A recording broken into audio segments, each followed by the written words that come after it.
At the Gui residence stood an extraordinary pavilion. Gui Ryanja, a weary old man, expressed disappointment to his longtime friend, lamenting that after all the years he had waited, only a single cup of drink had been offered to share. Sitting across from him, a man clad in a sea-blue robe exuded an air of detachment, battle scars marking every visible surface of his skin. He remained patient as Ryanja poured the drink, listening as the old man recalled their first meeting when both had been young. Observing his longtime companion, Ryanja noted that despite the solemn and aloof demeanor, the determination in his gaze had never wavered. Exactly 40 years had passed since their first encounter. Upon entering the house, the man in the blue robe had wasted no time, making a request that left Ryanja speechless. He sought the great regression technique to return to the past. Shock rippled through Ryanja, unable to immediately comprehend such a demand. The great regression technique stood as one of the greatest legacies of the Gui family, a technique meticulously researched and passed down for centuries. Though theoretically within reach, its execution had remained unattainable. 5 materials were required to complete the technique, items so rare that gathering them all had been deemed impossible. Yet, as Ryanja regained his composure, a smile formed. A promise was made. If the man could procure the necessary materials, the technique would be performed. The required items were no ordinary relics. The Thunder Bell, a sacred artifact of the Heavenly Wind cult. The Divine Incense Brazier, a sacred artifact of the Divine Dragon family. The core essence of the 10,000-year carp. The secret demonic soul of the demonic cult. Decades passed, and against all expectations, the man before Ryanja had managed to obtain each of the sacred materials. After disappearing for an extended period to acquire the secret demonic soul, Ryanja had assumed his old friend had perished in some nameless valley. At last, the man in the blue robe took a sip from his drink, voicing his resentment toward the so-called great technique, cursing the absurdity of its requirements. He even contemplated the idea of killing Ryanja instead. Time had changed them both. The man sitting before Ryanja had once been someone young and full of vigor, yet now he bore the weight of years and hardship. The transformation had been inevitable in the relentless pursuit of the materials. Yet, Ryanja needed to ask himself what the true purpose behind this desperate need to return to the past had been. In an instant, the cup slammed against the table. A chilling aura of bloodlust emanated from the man, his killing intent undeniable. The reason, he declared, was revenge. Moments later, Ryanja, assessing the man's current strength, determined that even now, vengeance was beyond his reach. Curiosity compelled him to inquire further as he wondered who had been the target of such relentless hatred. A wave of horror swept over Ryanja upon hearing the name, Mugeuk. This name belonged to the strongest figure in history, the one who had slain the 3 pillars of the Murim world. The leader of the Murim Alliance, the unorthodox alliance leader, and even the heavenly demon himself, all had perished by his hand. To challenge him was an impossible feat. Even so, the man remained resolute. His need for vengeance was unshaken. Only then did he reveal the most shocking truth of all. The heavenly demon, slain by Mugeuk, had been his father. The revelation struck Ryanja with disbelief, marking this man as none other than the successor of the heavenly demon. Yet, the man denied seeking vengeance merely for his father's death. Nor did he resent the loss of his so-called wretched brother. The deaths of those who had pledged themselves to demons carried little weight. Ryanja hesitated, momentarily confused. The man continued, revealing the true reason. On that fateful day, Mugeuk had massacred not only warriors, but the innocent as well. Servants, cooks, and even young children. None had been spared. Even the cats and dogs of the household had been slaughtered. Disbelief flickered in Ryanja's expression, unwilling to accept that Mugeuk would commit such an atrocity. Yet the man had no interest in persuading him. At his current age, killing Mugeuk was impossible. The only way to change fate was to return to the past. Ryanja, seeing no hope in swaying his resolve, made a request of his own. If the past were to be rewritten, he wanted the man to prevent his own marriage. A strange silence filled the room, as if time itself had momentarily stopped. Considering Ryanja's grave expression, the man had expected something of great importance.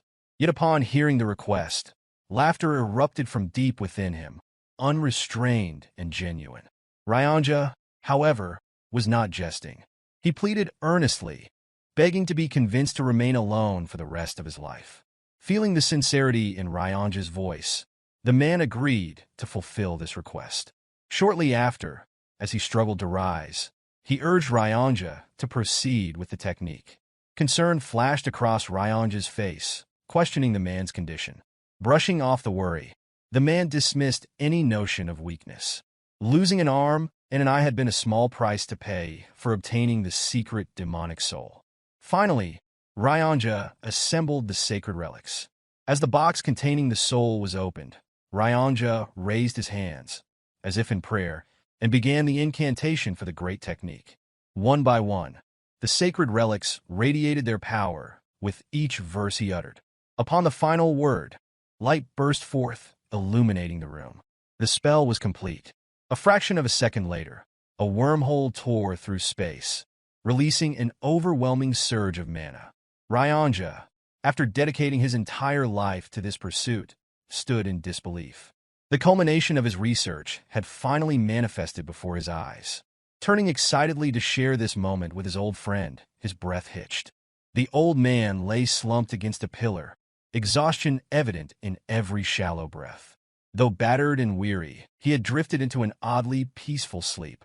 Ryanja's gaze shifted toward the portal, the chance to redo everything. Temptation took hold.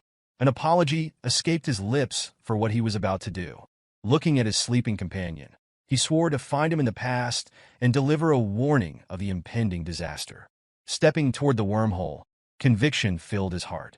To return to the past had been his lifelong wish, one as great as his family itself. Then his body froze. Realization struck. His acupoint had been sealed. Like a ghost, the old man appeared behind him, demanding to know how Ryanja could even consider such a betrayal. Moving to stand before him, the question was repeated, this time laced with unmistakable fury. With a sharp strike, Ryanja was thrown to the ground. Panic consumed him. He begged for forgiveness, the weight of his momentary lapse pressing upon him. He knew the suffering the old man had endured to gather the materials. He knew that his actions had been a terrible mistake. Tears welled in his eyes as he prayed the old man would show mercy. At last, the old man withdrew his hand, declaring himself a selfish person as well. Caring for no one but himself had been the only way to gather all the required materials. With gritted teeth, he admitted that if Ryanja had been anyone else, death would have been immediate. For the first time in many years, a rare smile crossed the old man's face. He expressed gratitude toward Ryanja for waiting a lifetime. Tears welled in Ryanja's eyes at those words, fully aware that the time for farewell had arrived. Suddenly, the colors of the world around the old man faded, and before long, time itself came to a halt. Scanning his surroundings, confusion overtook him as he attempted to understand what had just occurred.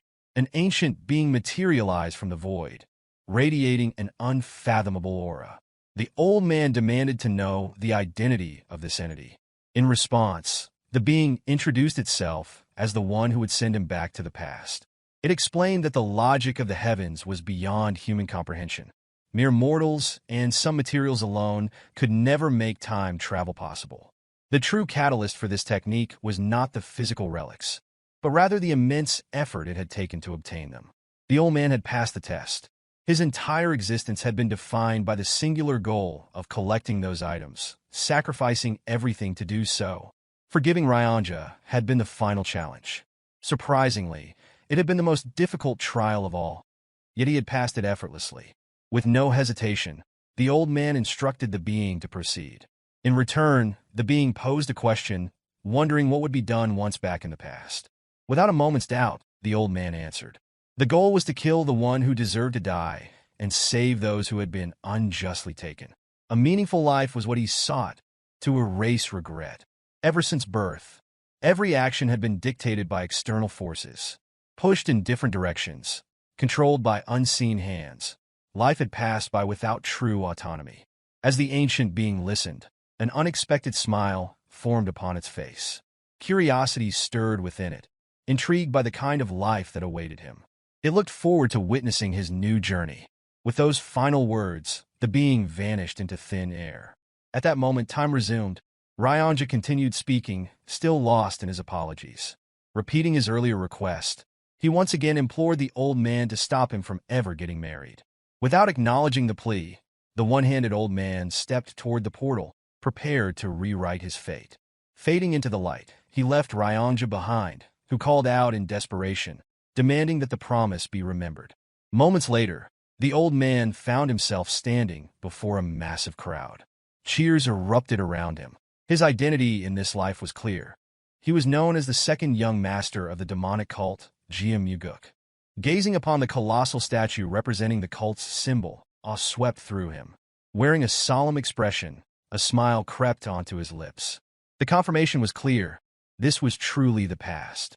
The audience within the arena continued chanting his name.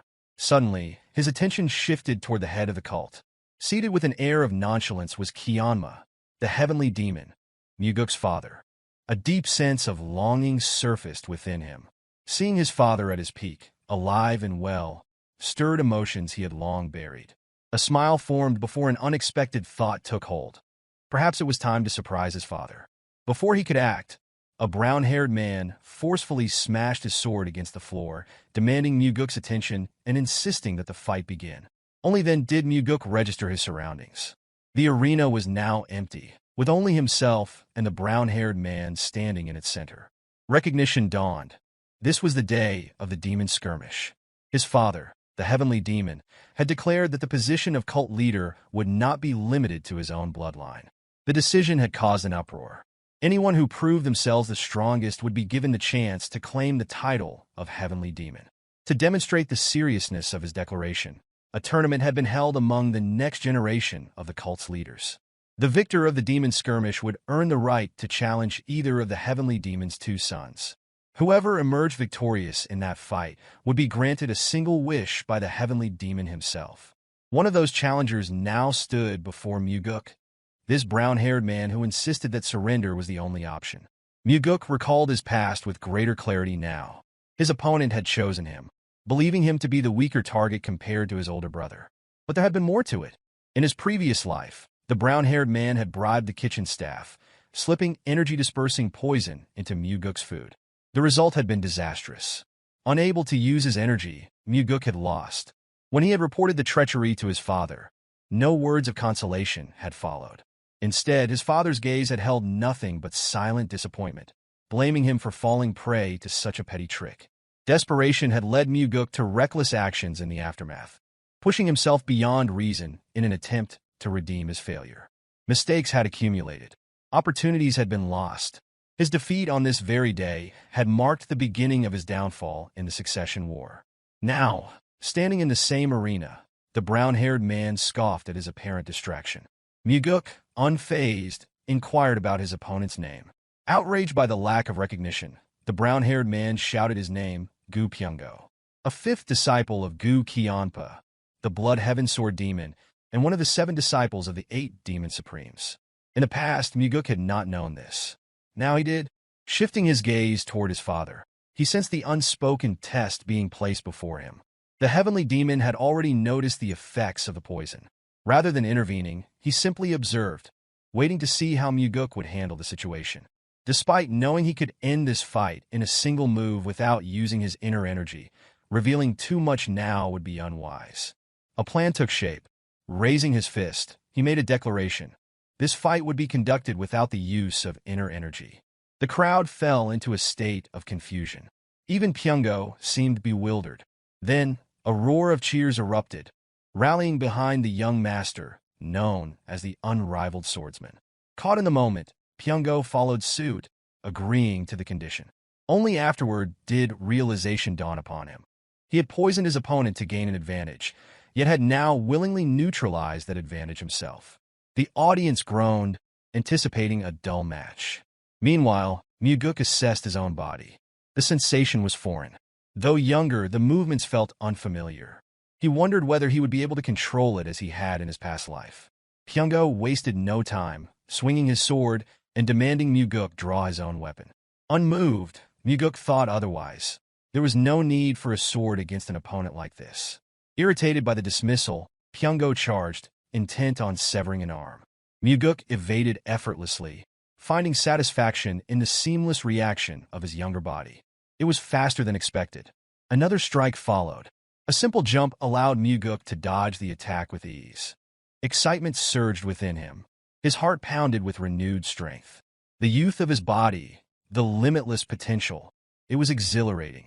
Engrossed in his own thoughts, Pyongo continued his relentless assault, his frustration growing with each passing moment as the young master's smile remained unwavering. This time, rather than evading, Mugeuk advanced toward Pyongo, meeting his charge head-on. Another attempt to strike failed as Mugeuk drove an elbow into his opponent's stomach. Before any reaction could follow, a sharp jab landed, shattering Pyongo's nose.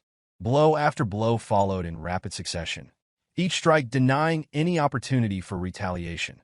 Not that Pyongo was capable of countering. Blood spewed from his mouth as his mind blanked, unable to fully grasp the situation.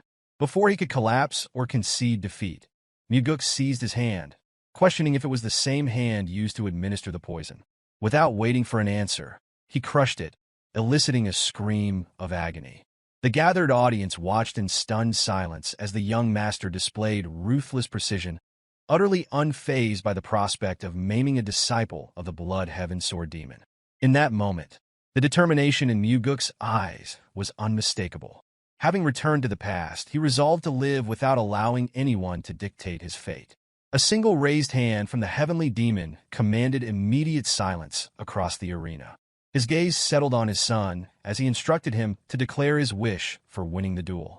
Traditionally, victors requested artisan weaponry or secret martial arts manuals. Such expectations lingered in the air, yet Mugeuk chose instead to follow his instincts. His request was simple. He wished to accompany his father on a hunt. Manhua, as if ensuring clarity, questioned whether this was truly the desire being put forth. Mugeuk expressed his intent, stating that he had heard tales of his father's fondness for hunting in his youth and wished to learn from him firsthand. Rising from his seat, Manhua agreed, announcing their departure at dawn. Without another word, he turned and walked away, signaling the official conclusion of the demonic skirmish. Meanwhile, as Pyongo was assisted to his feet, he scoffed at Mugeuk's choice, deeming him a fool for wasting such an opportunity on a mere hunting trip instead of a valuable treasure. In response, Mugeuk simply inquired about his name, his tone laced with provocation, making it clear that Pyongo was beneath his notice. Now that he had returned, the reckless existence that once defined those around him no longer held any appeal. Later, as the sun set in brilliant hues along the horizon, Mugeuk stood in his quarters, gazing at his youthful reflection. Yet within, an aged and seasoned soul resided. A lingering thought crossed his mind as he wondered what Mugeuk could be doing at that moment. If he could locate and eliminate him before he reached the peak of his power, then perhaps everything could be resolved effortlessly. The difficulty, however, lay in finding him. Mugeuk had emerged in Jianghu, as though he had fallen from the heavens. After annihilating the Murim alliance, the unorthodox alliance, and the demonic cult, he had vanished from sight, leaving little trace of his existence. To announce his name publicly would serve only as a reckless provocation, an unnecessary risk. Ultimately, Mugeuk's primary goal remained unchanged, to surpass Mugeuk in strength. A soft and gentle voice broke the silence, offering praise for the remarkable performance displayed earlier. Turning, Mugeuk was momentarily taken aback by the sight of Leon, his personal bodyguard. His expression darkened once more. In the past, he had remained ignorant of the truth, that her imposing stature was a direct result of the martial art she had mastered. The body petrification technique granted its user the temporary ability to harden their body to the density of stone. A secret technique known to only a select few, it had been imparted to her for one sole purpose, his protection. The greatest flaw of this art, however, was its effect on the user's physique, enlarging their body significantly. She had once shielded him, throwing herself in the path of Mugeuk's sword aura, sacrificing her life so that he could live. Yet at the time, he had regarded her as nothing more than a mere bodyguard. He had taken her presence for granted, much like one fails to acknowledge the necessity of air until it is no longer there. Stepping closer, he now noticed how much larger she appeared compared to his memories. The observation only deepened her confusion. It was widely believed that, had she continued growing naturally, she would have become the most beautiful woman in the world. However, the commitment to safeguarding her young master had changed everything.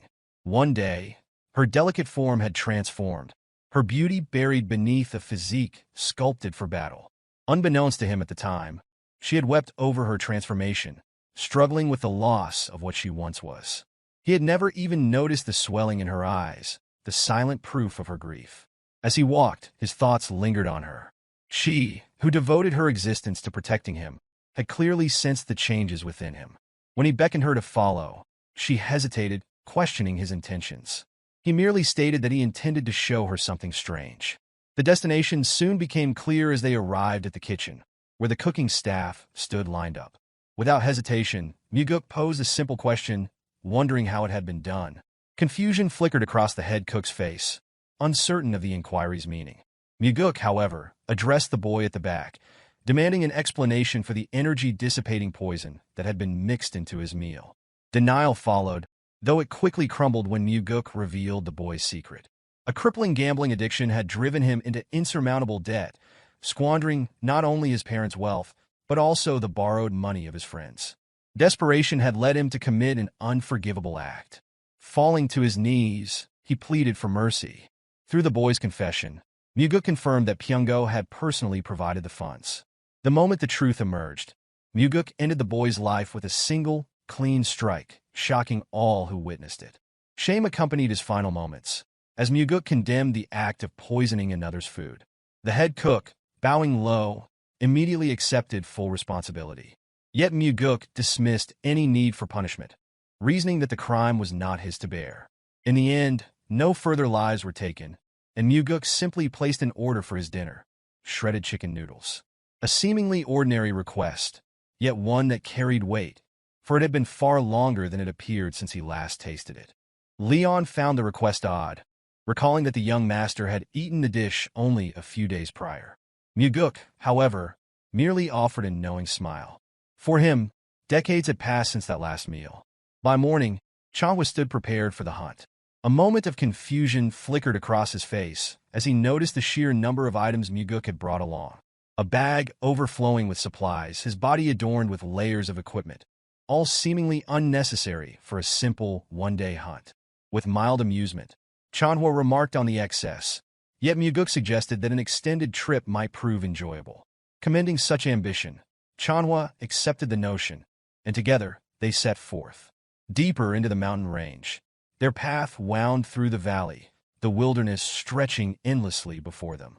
It was then that Chanhua spoke, acknowledging that his son was far more capable than expected. Mugeuk, unsurprised, recognized that his father had already seen through the concealment of his true abilities. The moment for truth approached, and revealing it to his father seemed inevitable. Mugeuk acknowledged that he had deliberately concealed his true skill during the fight, yet his father had still noticed. In response, he likened himself not to a meerkat that hisses, but a beast that keeps its claws hidden. Chanhua, unfazed, posed a simple question, wondering why a beast would ever choose to hide its claws. The question caught Mugeuk off guard. He had never considered it from that perspective. His father's smirk followed, a quiet confirmation of his thoughts. That was precisely why he remained a meerkat. The soaring sword art, an advanced martial discipline passed down exclusively through the heavenly demon's bloodline, was known to rival the techniques of the demon supremes. When questioned about his proficiency, Mugeuk asserted that he had mastered it completely. In an instant, a lightning-fast energy bullet shot toward him. Instinct alone saved him.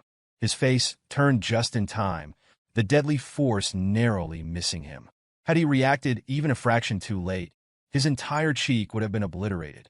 With clear frustration, Mugeuk demanded to know why his father would attack him if he truly doubted his mastery. Chanhua's response was matter-of-fact. If the claim had been false, then he would have merely paid the price for lying. Yet the successful evasion proved his words to be true. Even so, Mugeuk protested, arguing that since his features resembled his father's, a scar would not be a good look. Chanhua observed his son intently, realizing that he may have been too harsh. Yet instead of reprimanding him, he simply praised him. Mastery of such a martial art at his young age was nothing short of remarkable. The hunt continued. As they ventured deeper into the dense forest, Mugeuk expressed gratitude for the acknowledgement. Soon, the first signs of their quarry appeared. As Chanhua examined the tracks, Mugeuk inquired about his father's own lessons in hunting.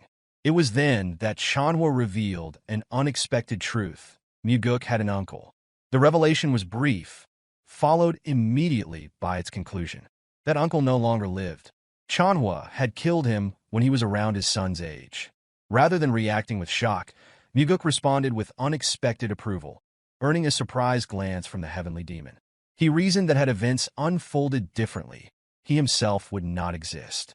Yet he also understood that the battle must have weighed on his father. He had seen it countless times in his past life. The stronger one appeared outwardly, the deeper their wounds often ran. Chanhua reflected on that moment, admitting that back then, no alternative solution had presented itself. Victory in the succession war had required eliminating his own brother. Mugeuk, however, sought to reassure him. His father need not doubt whatever was necessary. He would be capable of doing. Chanhua, however, already knew. There was no need to consider the matter further. His brother had been exceptionally cruel, and mercy had never been an option. Halting abruptly, Chanhua noted the boldness of his youngest son in speaking ill of his brother when he was not present to defend himself. As noon approached, they ascended the mountain, the terrain growing steeper with every step.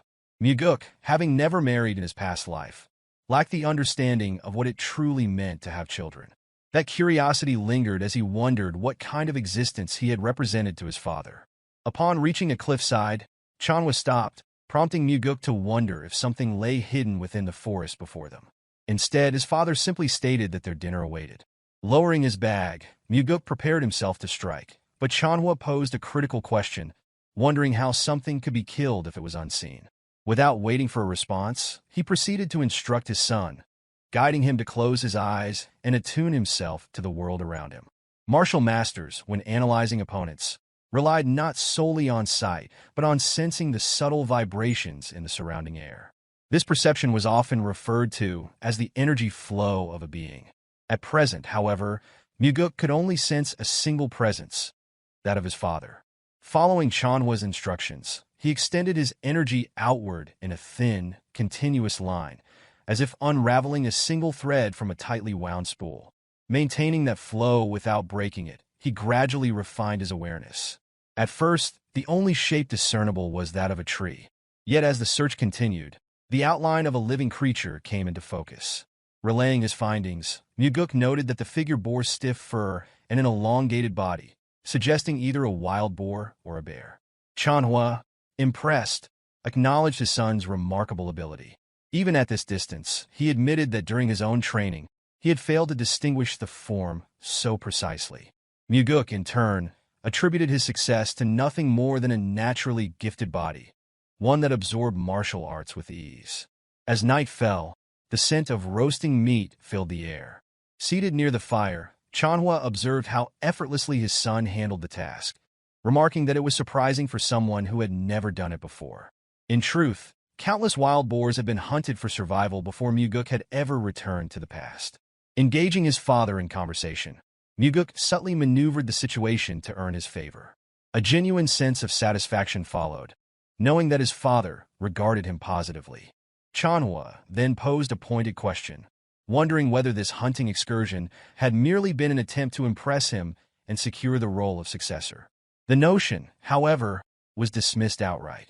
Mugeuk had no need to rely on his father's influence to attain that position. He could become the successor on his own terms. Chanhua, acknowledging the confidence in that statement, then inquired about the true motivation behind the hunt. Mugeuk offered two reasons. The first was simple. He wished to learn all that he could from his father, to grow stronger. Before divulging the second, he launched into an explanation. Strength was not something he pursued merely to become the heavenly demon. His father was still alive, healthy, and strong. Wasting his youth fixated on succession held no appeal. Instead, his true goal lay in mastering the heavenly demon's martial arts. If becoming the successor was what it took to obtain that knowledge, then so be it. Above all, there was one art in particular he needed to learn and master as quickly as possible, the Nine Calamities demonic art. Even his father, a master of the Nine Calamities demonic art, had fallen to Mugeuk. That reality left Mugeuk with no choice. He had to become stronger. Chanhua, after listening in silence, inquired about the second reason. A faint smile crossed Mugeuk's lips as he admitted that he simply wished to spend time alone with his father. It was the first time they had done something like this. At those words, Chanhua responded with a slight smirk, dismissing the sentiment as a useless emotion, one that would only lead to death. Mugeuk, however, rejected the notion outright. He saw it differently. This was a rare opportunity to spend time with the strongest person in the world. In the end, Chanhua made no further remarks, yet something in his expression suggested a quiet contentment. Even without words, it was clear he did not resent the moment they shared. For Mugeuk, recalling memories of his father had always been difficult. There were none to draw from, only the lingering sensation of fear. But fear could not be considered a memory, not truly. This time he intended to change that. However, this was not for his father's sake. It was entirely for his own. As dawn broke, the time had come to return. Yet before departing, Chanhua stated that since Mugeuk had gone hunting with the heavenly demon, they could not leave without at least slaying a tiger. The statement brought confusion, but Chanhua wasted no time in telling him to stop standing idly and follow. That alone was enough to spark excitement within Mugeuk. Before long, they halted, and Chanhua instructed him to close his eyes. The target lay to the right, exactly 100 yards away. Unlike the last hunt, this time he needed to feel the wind to infuse his energy into it. The concept was foreign. In all his time studying martial arts, he had never considered such an approach. No teacher had ever guided him in this, nor had he encountered any martial art that incorporated this method. Still, he followed the instructions. His energy discharged, but slowly, as he attempted to comprehend the unfamiliar technique. Chanhua cautioned him against excessive caution. Hesitation would yield nothing but a mere trick. If this technique was to be useful in a real battle, then the energy must reach its target with speed and precision. Mugeuk adjusted, refining his control, attempting to merge his energy line with the currents of the wind itself. The moment he grasped the method, his energy surged forward, carried swiftly through the jungle in search of the target. Then, it struck him, an unmistakable presence hidden within the bamboo forest. A tiger. Excitement surfaced as he announced the discovery. Chanhua, observing his son's reaction, simply regarded him with an unreadable expression. Noticing this, Mugeuk asked if something was wrong. In response, his father issued a warning to never become complacent in training. The more energy lines he could maintain simultaneously, the greater his chances of survival would be. As Mugeuk had predicted, their hunt extended for another day. With nightfall, Mugeuk presented his father with a jar containing his strongest trump card. To his surprise, Chanhua took a liking to it. Seizing the moment, Mugeuk feigned modesty, claiming it was a bit too strong for him. Chanhua dismissed the comment with a scolding remark. No demonic human would ever complain about liquor being too strong. With a small grin, Mugeuk conceded that such concerns were unnecessary. A truly vicious heart mattered far more than something as trivial as drinking. Chanhua, seizing the opportunity, posed a sudden question, wondering if his son, if he truly possessed a vicious heart, was capable of killing his own father. Without a moment's hesitation, Mugeuk answered truthfully, he was not. He wondered how a child could possibly bring himself to kill his own parent. Yet beneath those words, another truth existed. If the circumstances demanded it, if the reason was compelling enough, Mugeuk would do it, even if that parent was his father. For the first time, the conversation between them felt genuine. Chanhua, upon hearing the answer, reprimanded his son once more. If hesitation existed, then there was no right to claim a vicious heart. If nothing else, Mugeuk would at least have to learn how to drink properly. And so, the night passed. Beneath the glow of the bonfire, a father and his youngest son sat together, sharing their first true moment of unguarded companionship. Two warriors, a bottle of strong liquor between them, and an unspoken understanding in the air. Several days had passed, and Mugeuk had returned to his training room. The results were satisfactory. After dedicating the past few days to focused training since his regression, he had achieved complete control over infusing his energy into the wind. Now capable of maintaining 3 to 4 energy lines simultaneously, he had surpassed his initial expectations. Unexpectedly, his father had imparted the knowledge of discharging energy to assess his surroundings. This technique was as valuable as acquiring an additional life. By mastering it, any enemy attempting an ambush could be detected in advance. If his training continued and he developed the ability to release more than 10 energy lines at once, even the most refined stealth techniques would become ineffective against him. Despite all his father's strength and mastery of the 9 Calamities demonic art, even he had ultimately fallen to Mugeuk. That defeat had not come through direct combat, but through infiltration. The Heavenly Demon Pavilion, one of the most secure locations in existence, had been breached. The pavilion was fortified by 3 layers of barrier formations, 6 separate trap formations, and an elite force of hand-picked warriors. Its defenses were further reinforced by the 8 Supremes, stationed in all 8 directions, each commanding their own powerful subordinates. In the north, the demonic swordsmen of the Northern Heaven Sword family stood under the leadership of the One-Sword Supreme. In the south, the demonic bladesmen of the Southern Heavens Blade followed the Blood Heaven's Sword Demon. In the east, the Iron Fists of the Eastern Fist faction trained under the undefeated Fist Demon. In the west, the demonic sorcerers of the Western Illusion Formation were led by the Soul-Stealing Demon. The northeast housed the Faceless Swordsman, who sought to inherit the title of the evil, Smiling Demon. The southeast belonged to the Drunken Swordsman, perpetually intoxicated under the guidance of the demonic drunkard. In the southwest, the Poison Fangs, alongside the Poison King, dedicated themselves to the study of all manner of toxins. Finally, in the northwest, the Crazy Monks devoted themselves to the demonic Buddha's doctrine, embracing madness as enlightenment. At the time, Mugeuk had assumed that the enemy had forcefully broken in from the outside. Only later did he come to realize that the outer defenses had remained untouched. The breach had occurred from within. A conclusion became undeniable. One among the 8 Demon Supremes had allowed Mugeuk to infiltrate the Heavenly Demon Pavilion, bringing him directly before the Heavenly Demon himself. Perhaps more than one had been involved, for no traitor had ever been discovered.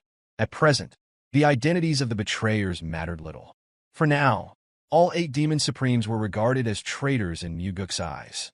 In the past, following his father's death, none of them had sought retribution. Instead, they had chosen to disband the demonic cult entirely. This time, things would be different. This time, Mugeuk would use them all for his own purposes. Stepping outside, a familiar voice interrupted his thoughts.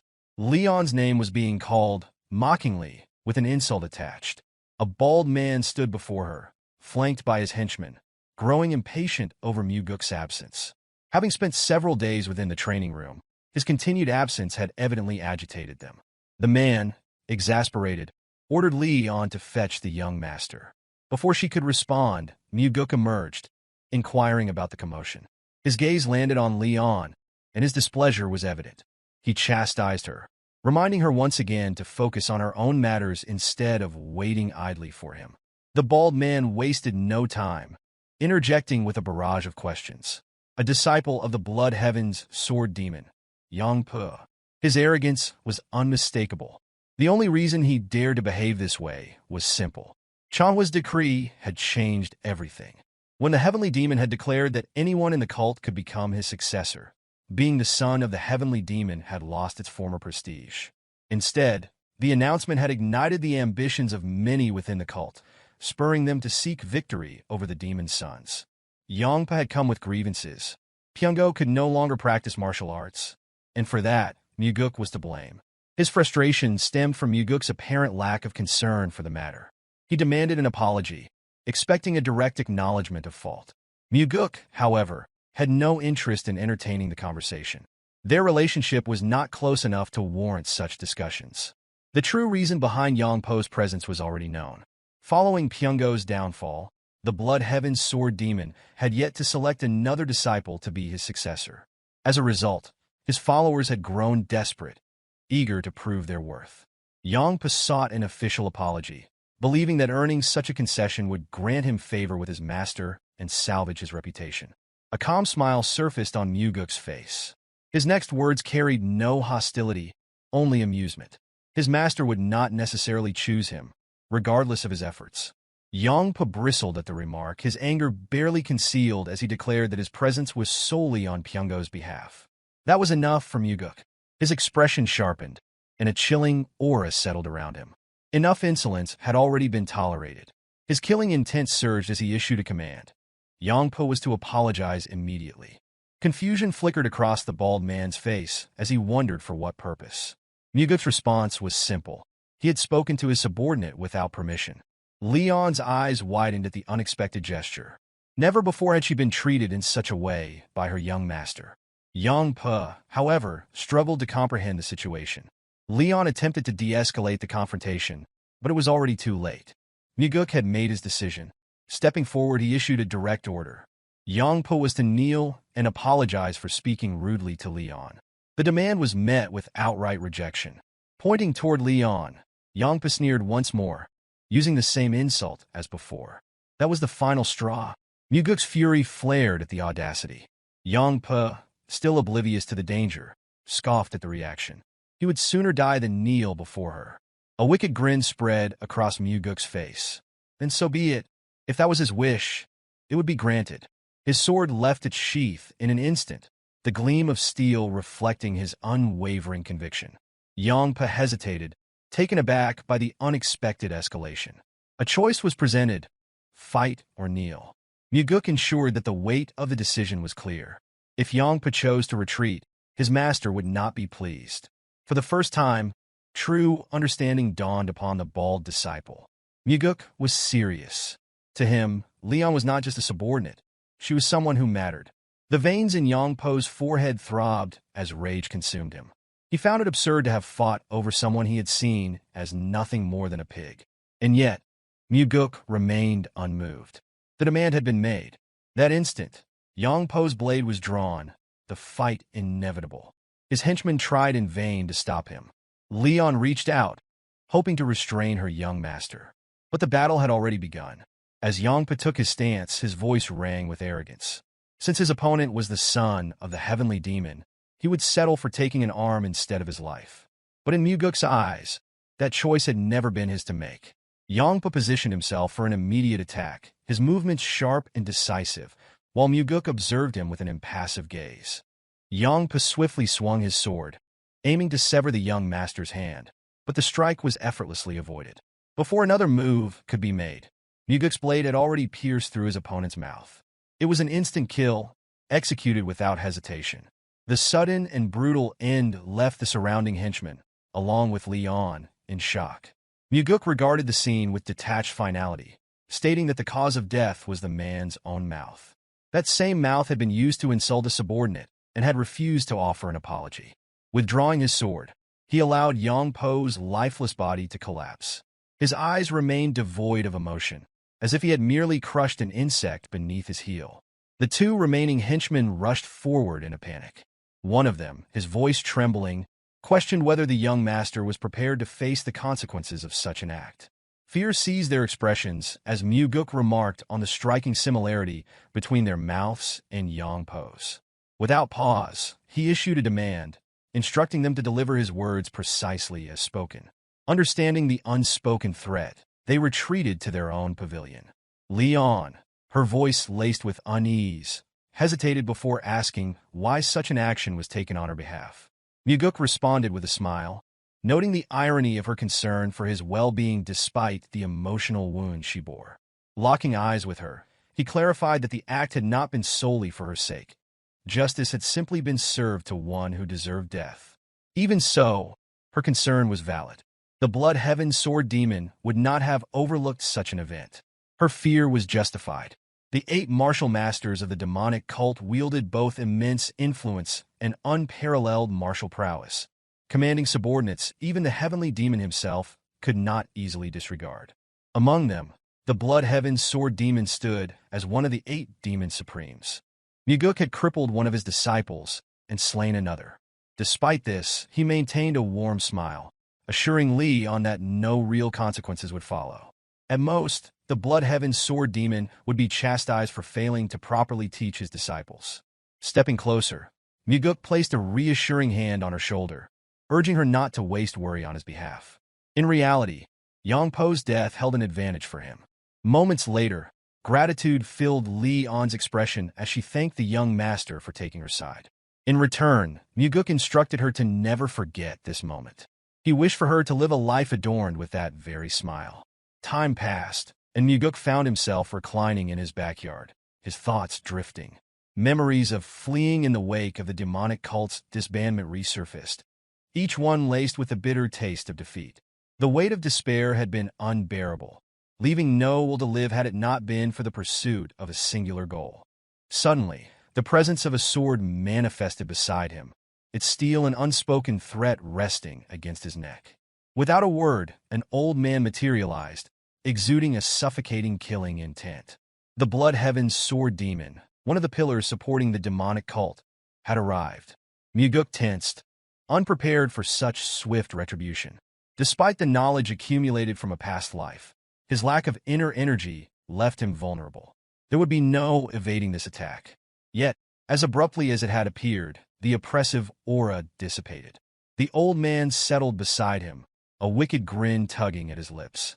Nudging the pommel of his sword toward the young master, he inquired about the reasoning behind recent events. Mugeuk, suppressing any visible signs of unease, admitted that Yongpa had been nothing more than a fool. As though provoking a reaction, he questioned why the old man concerned himself with such insignificance when fools mattered to no one. Without hesitation, the sword once more rested against Mugeuk's throat. The old man posed a simple question, wondering whether the heavenly demon would care if his son's severed head were delivered into his hands. Mugeuk considered the possibility, but concluded that the old man would hesitate if he truly feared the heavenly demon's gaze. In response, a line was drawn into the earth, illustrating the perceived ratio of the heavenly demon's concern, an overwhelming portion for the Blood Heaven's sword demon, with a mere fraction allotted to his son. Mugeuk disagreed, confidently asserting the ratio to be 7-3 in his favor, for he was the son of the heavenly demon. Challenging him further, the old man suggested that true certainty could be achieved by testing it, by presenting Mugeuk's severed head firsthand. Mugeuk countered, suggesting that the old man vastly underestimated a father's love. At those words, the oppressive energy returned, the old man's intent shifting toward action. But before the situation could escalate, Mugeuk conceded that such measures were unnecessary. After all, the heavenly demon had 2 sons, but there was only one Blood Heaven's sword demon. Understanding settled over the old man, amusement flickering in his gaze. Mugeuk was no fool, unlike his disciple. In turn, Mugeuk silently mused that had the disciple possessed even a fraction of his master's cunning, he might still be alive.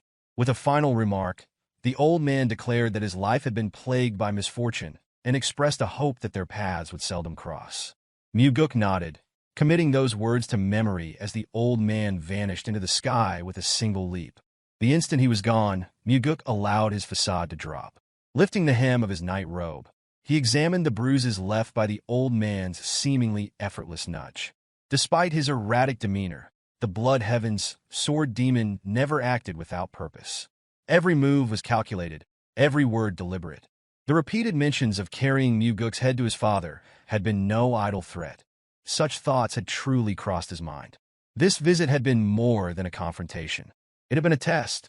The desire to go hunting alongside the heavenly demon had drawn curiosity from the old man, leading him to assess Mugeuk's worthiness as a successor. Days passed in an instant. Mugeuk immersed himself in rigorous training, refining his control over the concentrated energy coursing through him. On one particular day, movement atop the roof of his training hall drew his attention. Without hesitation, he ascended, sword in hand, only to freeze in surprise. Standing before him was his father. Manhua, his presence commanding, had come after hearing of Yongpo's death at his son's hands. Mugeuk, unwavering, declared that the disciple had deserved his fate. However, Manhua dismissed the justification. Whether Yongpo had been deserving or not was irrelevant. The consequences remained unchanged. The Blood Heaven sword demon had already sought out Manhua. A demand had been made. Mugeuk was to receive punishment. Mugeuk considered the unspoken intentions behind the Blood Heaven's sword demon's actions. Beneath the surface, the old man appeared to be testing the depth of the relationship between father and son. At the same time, he seemed to be probing whether the cult leader regarded Mugeuk as a viable candidate for succession. Despite asserting that there was no justifiable reason for Manhua to punish his own son, Mugeuk recognized that the decision had already been made. Chanhua, recalling a past conversation, brought up a question his son had once asked regarding whom he trusted most among the demon supremes. That night, while drinking together after a hunt, no answer had been given. Now, at last, Chanhua revealed the truth. He trusted no one, not even the demon supremes. Without hesitation, Chanhua referenced another statement made by his son in the past, one regarding the necessity of hierarchy and discipline within the cult. This time, he demanded genuine insight rather than empty platitudes about eliminating corruption. With unwavering conviction, Mugeuk stated that somewhere along the way, the cult had strayed from the true path of the demon. Chanhua, intrigued, pressed for clarification. Mugeuk elaborated, asserting that the true path of the demon lay in the belief that only their cult possessed the strength to defeat absolute evil. Even with the presence of orthodox factions, the true enemy remained the absolute evil, so vile and cowardly that no human could endure its existence. Even demons, notorious for their cruelty, would turn away in disgust. Though the orthodox faction upheld justice and chivalry, their methods were suited only for combating lesser evils. In Mugeuk's eyes, they lacked the capacity to stand against true malevolence. Chanhua listened in silence as Mugeuk continued. The orthodox faction, by nature, valued forgiveness. As long as they adhered to such principles, they would never be a match for an enemy that had forsaken all humanity. The demonic cult, however, existed outside such moral constraints. With resolute determination, Mugeuk asserted that only by surpassing even the greatest evils and wickedness could they achieve their purpose. True dominance would be attained only when the evil that even the orthodox faction could not subdue knelt before them. Without this realization, they would not endure. To survive, they must be willing to punish themselves first. Mugeuk understood that his father had never encountered such an ideology before. This was not a lesson learned within the cult, but a realization formed through years of wandering the Central Plains. After a moment of contemplation, Chanhua asked if there was anything else to add. Mugeuk simply stated that what had been said should suffice.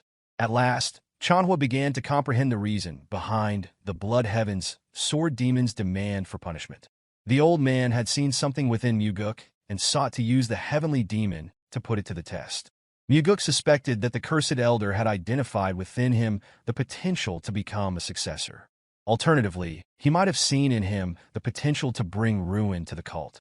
Whichever it was, the Blood Heaven sword demon's perceptiveness was undeniable. In the end, Chanhua gave a simple command. Mugeuk was to follow. Before long, they arrived at the entrance to Minor Heaven Cave. This place was reserved for those with the potential to become the Heavenly Demon, disciples of the Heavenly Demon, or the children of the Heavenly Demon. Entry was easy, but failing to clear its trials meant being trapped within forever. Half of those who shared the Heavenly Demon's blood had perished inside. Even Mugeuk's overly ambitious older brother had never expressed the desire to challenge it. Yet, for anyone aspiring to claim the title of Heavenly Demon, surviving the cave was a necessity. Realization set in, and Mugeuk turned to his father, asking if he was truly expected to enter. Chanhua recalled his own trial, undertaken at a similar age. His escape had taken 2 months, an astonishing feat, considering his reputation as the most talented martial artist among all heavenly demons in history. No one else had completed the trial in such a short time. The average duration was 3 years. Mugeuk was taken aback. If even Chanhua had required 2 months, then the difficulty of the challenge was far greater than anticipated. Yet, there was no room for argument. As punishment, entry was to be immediate without preparation. It was clear. Chanhua had chosen to cast his son into a place of certain peril simply because the Blood Heaven sword demon had demanded it. Studying his father's unreadable expression, Mugeuk wondered whether this decision stemmed from indifference or a desire to see his son grow stronger and return alive. With a smile, he accepted the decree, vowing to emerge even sooner than expected. Chanhua, mirroring the expression, displayed no trace of worry. Instead, there was only anticipation, an eagerness to see his son's attempt. In the end, Mugeuk stepped into the cave, curiosity filling his mind. The thought lingered as he wondered what kind of horrors lay within for so many to have perished there. Reaching the first chamber, his gaze settled on a pedestal bearing instructions for the initial trial. The task was simple in theory. cut down every opponent without the use of sword aura or enhanced sword aura. Failure meant waiting 10 days before another attempt could be made. Jars filled with grain balls had been left within the chamber, ensuring sustenance for those enduring the trial. There was no reason to delay. Without hesitation, Mugeuk stepped into the crimson-red circle. The moment he did, mannequins emerged from a gaping hole in the floor. A single glance was enough to discern the objective. Each opponent bore red markings, the designated points for a successful strike. Without pause, Mugeuk launched into action. His movements were fluid, striking with deadly precision as he transitioned seamlessly from one target to the next. Like an unrelenting tidal wave, he carved through the endless sea of mannequins within the allotted time. Despite his skill, the challenge proved more arduous than expected. As the trial progressed, fatigue weighed upon him, and a handful of targets remained standing. A single failure would mean repeating the trial. Reacting instantly, he surged forward, cutting down another foe. Only 4 remained. Mugeuk surged forward, his blade flashing as he swiftly cut down 3 more targets. Turning back, his gaze locked onto the final opponent, its red-marked neck presenting the designated strike zone. Without hesitation, he planted his foot firmly and launched himself forward. In the last possible moment, his sword met its mark, and the final mannequin collapsed. Regulating his breath, he steadied himself, acknowledging how dangerously close he had come to spending another 10 days trapped in the trial. A single lapse in focus had nearly cost him. Given his current abilities, he knew that passing this test before his regression would have been impossible. With the completion of the first trial, the path to the second was revealed. Moving forward, his eyes fell upon a stone slab filled with inscriptions, messages left behind by previous challengers. Some had recorded the number of attempts required to succeed, while others had boasted of their superiority. Among them were those who had admitted defeat, despairing over their inability to escape once they had entered. Leaning in to examine the markings, a smirk formed as his gaze landed on a familiar inscription. Chanhua had left his own words, a blunt statement ridiculing those who had failed even once. Though his father was not wrong, Mugeuk found it amusing that he had taken the time to berate their ancestors. Continuing through the hall, he entered a new chamber, where an array of weapons lay meticulously arranged. The variety suggested that the upcoming trial required their usage. Approaching the instruction pedestal, he took in the next challenge. The sword mounted on the wall had to be used to split a stone in half within 2 hours. Unlike the first trial, this one permitted the use of both ordinary and enhanced sword aura. Failure to complete the task within the allotted time meant waiting 20 days before another attempt. Stepping onto the red circle, another pedestal emerged, presenting a single, polished stone ball. 2 hours had been given for a task that, at first glance, seemed laughably simple. Cutting a single ball in half with enhanced sword aura should have been effortless. Hundreds could be cut in that time. Yet something about the instructions seemed off. Mugeuk hesitated, pondering the reasoning behind the task. A simple solution often concealed a deeper complexity. Testing his theory, he swung his chosen sword at the ball. The instant his strength connected with the stone, the blade snapped in two.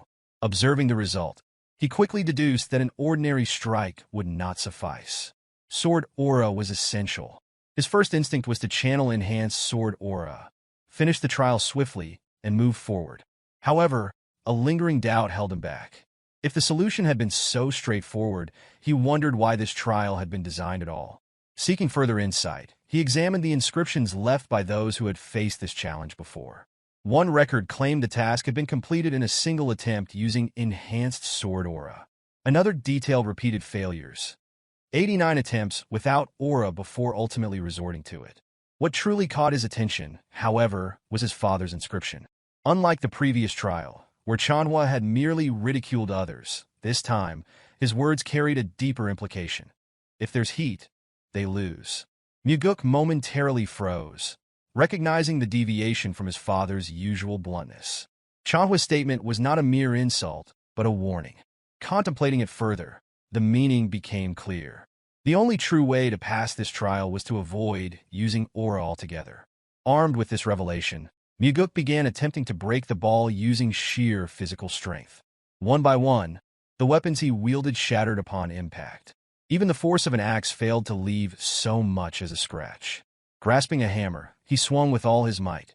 Yet again, the ball remained intact. Time dwindled, Breath shallow, muscles fatigued, frustration threatened to consume him.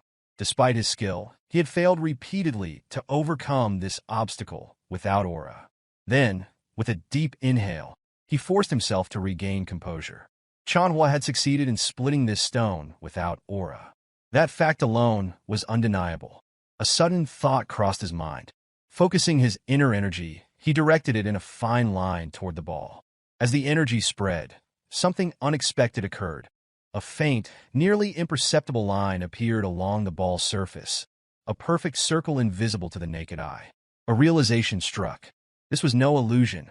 The key to success had always been embedded within the stone itself. With renewed determination, he raised his sword once more.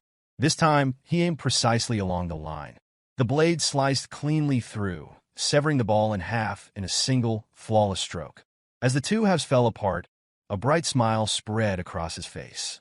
But his victory was quickly met with surprise. Within the hollowed-out core of the split stone, an unexpected sight greeted him. A concealed cavity containing a demonic essence pill.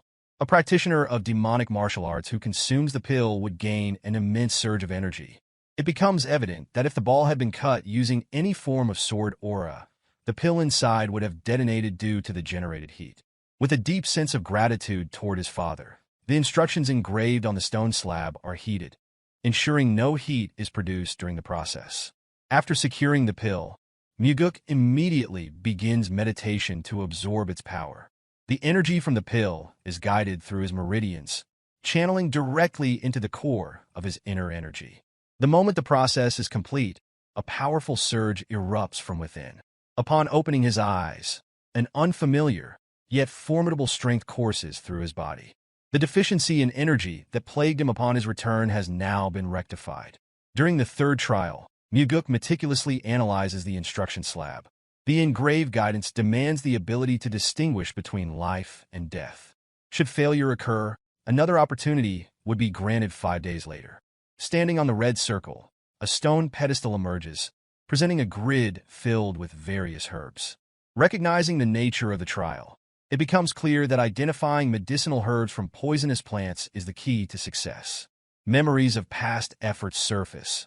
Extensive searches undertaken to procure the ingredients requested by Ryanja.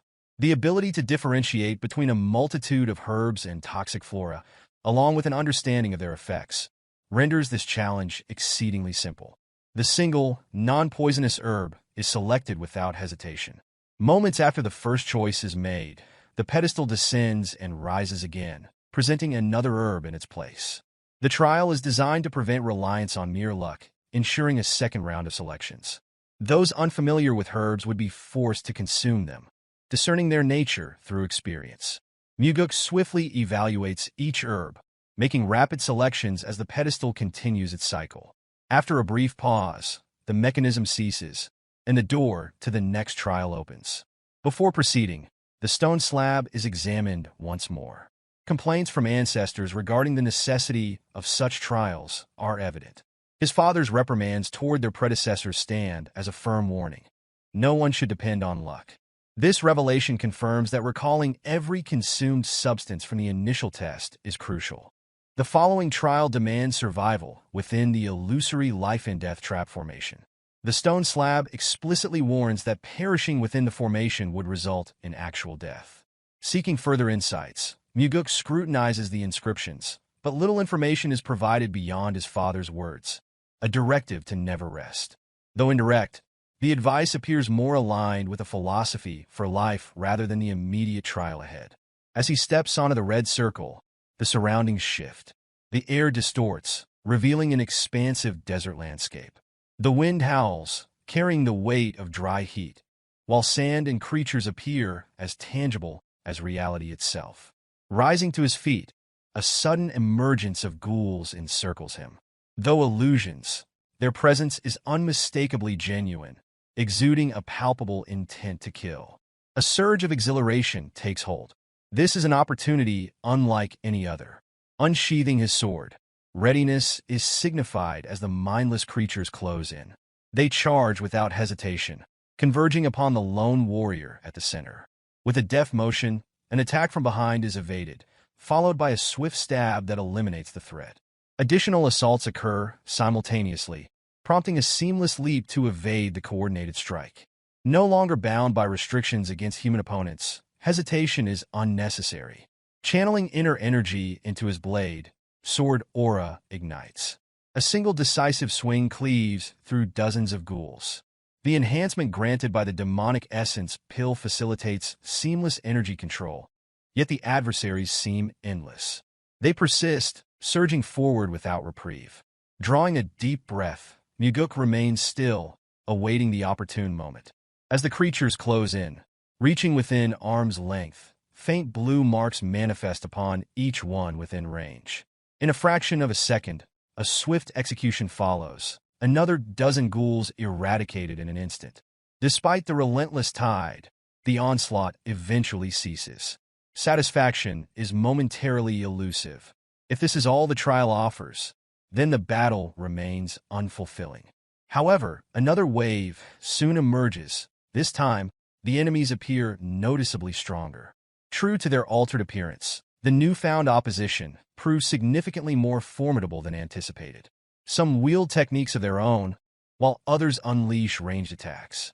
Clarity dawns regarding his father's cryptic words. With each successive wave, the adversaries steadily increase in strength. Adapting fluidly, every movement becomes precise, dodging attacks with the grace of flowing water while delivering relentless counters. For the first time since Regression, a genuine battle unfolds, demanding a continuous fight with survival at stake. The insights of a past life merge seamlessly with the present. Instincts sharpen. Attacks are deflected and retaliations executed in rapid succession. Sweat trickles down his face, yet an unyielding desire remains. Stronger foes, faster challenges. With a vertical slash, an armored ghoul is felled, concluding the current wave of adversaries. Breathing heavily, uncertainty lingered as he wondered whether it was truly over. Suddenly, the formation abruptly dissipated. The stone slab illuminates, inscribing congratulatory words for the successful completion of the trials. The ancestors' hopes resonate. Strength should serve the advancement and prosperity of the heavenly divine cult. Contentment settles within Mugeuk. The trials, which took his father an entire month to complete, have been conquered within a single day. If such a feat were made known, uproar within the cult would be inevitable. Doubts would overshadow praise, skepticism outweighing acknowledgement. With this in mind, a decision is made to remain and continue training. The intent is clear. Fully assimilate the accumulated insights and solidify mastery. Only upon completion would the journey continue. When the time comes to report to his father, exactly 100 days will have passed. The claim will be simple. Every effort was made, yet the record remains unbroken. A moment of gratitude surfaces. The note left behind, the instruction to sever the stone ball without aura, and the guidance to persist through the final trial. All of it proves invaluable. A fleeting smile graces the face of the heavenly demon before his composed demeanor returns. Chanhua offers praise, albeit in a stern manner. At the very least, the son is not a fool. In response, Mugeuk asserts his identity, the son of the heavenly demon. Before Regression, assumptions dictated the belief that his father merely took pleasure in forcing children into battles of life and death for succession. Now perception shifts. The heavenly demon is not one who relishes the bloodshed of his offspring, but one willing to endure their deaths if it serves the greater good of the cult. Shortly after, the second-in-command of the cult, the individual whom the heavenly demon trusts the most, the chief advisor, Sima Myung, arrives to acknowledge the young master's remarkable feat of completing the Minor Heaven Caves trial in only 100 days. Myung approaches with a matter of importance regarding the cult, a clear indication that the heavenly demon has assigned this task. The matter at hand concerns an anonymous letter received, detailing ongoing corruption within the demonic army, one of the cult's formidable combat divisions. The leader of this army is a direct sibling of the Bloodheaven sword demon. Myung explains that a similar letter surfaced the previous year, prompting an independent investigation that ultimately failed. To address the issue more effectively, Myung proposes that Mugeuk take on the role of Special Investigation Officer and personally oversee the matter. Understanding the gravity of the situation, Mugeuk acknowledges the peril involved. Any individual found complicit in corruption faces immediate execution, and those engaged in such deceit will go to great lengths to conceal their crimes. Even as the son of the heavenly demon, there would be no leniency. Seeking clarity, Mugeuk questions whether Myung truly intends to assign him a mission that carries such a high risk of death. Myung does not refute the notion, reinforcing the suspicion that this is yet another trial orchestrated by his father. The silence is soon broken as Chanhua speaks, referencing his son's conviction regarding the principles of the demonic cult. Mugeuk requests that this discussion take place only once he officially becomes part of the demonic cult, but Chanhua's response is a direct inquiry, whether fear dictates this reluctance. With the challenge framed in such a manner, refusal is not an option. A playful, almost childish smile forms as the mission is accepted, full understanding of his father's intentions settling in. Though the true extent of Chanhua's plans remains uncertain, Mugeuk resolves to approach this task with unwavering resolve, ensuring a performance worthy of his father's expectations. Believing this may be his last opportunity, a request is made to share a drink with his father before departure. Without a word, Chanhua turns away, dismissing the request entirely. A quiet frown forms on Mugeuk's face, recognizing the act for what it is. Though the heavenly demon presents an unyielding exterior, his care for his children remains evident beneath the surface. Immediately following, a meeting is arranged with the special investigation officer assigned to the case, Co. Daryong from the Nirvana Pavilion. Annoyance flickers across Mugeuk's expression upon seeing the investigator, frustration evident as the request had been for the most beautiful woman from the Nirvana Pavilion. Daryong, unbothered, speculates that in the eyes of his superiors, he must indeed be the most beautiful. Setting the matter aside, Mugeuk orders the investigation to commence without further delay. Daryong hesitates, questioning whether departure is truly immediate. Providing essential background information, he details the demonic army commander, Gu Gianyang, who has served in his role for 8 years. The demonic army, known for undertaking perilous missions, has earned its status as an elite force, demonstrating both skill and efficiency. Mugeuk shifts the discussion to the corruption allegations, noting the investigators' apparent lack of enthusiasm. Daryong, appearing resigned, suggests that exposing corruption within the demonic army would change little in the grand scheme. The implication is clear. Without reform among the cult's leadership, systemic corruption will persist. Probing further, Mugeuk questions whether hesitation stems from fear, given that the previous special investigation officer perished while conducting the same inquiry. Daryong dismisses the concern, revealing that the fallen officer had been his direct superior and mentor. Before long, arrival at the demonic dragon court is met with immediate resistance. 2 imposing guards stationed at the entrance exude hostility, refusing passage without authorization from higher authorities, an expected display of hazing. Without hesitation, Daryong produces the official order document, demanding compliance. Yet, defiance persists, the guards mocking the fearless yet diminutive investigator before them. One even suggests that beyond the title of special investigator, Daryong holds no real power. Interrupting the exchange, Mugeuk calmly questions whether the guards recognize his identity. Even with full awareness of his status, they persist in obstructing the investigation, compounding their insubordination with blatant disrespect. Without warning, Mugeuk delivers swift, calculated kicks, striking his targets with precise force. Writhing in pain, the guards are rendered incapable of further interference. Turning to Daryong, Mugeuk reprimands him for standing idle, instructing him to proceed. Inside, a greater obstacle presents itself. Not mere guards, but an entire squadron intent on obstructing progress. Raising his voice, Daryong brandishes the official document, accusing those present of actively impeding an investigation sanctioned by the cult's leadership.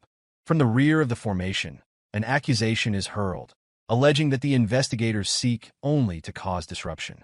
In response, Daryong demands the identity of the speaker. The figure identifies himself as Go Dang, First Corps Captain of the Demonic Army. A reputation for ruthless acts precedes him, making him notorious even among his peers.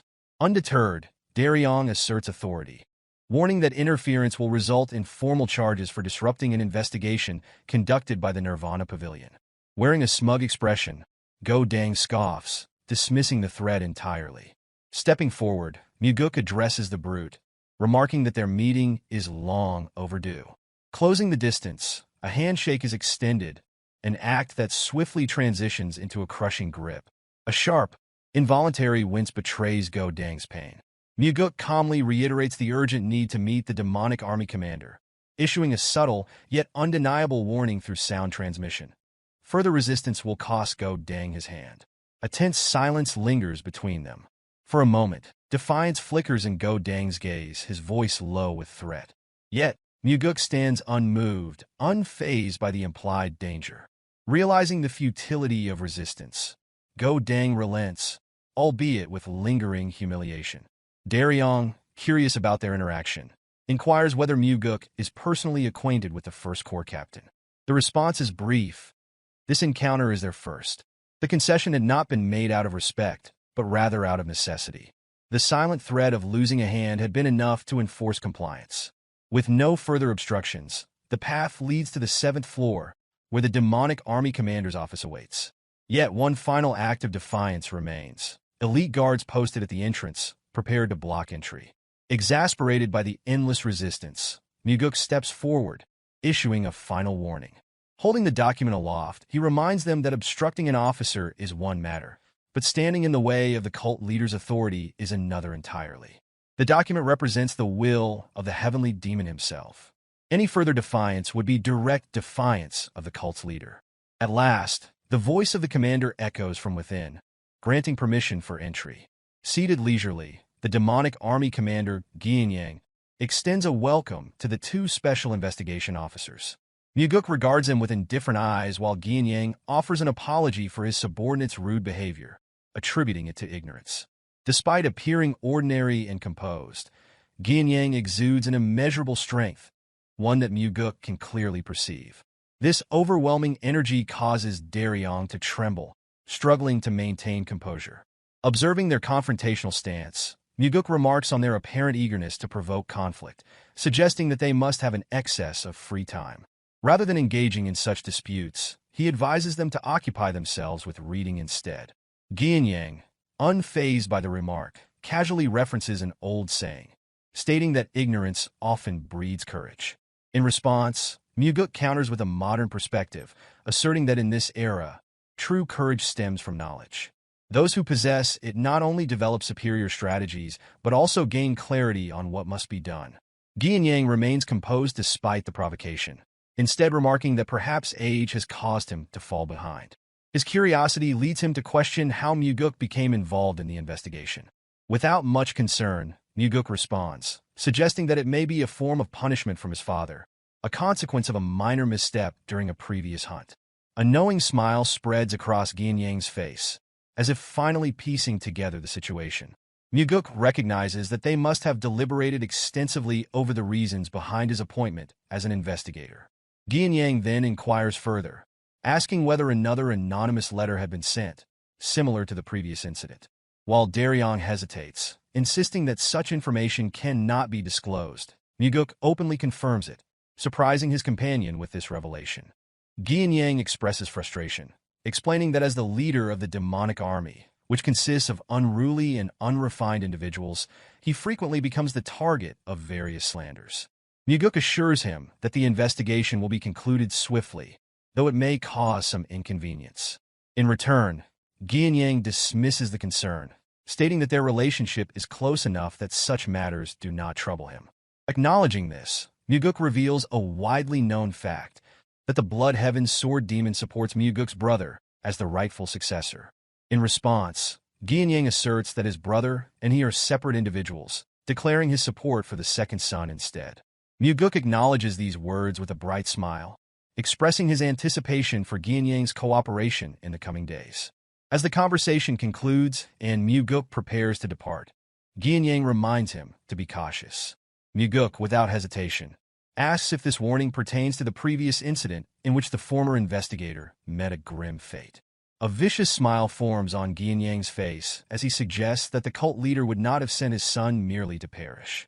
Mugeuk offers his gratitude for the concern before departing with Daryong.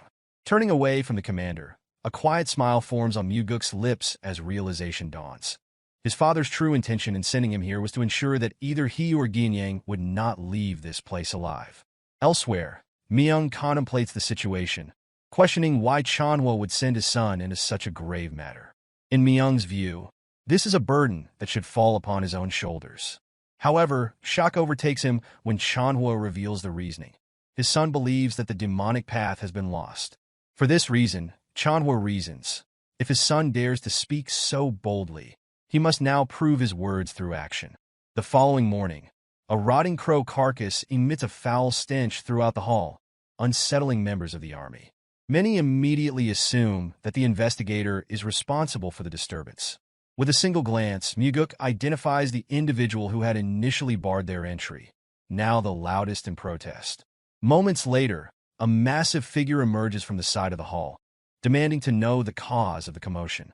The booming voice belongs to Jang Ho, the Third Corps commander of the demonic army. Recognizing him instantly, Daryong recalls his reputation, an individual known not only for his overwhelming martial prowess, but also for his notoriously volatile temper. A faint smile appears on Mugeuk's face as he inquires whether the commander has any grievances. Jang Ho, seething with rage, accuses the investigators of being responsible for the carcass and demands an explanation. In response, Mugeuk discloses that someone within the demonic army had placed it in his bed, leading him to assume it was a cultural practice.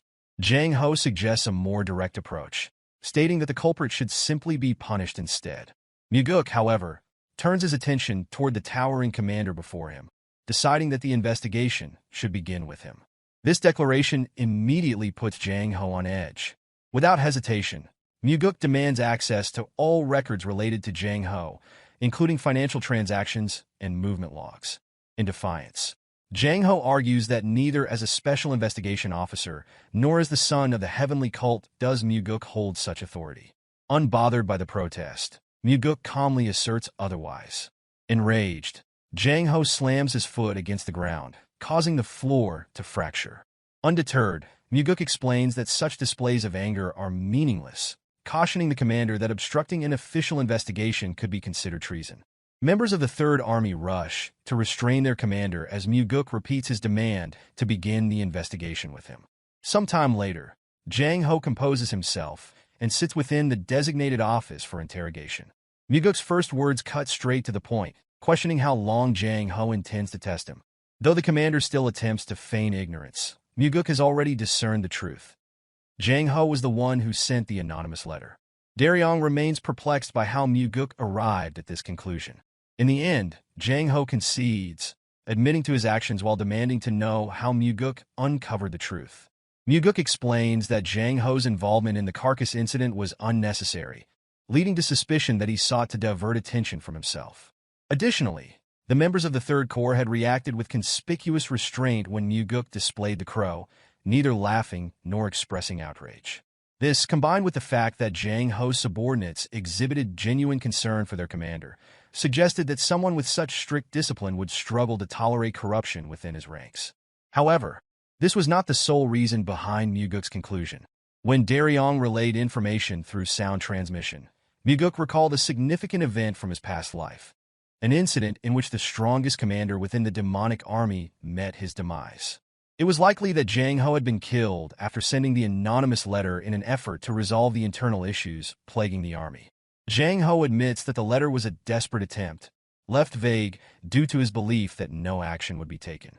Never had he anticipated that the second young master himself would arrive to investigate. Mugeuk presses him further, asking what his thoughts are now that the investigation is underway. Jang Ho, resigned, can only apologize, certain that the situation is beyond saving. Amused, Mugeuk laughs, pondering whether the current generation has adopted a trend of such pessimism. Daryong, however, reminds him that among them, Mugeuk is actually the youngest. Setting amusement aside, Mugeuk finally demands to know the full truth of what transpired in this place. Jang Ho discloses that the demonic army commander has been exploiting the demonic army for personal gain. Rather than serving its intended purpose, he has been accepting payments for assassination requests and coercing subordinates into carrying out the killings.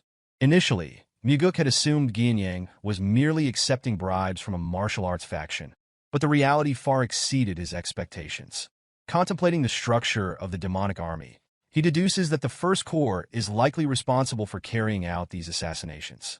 His reasoning stems from their reaction during the investigation. Just as the Third Corps displayed noticeable restraint, the First Corps had been the first to obstruct the inquiry. They had also reacted with the most hostility upon seeing the crow's carcass. Jang Ho then reveals a crucial piece of information. The martial artist believed to have committed suicide after killing the previous investigator had been a close friend. That individual had also been the first to send an anonymous letter exposing the corruption. When pressed further, Jang Ho explains that both of them had joined the cult at the same time, forming a bond akin to family. His voice heavy with conviction, Jang Ho asserts that the demonic army commander must have issued the order for his friend's death, with Go Dang, the First Corps commander, personally carrying out the execution. If this claim holds true, then the case extends beyond simple misconduct. It is a vast corruption scandal implicating the demonic army commander and the entire First Corps. Mugeuk remains certain that both his father and Sima Myung have already grasped the enormity of the situation. His father, it seems, is testing him, gauging whether he can resolve this crisis, even when pitted against the formidable demonic army commander. Turning to Jang Ho, Mugeuk acknowledges the depth of his loyalty, stating that he had chosen his friend well. Without hesitation, he expresses gratitude for the Third Army commander's courage. Overcome with emotion, Jang Ho sheds tears upon hearing those words. Beside him, Daryong also succumbs to the weight of the moment, his sorrow evident in the face of such a harrowing truth. As this day unfolds, a glimmer of hope begins to stir within Mugeuk. Perhaps the lost demonic path is not as irredeemable as it once seemed. The heavenly demon-divine cult that he envisions is one where individuals like Jang Ho hold significant roles, ensuring that integrity and loyalty prevail. Unlike in his previous life, Jang Ho will not meet his end this time. The purpose of Mugeuk's regression is clear: to prevent the deaths of those who should not perish. Sometime later, the two special investigators walked through the courtyard of the demonic dragon court. As they moved, Daryong remarked on the contrast between the rumors he had heard about Mugeuk and the reality before him. He hesitantly admitted that certain rumors suggested Mugeuk was unfit to become the heavenly demon. Mugeuk responded with a calm smile, regarding such rumors as a form of compliment. To him, being deemed suitable for that role was not necessarily praise, as the cult, in its current state, was not governed by terror. He further noted that change was overdue. Without transformation, only destruction awaited, the annihilation of his family and the downfall of the cult itself. The next day, an officer arrived in distress, urging Mugeuk to come immediately. Without delay, he and Daryong rushed through the corridor leading to the court. Upon arrival, Mugeuk was met with an unsettling sight: a faction of the army blocking the way, while several officers lay on the ground, brutally beaten to the brink of death. Among them, Daryong had also sustained injuries. Despite this, he assured that he was fine and directed attention to a severely wounded colleague. Surveying the injuries, Mugeuk quickly identified broken ribs and instructed the others to escort the wounded man to the infirmary. Without hesitation, they carried him away for treatment, while the First Corps remained stationed, obstructing the corridor. Turning his attention to them, Mugeuk inquired whether Go Dang was responsible for the attack. Without hesitation, Go Dang confirmed it. Pressing further, Mugeuk demanded to know why an investigator from the Nirvana Pavilion had been harmed. The commander nonchalantly explained that the investigator had brushed against his shoulder in passing and failed to offer an apology, so he had simply taught him a lesson. Mugeuk, however, was certain that Go Dang had been the one to initiate the collision and would not have let the matter go, regardless of any apology. In response, Go Dang merely laughed, confirming the accuracy of this assumption. Locking eyes with him, Mugeuk stated that he was nothing more than a poison to the cult. Without hesitation, he laid out the list of crimes committed, revealing that Go Dang had killed other cult members in the same manner before. 2 years prior, he had also slain 3 individuals after an altercation at a bar. Unbothered by the accusations, Go Dang scoffed, dismissing the victims as worthless individuals who failed to show proper reverence to the demonic army. Mugeuk then questioned whether Go Dang was aware of the authority he now held, the power to issue an execution order. Go Dang, however, responded with a challenge of his own, questioning what the young master, as an investigator, could possibly do in this situation. This arrogance, Mugeuk noted, was precisely why he was a poison. A fool would behave this way when conscious of how others perceived him. Despite facing an investigator, Go Dang showed no fear, instead putting on a show of bravado in front of his subordinates. He was oblivious to the significance of the stage he now stood upon. Taking a step forward, Mugeuk provoked the commander, prompting immediate movement from his subordinates. Go Dang responded with arrogance, warning that standing against him was the same as standing against the demonic army itself. Without hesitation, Mugeuk retorted, remarking that at the very least, he did not cower behind his subordinates. Feigning injury, Go Dang shifted the blame onto a supposed coward. In response, Mugeuk merely requested that he not use his right hand. The shamelessness of the commander knew no bounds, as he taunted Mugeuk, questioning whether he intended to report to the cult leader after being injured. With unwavering certainty, Mugeuk assured him that even if he perished here, no responsibility would be placed upon Go Dang. Daryong, watching from the sidelines, could only wonder at his intentions, while a vicious grin spread across Go Dang's face. Without warning, Go Dang unsheathed his sword, ready to engage in battle. Meanwhile, Daryong transmitted a warning through sound transmission, explaining that Go Dang was ambidextrous and could wield a sword with equal proficiency in both hands. This, he suspected, was the source of the commander's confidence. Mugeuk, however, remained composed. Holding his sword in his left hand, he placed his right hand behind his back, unfazed by the rising tension. The battle commenced as Go Dang swung his blade downward in a powerful strike. With effortless grace, Mugeuk sidestepped the attack. The force of the strike shattered the ground, narrowly grazing Daryong in the process. Despite repeated attempts, Go Dang failed to land a single blow. Mugeuk, evading each attack with minimal effort, showed no sign of strain. Then, in one fluid motion, he spun his sword, slashing upward in a precise strike. The next instant, Go Dang's hand was severed. A scream of agony escaped the commander's lips before Mugeuk silenced him, breaking his nose with the hilt of his sword. Enraged, the subordinates of the First Corps reacted immediately, unsheathing their weapons and preparing to strike. Daryong, filled with concern, braced for the impending assault as they moved to protect their commander. Yet, before any of them could act, Mugeuk had already cut down several, slitting their throats in an instant. The remaining members hesitated, halting in their tracks. Mugeuk then declared that those who had just fallen had committed treason. Meanwhile, Go Dang, now reduced to a pitiful state, crawled along the ground, pleading for his life. Ignoring his desperation, Mugeuk inquired whether Go Dang even remembered the families of the men he had slain in the bar fight. He doubted it, given the indifference he had displayed. Those families had lost their fathers, sons, and husbands, lives forever altered. Only at this moment did Go Dang finally admit his wrongdoing. But it was too late. Without hesitation, Mugeuk executed him. The remaining Corps members and Daryong could only watch in silence as their commander met his end. Turning his gaze toward the fallen man, Mugeuk reflected on the arrogance of one who had dared to kill fellow cult members without consequence. Not long after, Mugeuk found himself seated with the demonic army commander, Geom, in the midst of music and dance. As expected, the commander wasted no time shifting the blame on Go Dang, portraying him as a criminal despite having once served under him. Feigning regret, Geom lamented the difficult position he now found himself in, stating that the execution of a demonic army commander during an official investigation placed undue pressure on him. He then urged for the investigation to be concluded immediately.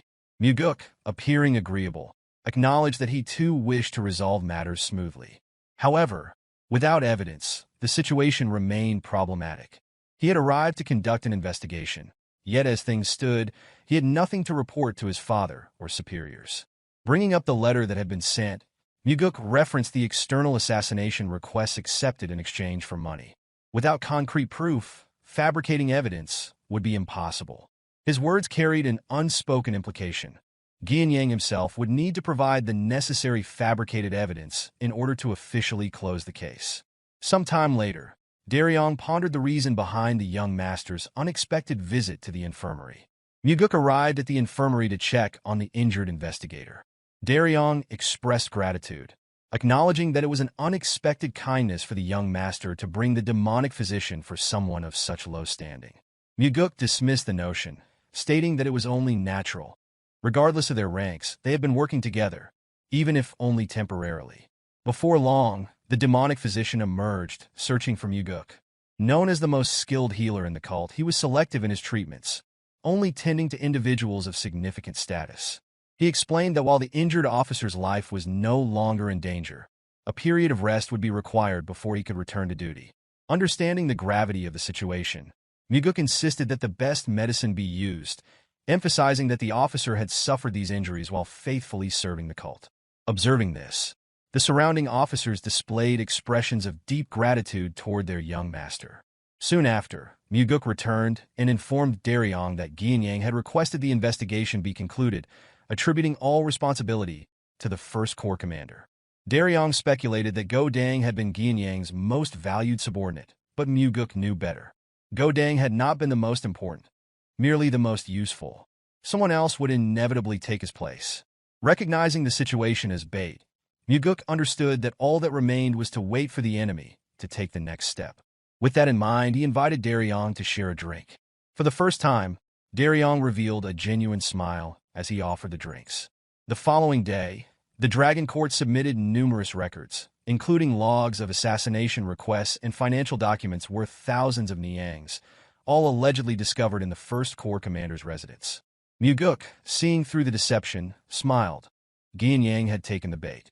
Without even reading the contents, he instructed Daryong to find the most intelligent individual within the First Corps, assuming that this person was responsible for forging the records. Meanwhile, Mugeuk planned to meet Geom once again to stall for time. Shortly after, Mugeuk presented the evidence allegedly found in Go Dang's residence.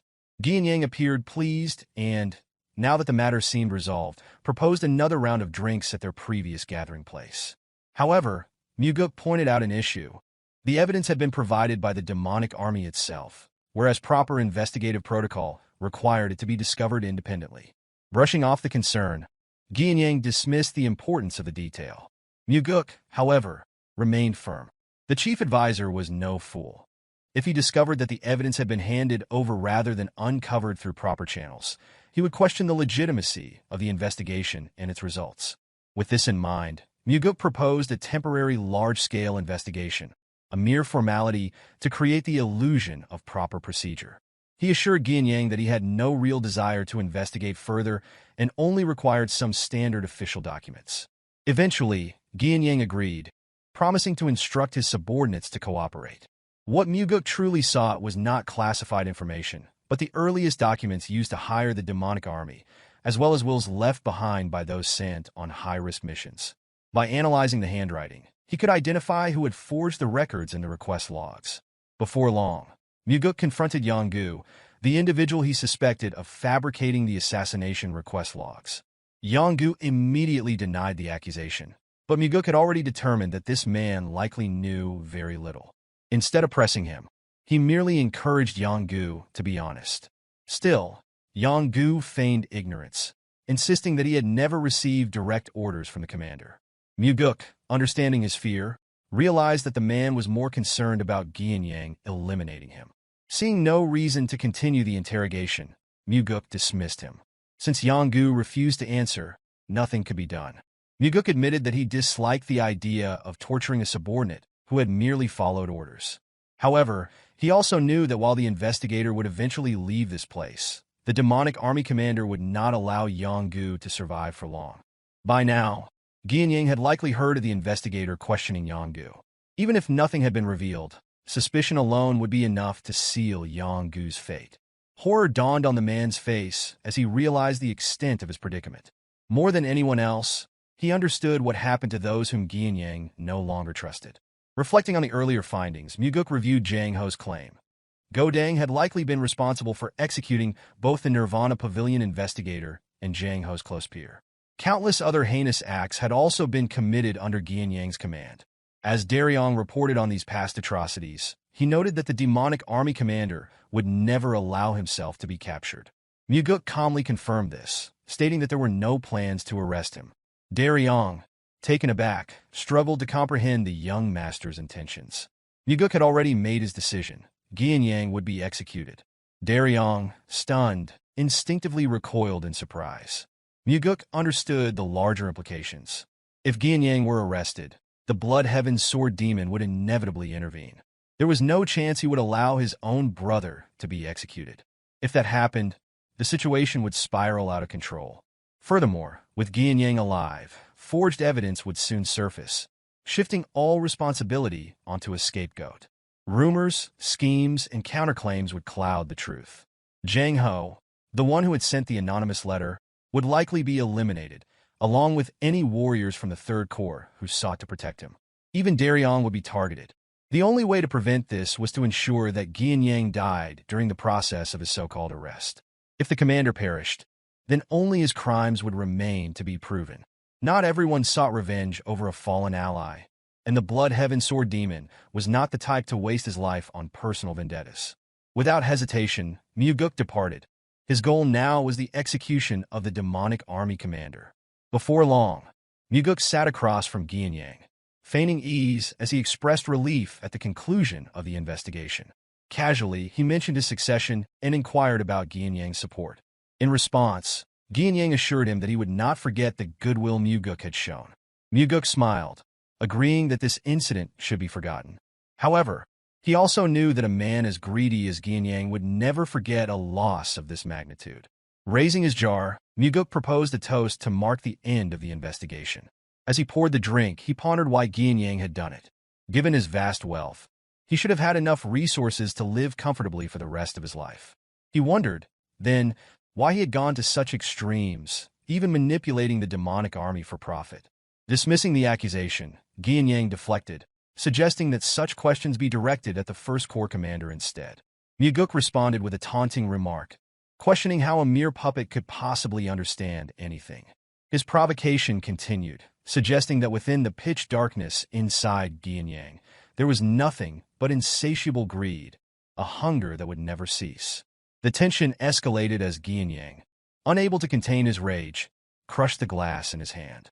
His voice carried both frustration and disbelief as he accused Mugeuk of losing his mind, claiming he was consumed by bloodlust.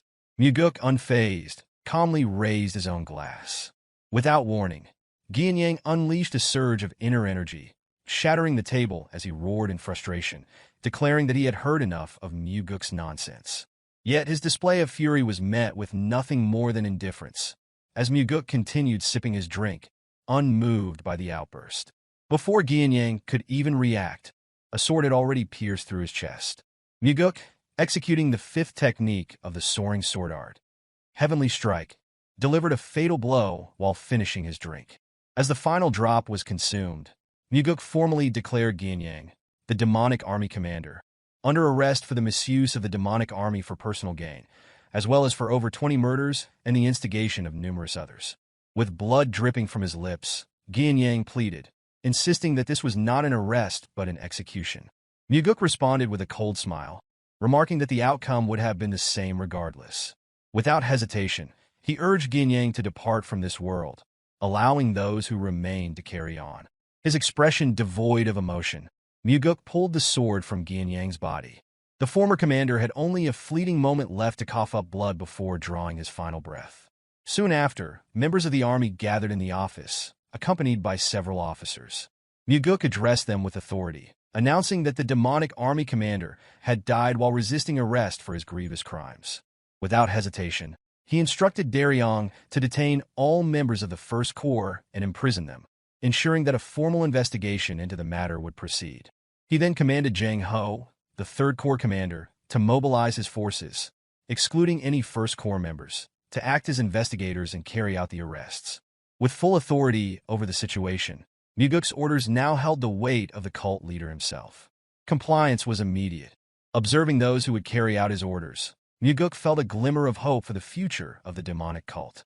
After issuing the necessary commands, he made his way back to the demonic cult's castle, where his father conducted official affairs. Walking alone through the empty hall, he prepared to report his conclusions to his father, accompanied only by Sima Myung and the Blood Heaven Sword Demon. Meeting the gaze of the brother of the man he had just executed, Mugeuk's conviction in the truth remained steadfast. With formal decorum, he bowed before his father and then greeted the Blood Heaven Sword Demon, expressing pleasure in seeing him again. The elder warrior, unceremoniously referred to as a cursed old man, wasted no time in addressing the heavenly demon, demanding an explanation from the second young master regarding the incident. Mugeuk responded curtly, stating that everything was detailed in the report and advising him to simply read it. However, the Blood Heaven Sword Demon insisted on hearing the explanation firsthand. The silence of both the cult leader and Sima Myung signified their approval of this demand. Mugeuk complied, summarizing the investigation's findings. Yang had committed heinous crimes, and during his arrest, he had attempted to retaliate. With a measured tone, Mugeuk offered an apology. Surprisingly, the Blood Heaven's Sword Demon responded with acceptance. If his brother had committed crimes, then punishment was inevitable. However, he admitted there was something he could not comprehend. While he acknowledged his brother's weaknesses, he did not believe Yang was foolish enough to attack while his crimes had been exposed. Mugeuk understood the underlying implication. Had Yang been captured alive, he would have sought aid from his brother. Most likely, Yang had realized his execution was inevitable and sought to eliminate the threat before it was too late. Ultimately, Mugeuk feigned ignorance regarding Yang's motives, suggesting only that he had perhaps been unable to accept the reality of being captured by someone so much younger than himself. The Blood Heaven's Sword Demon, having seen his brother's corpse before arriving, noted that the fatal wound had been inflicted with a single strike to the chest. The fact that Mugeuk had killed him so swiftly demonstrated exceptional martial prowess. To this, Mugeuk attributed his success to his father's teachings, stating that Yang's agitation had prevented him from using his full strength. Accepting this explanation, the Blood Heaven's Sword Demon expressed gratitude for the truth. In return, Mugeuk lowered his gaze and offered condolences for the loss. Despite the situation, Mugeuk was somewhat surprised by the elder's composure. He had expected the Blood Heaven's Sword Demon's anger to reach its peak. Shifting his attention back to the heavenly demon, Kionpa signaled the completion of his business. Chanhua, the cult leader, instructed him to make arrangements for the funeral and take time to rest. The Blood Heaven's Sword Demon bowed in gratitude. Observing this, Mugeuk speculated that the elder warrior wished to question the cult leader's handling of the situation, wondering if such an extreme resolution had truly been necessary. Once the three of them were left alone, Sima Myung praised Mugeuk, acknowledging the thoroughness of the evidence gathered and noting how the incident had been resolved without further complications. He then inquired whether Mugeuk had sustained any injuries. Mugeuk reassured him that he was unharmed, expressing gratitude for the chief advisor's concern. At that moment, another individual entered, carrying a box. Sima Myung presented it as a reward from the cult leader for Mugeuk's efforts. Recognizing the item immediately, the second young master's expression shifted. This was no ordinary sword. Sima Myung revealed its name, the Black Demonic Sword, one of the cult's treasured blades alongside the White Demonic Sword. Mugeuk, however, requested the White Demonic Sword instead, stating that it suited his aloof nature better. Chanhua firmly denied the request, asserting that the Black Demonic Sword was what best suited him. Unsheathing the blade, Mugeuk remarked that his father understood far too little about him. To his surprise, the sword exuded a chilling energy, even before any internal energy had been infused into it. Sima Myung, equally astonished, observed as the cult leader looked on with satisfaction, seemingly pleased to witness the second young master's genuine reaction. Despite his admiration for the weapon, Mugeuk voiced that the reward felt excessive. However, Sima Myung countered, explaining that the matter concerning the demonic army commander had been one of the cult's most dire problems. He added that the cult leader himself should weigh in on the matter. Chanhua remarked that Mugeuk was fortunate to have survived while navigating such perilous circumstances. Yet, Mugeuk knew better. His father had sent him there not out of mere formality, but out of confidence. Chanhua had known that Mugeuk had mastered the soaring sword art. He had also been aware that Mugeuk had consumed the demonic essence pill, ensuring that he would not fall so easily. However, he likely had not anticipated Yang's death. Still, Mugeuk understood the deeper reason behind his father's decision to bestow this exceptional sword upon him. Chanhua addressed the Blood Heaven's Sword Demon with a firm statement, acknowledging the contributions he had made to the cult, but making it clear that he would not tolerate any attempt to tarnish his son's reputation over this incident. In response, Mugeuk expressed gratitude to his father for bestowing the sword upon him and for the meaning behind it. This unexpected reaction caused Chanhua a moment of surprise. With the matter settled, the cult leader granted his son permission to leave. As Mugeuk stepped out of the pavilion, he was immediately greeted by the Blood Heaven's sword demon, who requested that he take a short break before departing. Mugeuk, aware of the elder's persistent nature, understood that he would not have simply left without another discussion. As the young master approached, the old man's gaze shifted toward the sword, immediately recognizing its significance. Mugeuk casually remarked on the summer's unusual heat before taking a seat beside him. Without warning, the Blood Heaven's sword demon erupted in rage, his voice booming as he hurled curses at Mugeuk. His accusations were seething. He demanded to know how Mugeuk had dared to ambush and kill his brother. His fury escalated as he declared his intent to tear Mugeuk limb from limb and offer his remains at his brother's grave. Even the mere release of his inner aura carried enough force to wither the surrounding flowers, his energy surging without restraint. Then, just as suddenly he stopped, a wide grin spread across his face as he stated that such words were exactly what he should have said. Matching the intensity of the moment, Mugeuk immediately retaliated, shouting back with equal vigor. He ridiculed the elder's immaturity despite his age and challenged his audacity, questioning how he had dared to disrupt the order within the cult for his own selfish desires. Without hesitation, he issued a warning, declaring that if the Blood Heaven's sword demon dared to act in retribution for his corrupt brother, then Mugeuk would personally dismember his body and grind him into dust. The moment his words ended, a smile swiftly returned to Mugeuk's face as he concluded that this was how he would respond. The Blood Heaven's sword demon, taken aback, silently observed the young man. He had not anticipated the sheer depth of inner energy radiating from Mugeuk. A moment later, laughter erupted from him, echoing through half of the inner courtyard. Once his laughter subsided, he expressed hope that the young master would go easy on an old man like himself. Mugeuk, maintaining his composure, reassured him that efforts had been made to conclude matters as amicably as possible. However, Geom had crossed far beyond any reasonable boundary, to the point where it could be argued that, for him, such a boundary had never even existed. Turning the conversation, Mugeuk voiced a realization. This elder had always been aware of the corruption within the demonic army. If that was the case, he wondered why he had chosen to ignore it. With solemn honesty, the Blood Heaven's sword demon revealed the truth. His brother had never listened to him. Furthermore, he himself was not entirely free of blame in this matter. Now, upon hearing of his brother's death, an unexpected emotion surfaced: relief. A thought settled in his mind. Geom would no longer stand in his way. Mugeuk, listening intently, found himself astonished by such an open admission. The honesty in the elder's words was unexpected. A quiet moment passed before Mugeuk spoke again, acknowledging that he understood the feeling. If he were to hear of his own brother's death, he, too, would feel relieved. After all, it would mean he would no longer have to bear the burden of killing his own brother with his own hands.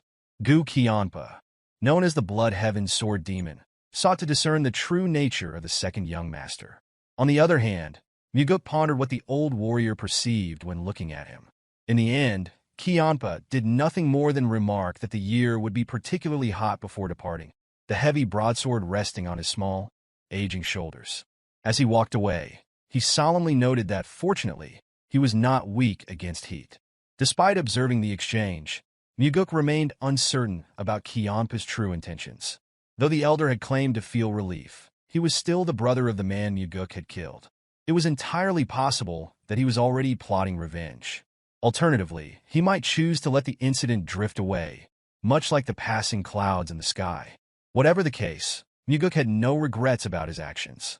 Returning to his training room, he prepared to test his newly acquired sword. The initial moments after receiving a weapon held great significance.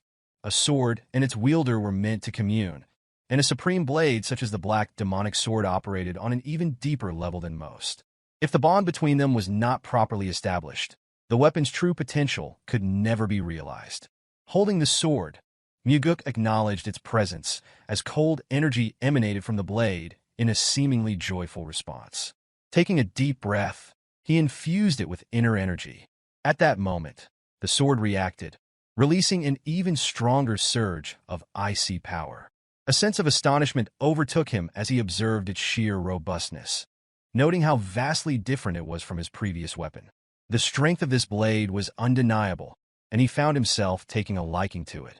With steady movements, he practiced several sword techniques, allowing his inner energy to flow through the weapon. His purpose was twofold: to familiarize himself with the blade and to convey to it that they would rely on his current techniques for the time being. A silent promise followed. He would display far greater martial prowess in the future, but until then, he sought the sword's cooperation. From that day onward, Mugeuk devoted himself entirely to training within the confines of his room.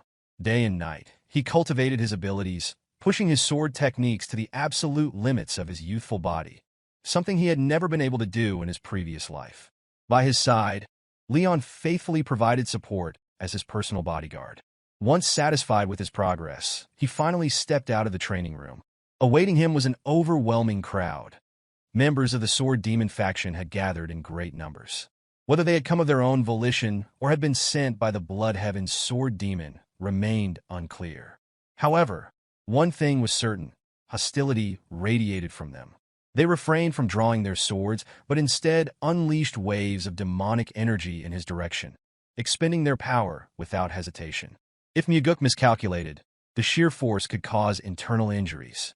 This was not a direct assault, but a battle of attrition. Their aim was intimidation, to turn him into a coward who would not dare step outside. Then, in an instant, an insight dawned upon him. If such an overwhelming amount of demonic energy was being directed toward him, he could turn the situation to his advantage. Recalling the meridian strengthening technique, a secret method designed to fortify the meridians by allowing multiple martial artists to discharge energy at a single target, he realized the greater the number of opponents, the more effective the technique would be. As the surrounding warriors began to reach their limits, Mugeuk seized the opportunity. While others faltered, he pressed forward, absorbing their energy to temper his meridians. Step by step, the concentrated energy grew more intense, but this was exactly what he had intended.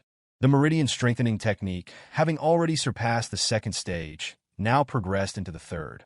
Advancing further, Mugeuk continued his steady march, reaching the fourth stage in a remarkably short time. Finally, as the technique neared its ultimate level, the fifth stage, the incoming waves of demonic energy ceased abruptly. Opening his eyes, Mugeuk met the stunned gazes of those before him. Disbelief spread across their faces. Despite their numbers, they had failed to overwhelm him. A particular brood among them, once defiant, now trembled under Mugeuk's gaze. In the end, he stepped aside, followed by those behind him, allowing the young master to pass. A weary yet satisfied smile formed on Mugeuk's face. It was clear that the sword demons had now acknowledged his strength. Upon arriving at the hall of the demonic castle, he found his father's seat empty. Chanhua appeared suddenly behind him, inquiring whether he wished to test sitting in the heavenly demon's throne. As his father made his way toward his seat, Mugeuk dismissed the idea, stating that he had no desire to be confined by that position. Chanhua, unimpressed by the response, instructed his son to come forward and take the seat regardless. Once seated, Mugeuk reflected on the moment. Though he had expected to feel some excitement, he realized he felt nothing at all. Only then did his father express a similar sentiment. Recalling how his father had slaughtered countless individuals, including his own brother, to ascend to this throne, Mugeuk silently wondered what his father must have felt in that moment if there had been no sense of excitement. Chanhua then revealed that the sword demons had sought out Mugeuk of their own accord. The Bloodheaven sword demon had not ordered them to do so. Hearing this, Mugeuk admitted that although he had acted as if the situation had not affected him, enduring the barrage of energy had been no simple task. He had refused to submit to their suppression, but the moment he left their presence, his body had begun to tremble. It was not fear of them that unsettled him, but fear that his judgment had been flawed. If any among them had lost control and attacked, he might not have survived. And even if he had, the act of killing so many of the sword demons would have destroyed any chance he had of becoming the successor. His father listened intently as Mugeuk explained the true source of his fear: the possibility of facing another moment where a single decision could determine everything. Strangely, in that moment of doubt, he had found himself missing his father, though he could not fully understand why. In response, Chanhua simply stated that a demonic human does not look back. They look forward and continue advancing. Mugeuk, taken aback by such words from his father, suspected that this was his way of offering comfort. Shifting the conversation, he suggested replacing the current demon statue with that of a beautiful woman. He even proposed using one of the renowned Central Plain Four Flowers, whose beauty was said to be unparalleled.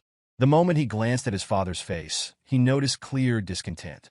Realizing that his words had taken an unnecessary turn, he decided it was time to leave. Handing control of the seat back to his father, he prepared to step down. As he slowly descended the steps, his father watched in silence. Before departing, however, Mugeuk posed a final question: whether it was possible for him to kill the Blood Heaven's sword demon. The instant the request was made, a vein bulged on Chanhwa's forehead as he locked his gaze on his son, his expression unreadable. In the end, a dismissive laugh escapes from Chanhwa as he acknowledges that while Mugeuk may possess the ability to defeat the demonic army commander, he stands no chance against the Blood Heaven's sword demon. In response, Mugeuk questions the reason behind his father's actions, wondering why conflict was created between them in the first place. He then demands that Chanhwa take responsibility. Chanhwa affirms his responsibility by declaring that Mugeuk will assume leadership of the Nirvana Pavilion, an inspector bureau within the cult. With a calculated tone, he provokes his son by echoing his own words about maintaining discipline and order within the cult. Mugeuk cannot help but speculate whether his father is merely using him to resolve long-delayed matters, indifferent to whether he survives or perishes in the process.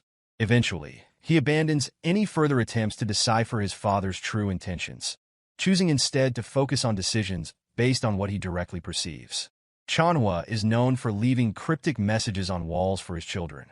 Yet he is also a man who will not hesitate to place them in peril if they prove useful to his plans. Mugeuk then expresses his thoughts, likening his father's expectations to sending a man to slaughter a cow without so much as a sword in hand. His words hint at a deeper intent. Surprise flickers across Chanhwa's face upon realizing that Mugeuk seeks entry into the Heavenly Demon Archives, a repository of rare and secret Murim manuals. Only a select few, including the Heavenly Demon, are granted access. With a skeptical tone, Chanhwa warns that simply entering the archives will not guarantee the discovery of supreme martial arts. The sheer number of manuals housed within would be overwhelming, making it unlikely for Mugeuk to find anything more formidable than the soaring sword art he already possesses. Despite this, Mugeuk expresses a desire to test his luck. Chanhwa, while still harboring suspicions regarding his son's true intentions, ultimately grants Mugeuk 7 days within the archives. Accepting this, Mugeuk subtly implies that his leadership of the Nirvana Pavilion is a price for this opportunity. In another life, Mugeuk was meant to be dead. Years had passed since his departure, and with his disfigured face, none could recognize him. Back then, it had taken him an arduous journey to rise from an ordinary warrior to a position where he could converse privately with the cult leader. During one such meeting, he had learned of a certain martial art. The Strides of the Wind God was regarded as the greatest mobility technique, consisting of only 4 steps. It had once served as a supporting technique for the Heavenly Demon's martial arts, but was eventually lost to history. The manual was said to have been discovered by Ju Baekdo, the cult leader of that time, who secured his rise to power after finding it within the Heavenly Demon Archives. However, he had later revealed that the manuals were not located among the bookshelves. Now, before this knowledge becomes common, Mugeuk enters the archives and discovers the long-lost manual. From the one who was supposed to be the future cult leader, the treasured text had been repurposed to prop up the 19th bookshelf. A knowing smile appears as Mugeuk retrieves the manual, realizing that these 4 strides alone would be enough to traverse the world freely. Without hesitation, he begins meditating to absorb its teachings. The first step, Shadow Step, is designed for infiltration, initially allowing evasion from a single individual. With mastery, however, its effectiveness expands to escape detection from entire groups. The second, Flicker Step, functions as a defensive maneuver, ensuring an escape route even when confronted with an unavoidable attack. The third, Death Step, serves as an aggressive charge, capable of piercing through any defense. The final, Swift Step, is a mobility technique so fast that the word itself fails to encapsulate its true speed. 7 days are spent internalizing the technique. The moment the process is complete, Mugeuk returns to the Heavenly Demon Pavilion to report his success. Chanhwa, curious about the technique his son has acquired, listens as Mugeuk simply describes it as a mobility art. Upon hearing that it is the 4 strides of the wind god, Chanhwa's reaction shifts to disbelief. The claim enrages him, for he is certain that the shadow step had been lost. Mugeuk calmly asserts that he would not dare to lie about such a matter. In response, Chanhwa demands a demonstration. Mugeuk, ever calculating, inquires what reward awaits him for doing so. His father, stern and unwavering, declares that his life will be spared in exchange for the proof. Without another word, Mugeuk closes his eyes and begins executing the lost technique. In an instant, he vanishes and reappears in multiple places simultaneously. Chanhwa rises abruptly from his seat, stunned by the undeniable reality before him. His son has truly mastered the 4 strides of the wind god. Determined to understand the truth, Chanhwa presses for the origin of the technique. Mugeuk, with conviction in his voice, claims that he learned it within the heavenly demon archives. The response only fuels Chanhwa's anger, for he is certain that the technique had never existed within the library's collection.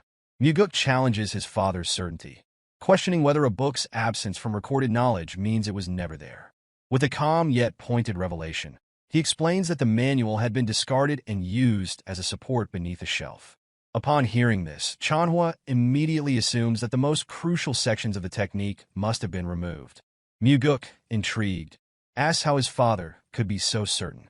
With an air of certainty, Chanhwa admits that it is exactly what he would have done, turning the accusation back onto his son. Following this, he orders Mugeuk to demonstrate each step of the technique. However, Mugeuk's true ambition does not lie in defeating his father or usurping the title of Heavenly Demon. His goal is to eliminate Mugeuk, ensuring the survival of both his father and the cult. More than that, he envisions his father traveling the world, enjoying life before stepping down from his position. As a result, there is no hesitation in passing the 4 strides of the wind god to Chanhwa.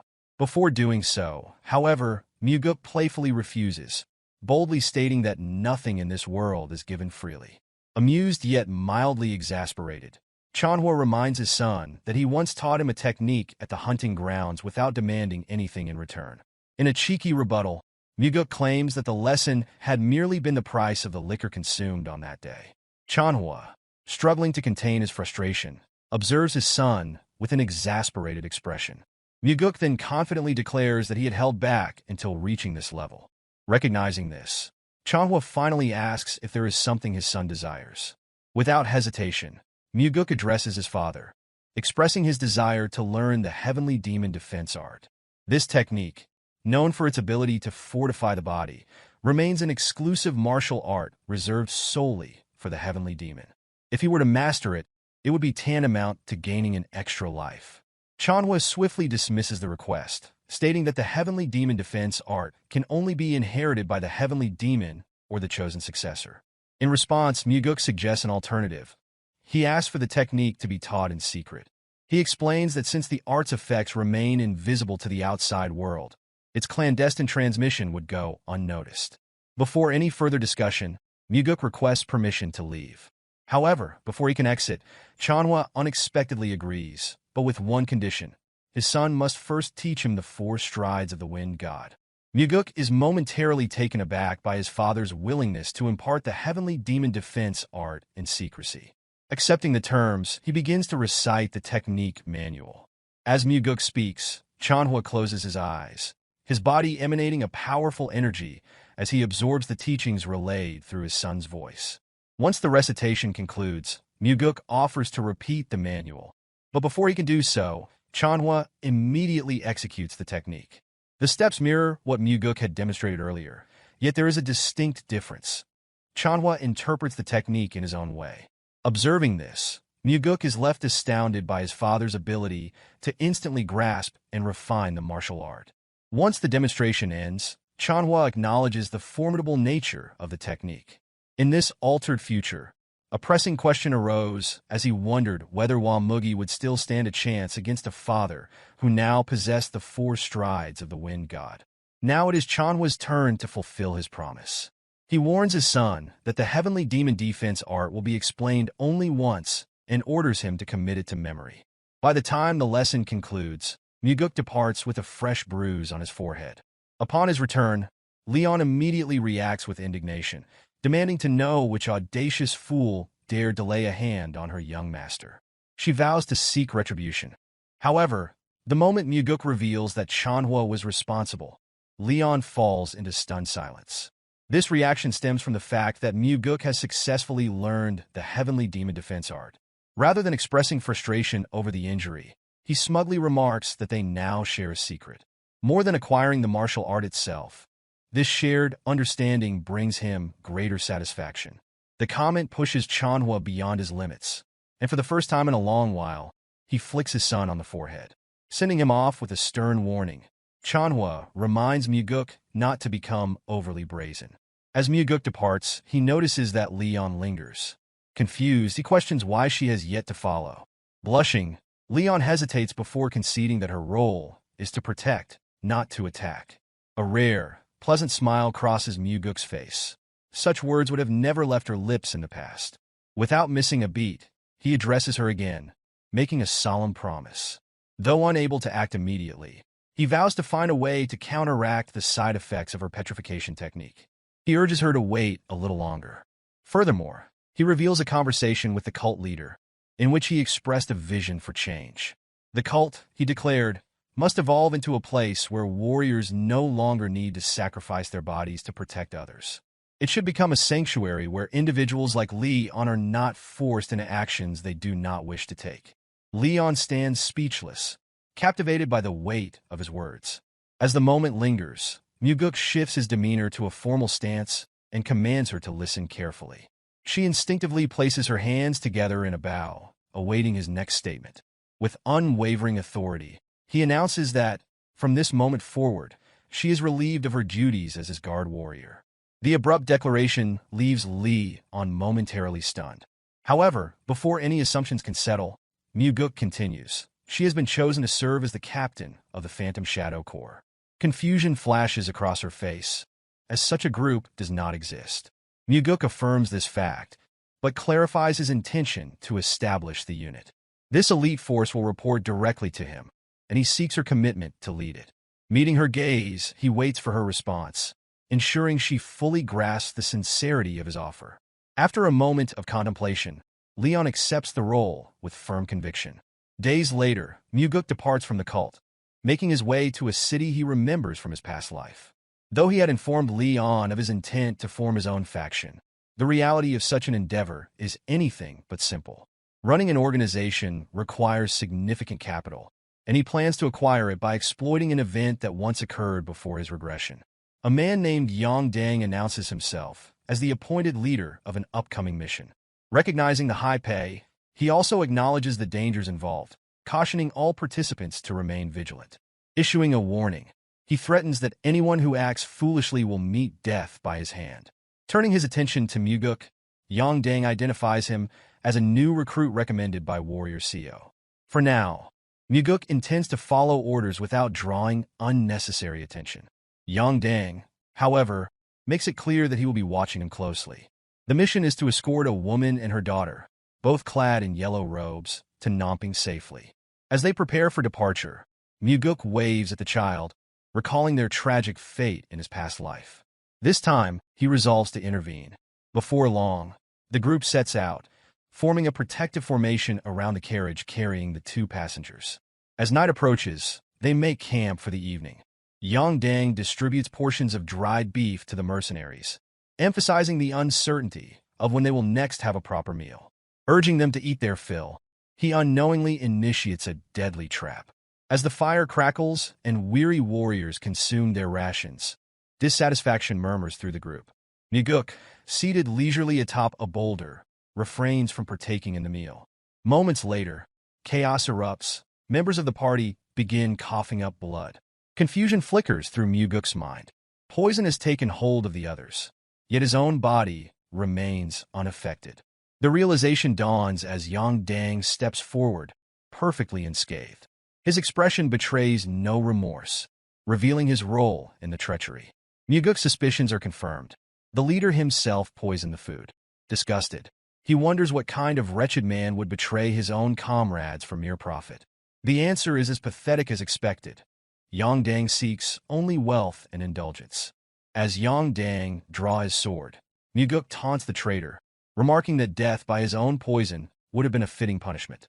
Unfazed, Yang Dang sneers, urging Mugeuk to focus on his own survival. Before retribution can be exacted, another party arrives. A single glance is enough for Mugeuk to discern their strength. Rather than act hastily, he allows events to unfold. The true orchestrator of the ambush steps forward, directing his wrath toward the carriage. With a menacing shout, he orders the occupants to emerge, threatening to set the carriage ablaze if they refuse. The woman and her daughter step out, fear evident in their eyes. Frustration laces the ringleader's voice. He had been reprimanded for failing to locate them sooner. As the tension in the air thickens, Mugeuk remains still, carefully observing the unfolding scene. The woman recognizes the ringleader as Warrior Quan. Tears well up in her eyes as she pleads with him to spare her child. Quan acknowledges her request, agreeing to it only in consideration of their past association. However, his demeanor quickly shifts, his voice rising in fury as he demands that she kneel and beg for mercy. His anger stems from her perceived audacity in acting as though she holds authority over him. As her child clings tightly to her, she continues her desperate plea, offering Quan 10 times the amount he was originally promised. He dismisses her offer with little interest, coldly informing her that her father has already been captured. Unexpectedly, Mugeuk raises a hand in a warm wave toward the woman and her daughter.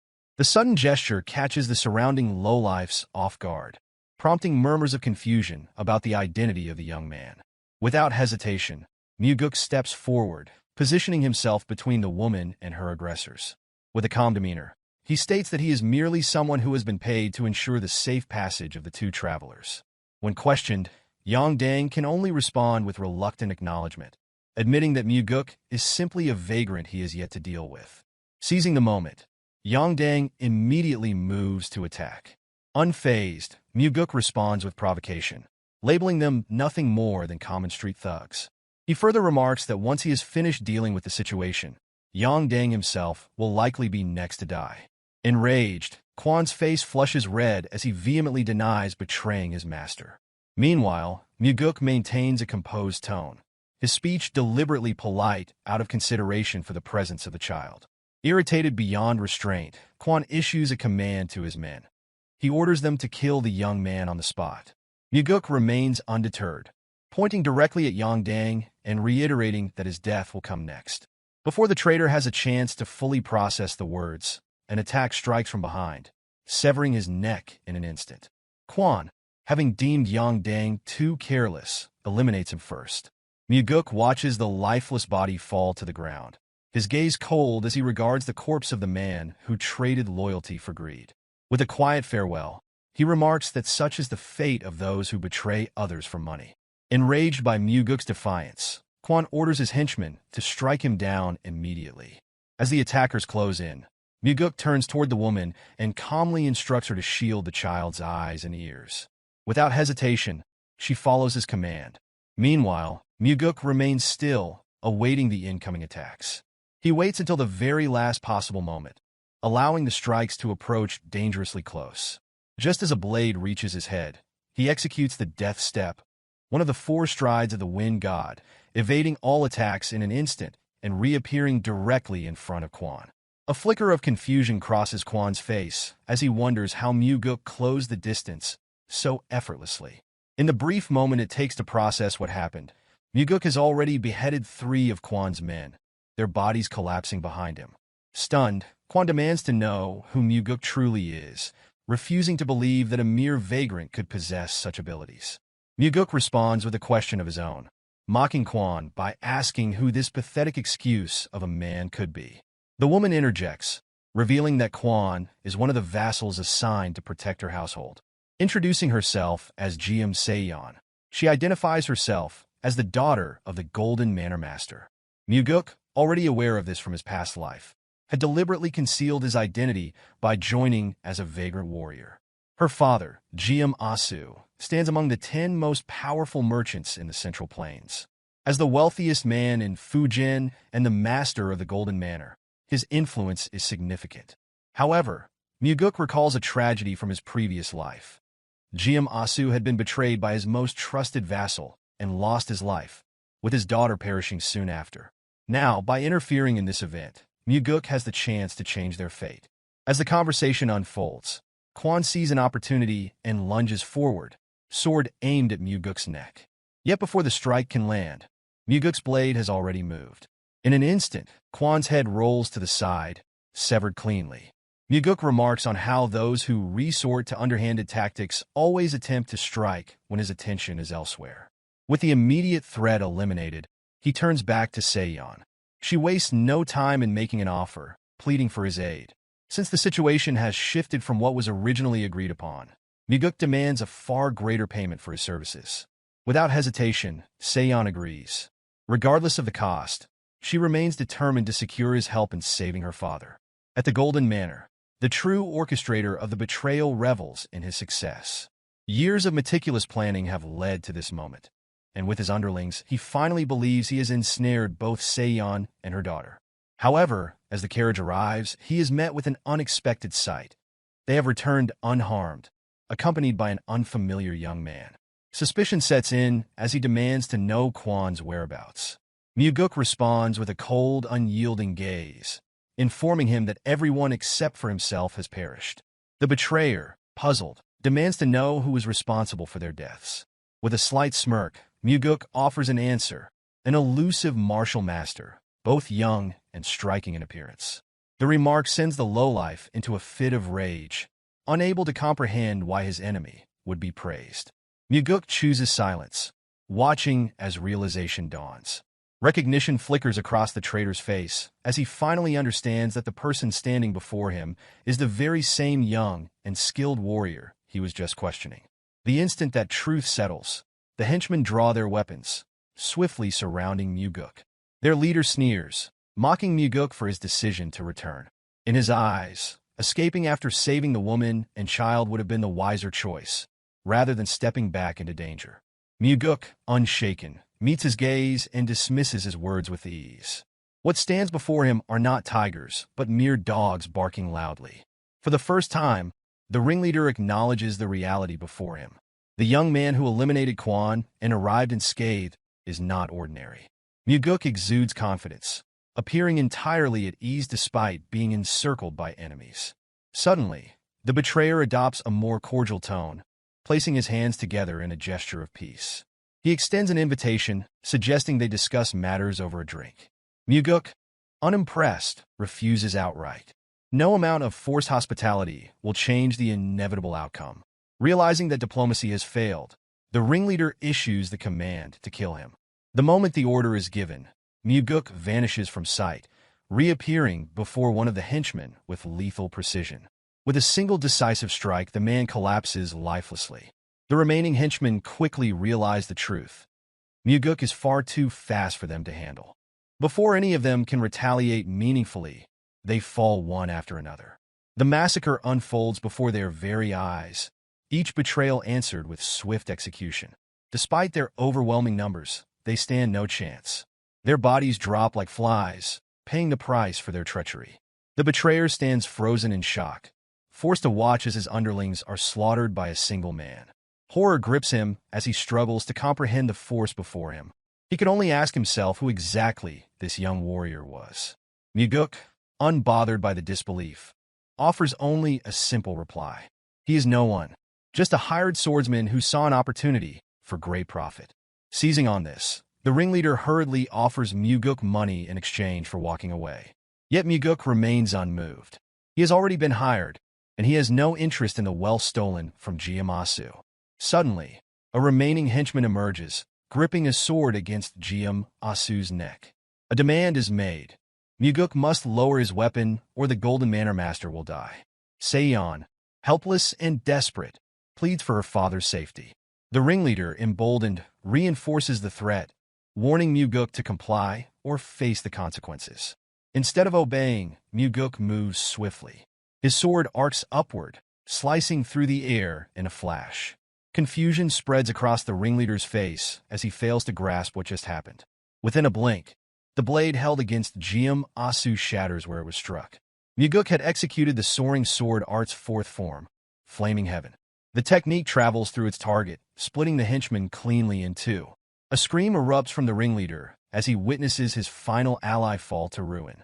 Mugeuk turns toward him, expression cold, and mockingly asks him to repeat what he had just said about dropping his sword. Panic overtakes the betrayer, who now pleads for his life, urging Mugeuk to listen. But Mugeuk shows no interest in idle discussions. He tells the traitor to come at him if he wishes to live. Believing Mugeuk has exhausted his energy, the ringleader grips his sword tightly and lunges forward in an all-or-nothing attack. Feigning struggle, Mugeuk pretends to falter, giving the illusion of difficulty. Sensing an advantage, the ringleader pours all of his strength into his assault, convinced that victory is within reach. One after another, his frenzied attacks are deflected. Confusion clouds his mind as he wonders how such a young man can maintain both overwhelming offense and unbreakable defense. In his desperation, he convinces himself that one final push will turn the battle in his favor. But in that moment, he realizes the truth. Mugeuk's sword is already buried deep within his chest. Disappointment laces Mugeuk's voice as he condemns the ringleader's wasted potential. Had he spent his life honing his skills rather than indulging in greed, he might have been worthy of his title. A vassal meant to protect the Golden Manor should have upheld his duty, not succumbed to corruption. With everything settled, Geom steps forward, expressing deep gratitude. He promises never to forget what has been done for him and his family. Mugeuk, however, dismisses it lightly. He claims to be nothing more than a wandering vagrant passing through. Yet, for those who witnessed his skill, it is clear that no mere vagrant could possess such ability. The name he refuses to reveal remains shrouded in mystery. Seong steps in, reminding her father of the promise made to reward Mugeuk financially for his help.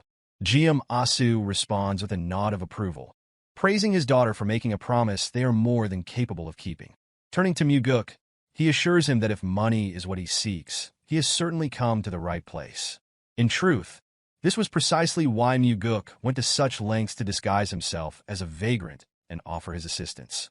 To fulfill the agreement, Geom leads him to the manor's warehouse, expressing his wish to give everything in gratitude. However, realistically, that would be an impossible feat. In response, Mugeuk remains respectful, stating that he would not demand such excess. The old man then makes a proposition. Mugeuk may enter the warehouse and take as much as he can carry as payment. However, there are conditions. He must not use any carts or seek help from others. Only his own strength and inner energy may be used. Before proceeding, Mugeuk asks if the old man is truly certain, warning that he is capable of carrying an immense amount. Geom stands firm in his decision, reaffirming that he and his family owe their lives to Mugeuk. Acknowledging this kindness, Mugeuk bows respectfully before stepping into the warehouse. Meanwhile, Seong turns to her father with concern, questioning whether he has considered just how much a skilled martial artist like Mugeuk might be able to take. Geom, however, remains unconcerned. To him, nothing within the warehouse holds more value than the safety of his daughter and granddaughter. Both father and daughter share an unspoken understanding. Mugeuk is no ordinary warrior. Seong, in particular, has observed his hidden strength, sensing the power that lies beneath his unassuming exterior. The old man, having encountered countless individuals in his lifetime, finds himself unable to describe Mugeuk in mere words. Never before has he met someone so young, yet exuding such confidence and an unmistakable presence. As a merchant, he understands that wealth can always be regained, but a connection with someone like Mugeuk is an opportunity that may never come again. Thus, he remains at peace with whatever Mugeuk decides to take. The greater the amount, the deeper the bond they will form. Once the transaction is complete, Mugeuk returns to the Heavenly Demon Pavilion, selling the gold and treasure he obtained from the Golden Manor across various locations. He ensures that no single shop is burdened with too much wealth at once. By the time he is finished, a literal mountain of riches has been exchanged, earning him a staggering sum of 38 million niang. This fortune will serve as the foundation for the elite squad he plans to establish under his direct command. Upon his return, he finds Chanhua seated as usual. As always, his father receives frequent reports from Sima Myung, making critical decisions that determine who will live and who will die. Observing this, Mugeuk cannot help but wonder if this is truly the life his father desires. As he approaches to deliver his report, a thought crosses his mind. Perhaps, like himself and Leon, his father also harbors the desire to step away from the role of heavenly demon and venture beyond the cult's confines. Standing before his father, Mugeuk explains that he ventured outside to earn money, reasoning that he cannot continue to rely on his father's wealth and will require substantial funding for the future. This piques Chanhwa's curiosity, prompting him to inquire about how his son intends to use it. The response leaves Chanhwa momentarily stunned. Mugeuk wishes to form his own private faction. Just as the Demon Supremes each command their own subordinates, he asserts that he will need his own force to contend with them. Chanhwa, however, rejects the idea outright. If Mugeuk establishes his own squad, his brother will demand the same, leading to division within both the family and the cult. Anticipating this resistance, Mugeuk presents a bamboo slip, offering it to his father.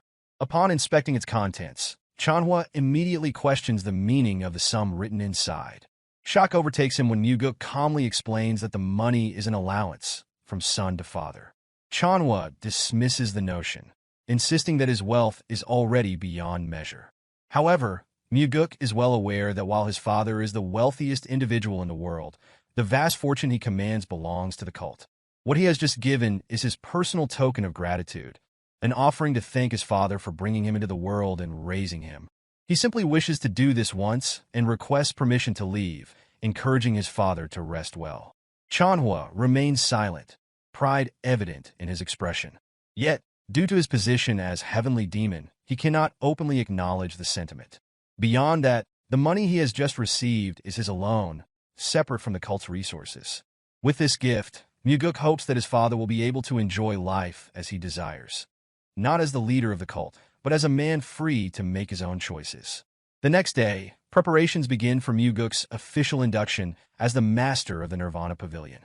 Leon stands beside him as final arrangements are made. Once all is set, Daryong arrives to inform them that everything is ready. The announcement surprises Mugeuk, as he had not expected Daryong to personally report on the matter. Despite the unexpected nature of the appointment, Daryong expresses full confidence that his new master will serve the cult well. Under the bright morning sky, the members of the pavilion gather in neat formation. The next chapter of Mugeuk's life begins with capable allies at his side. Stepping outside, he is met with enthusiastic greetings from the pavilion members. The warm reception catches him off guard. He had not expected such a friendly atmosphere. Suspicious, he suspects that Daryong may have threatened them with pay cuts if they failed to show enthusiasm. However, Daryong denies this, explaining that the pavilion's members hold genuine respect for their new leader. Their admiration stems from the events surrounding the demonic army commander's investigation. Previously, Go Dang, the first corps commander, had killed the investigator assigned to the case. Yet when Mugeuk conducted his own inquiry, only one investigator was injured. In that moment, Mugeuk personally ensured the man received medical attention from the demonic physician.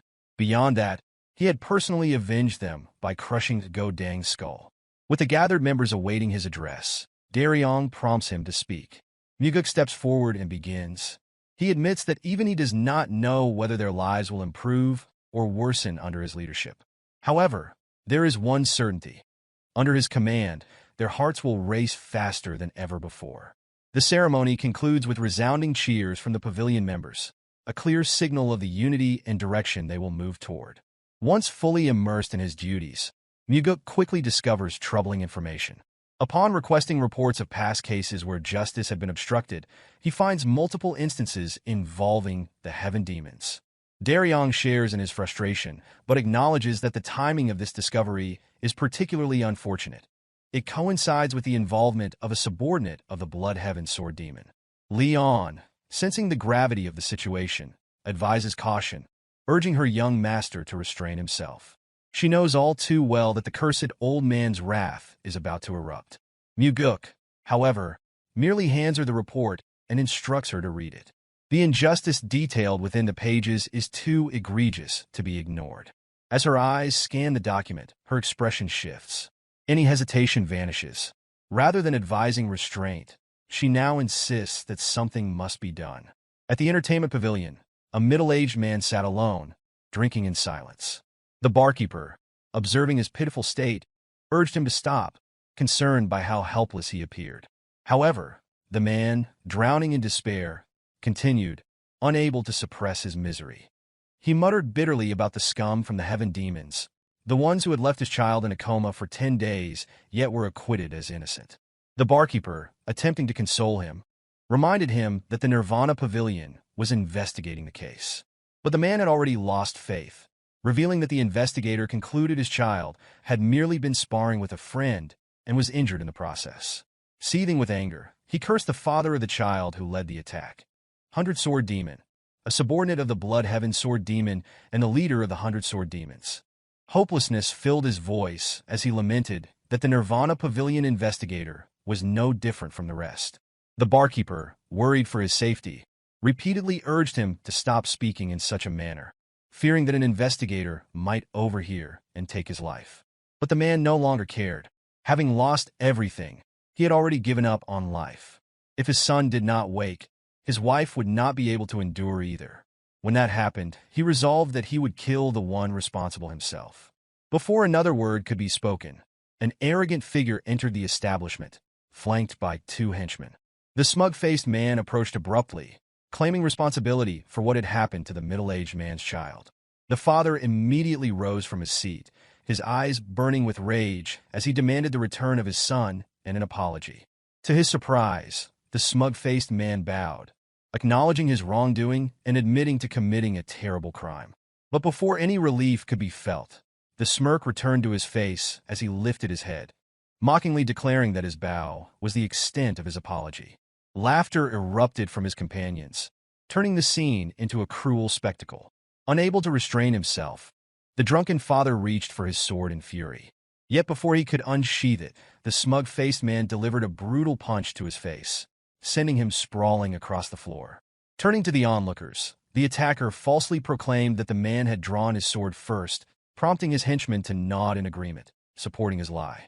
With renewed aggression, he continued to pummel the fallen man, venting his anger over the audacity of a mere storage keeper who dared to report him to the Nirvana Pavilion. His resentment stemmed from the fact that the storage keeper's son had refused to steal money from his own home, an act that had defied his orders. As he struck him again and again, he unwittingly confessed to the crime in his drunken arrogance. The storage keeper, though beaten and weakened, seized the opportunity and cried out, ensuring that everyone heard the admission. But the smug-faced man only laughed, delivering another punch before turning to the crowd and mockingly asking if anyone had heard a thing. The tavern fell into silence. No one dared to challenge him. Faced with such injustice, the storage keeper could do nothing but weep. The sight amused his tormentor, who sneered at him, ridiculing a grown man for crying so pitifully. He insulted both father and son in the same breath, drawing further laughter from his henchmen. Their amusement, however, was short-lived. Mugeuk entered the establishment, flanked by Daryong and Leon. His voice rang through the tense air, stating that he had heard everything. The smug-faced man turned, momentarily taken aback by the interruption. Yet as his eyes fell upon the unfamiliar figure, his confidence wavered. Silence spread through the room as realization dawned that someone had dared to challenge him. Mugeuk, with an air of calm authority, remarked on the sheer rudeness displayed and speculated on how poorly the man must have been raised. Immediately, the smug-faced man lowered his head, adopting a submissive tone. He apologized, claiming that he had simply been too emotional and pleaded for Mugeuk's understanding. But in the next breath, he turned once more, sneering at Mugeuk and asserting that he had no idea who he was dealing with. He warned him not to interfere. A serene smile appeared on Mugeuk's face as he pondered the arrogance displayed by a man whose only claim to power was being the son of the 100-Sword Demon. The realization struck. 100-Sword Demon's influence must have been great for this man to act so brazenly in broad daylight. The smug-faced man stiffened, wondering how Mugeuk dared to speak of his father in such a way. Before further words could be exchanged, the storage keeper intervened, recognizing Mugeuk and addressing him as the second young master. Shock rippled through the smug-faced man and his henchmen. The other patrons quickly stood, offering their greetings. As the weight of the situation sank in, the smug-faced man scrambled to lower his head once more, this time stammering out an apology for failing to recognize Mugeuk's identity. Yet Mugeuk brushed aside the insincere words. He pointed out the clear lack of genuine remorse, given the man's behavior mere moments ago. Aware of how cunning the smug-faced man was, Mugeuk recognized the act. This was someone who had mastered the art of knowing exactly when to bow. When the man attempted to excuse himself and leave, Mugeuk stopped him. His presence in the tavern was no coincidence. He had come specifically to confront the smug-faced man and investigate the string of assaults he had committed. The accused, grasping at straws, insisted that the Nirvana Pavilion had already cleared him of all wrongdoing. Unfazed, Mugeuk declared that the case would be reinvestigated. The repeated extortion of money constituted habitual robbery. The coercion of minors into theft was instigation. The severe beating of his so-called friend amounted to attempted murder. On top of that, there was the assault against the father. With these crimes laid bare, Mugeuk passed judgment, 20 years of imprisonment. Desperate to defend himself, the smug-faced man argued that it had merely been a sparring match. Mugeuk reminded him that a confession had already been made, one that he, as the Nirvana Pavilion master, had personally witnessed. Outraged, the condemned man refused to accept the sentence, declaring that his father would never stand by and allow this to happen. Mugeuk reassured him that he need not worry about his father's interference. The 100-sword demon would soon be too occupied to come to his aid. The smug-faced man froze as Mugeuk continued. His father, too, would be arrested for conspiring with a Nirvana Pavilion investigator. Panic set in, turning into fury. The prisoner spat out threats, vowing that once his father was freed, he would take revenge. Mugeuk, having heard enough, silenced him with a swift and effortless jab. Without hesitation, he adjusted the sentence, 30 years of imprisonment, citing the act of threatening the Nirvana Pavilion master as further grounds for punishment. Defiance crumbled into pitiful sobs. The once arrogant man now begged for mercy, gasping for breath as he pleaded for forgiveness. Mugeuk, however, had no patience for more talk of his father's influence. He demanded a single reason why mercy should be granted. He wondered whether this man had ever spared another, whether he had ever shown kindness, or whether he had ever done anything good, even if only once. Even with the chance to fabricate an answer, the smug-faced man found himself unable to respond. His life had been void of any such actions. Desperate, he swore that he had changed, vowing to live righteously from that moment forward. Mugeuk, unamused, delivered a firm slap across his face. With a satisfying finality, the smug-faced man lay unconscious, felled by a single decisive strike. Mugeuk, standing over him, remarked that he should remember to live with kindness once his sentence was served. Turning his attention to the henchmen, Mugeuk addressed them with a stark warning. If they wished to avoid becoming scapegoats, they would do well to reveal everything. The weight of the threat hung in the air, leaving them with little choice but to comply.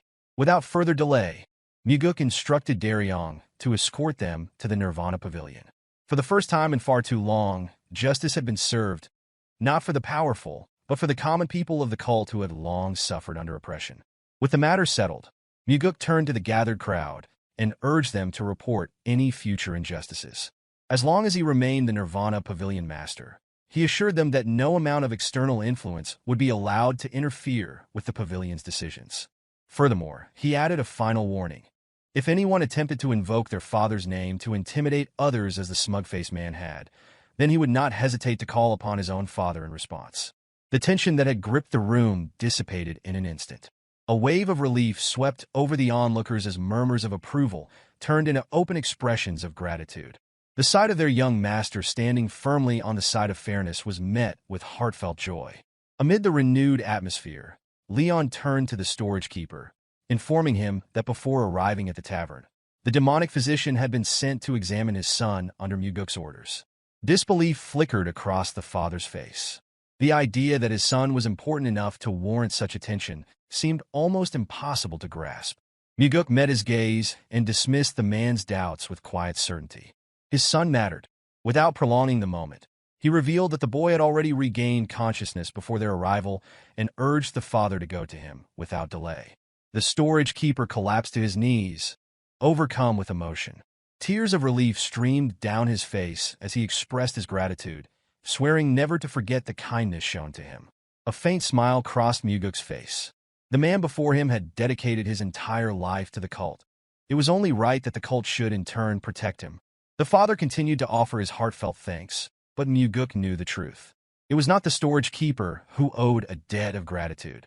It was he who was thankful for the unwavering devotion of men like this, who had long given everything to the cult, asking for nothing in return. Mugeuk had anticipated that his actions would provoke backlash. However, he had not expected the opposition to emerge from within the Nirvana Pavilion itself. Approximately 30 investigators gathered in protest against Yang Ho's arrest. Leading them was Gok Myung, the most senior special investigator. With measured words, he expressed that he should have sought out Mugeuk in his office, but given the number of people involved, they had chosen to assemble in front of the pavilion instead. When questioned about their intent, Gok Myung explained that they had come to discuss Mugeuk's decision to reopen an investigation that had already been ruled upon. The primary concern among the investigators was that such an action would undermine both their authority and morale. Turning his gaze to those standing behind Gok Myung, Mugeuk asked whether they all shared the same belief. In unison, they responded with a resounding affirmation. Standing firm, Mugeuk declared that his perspective differed entirely.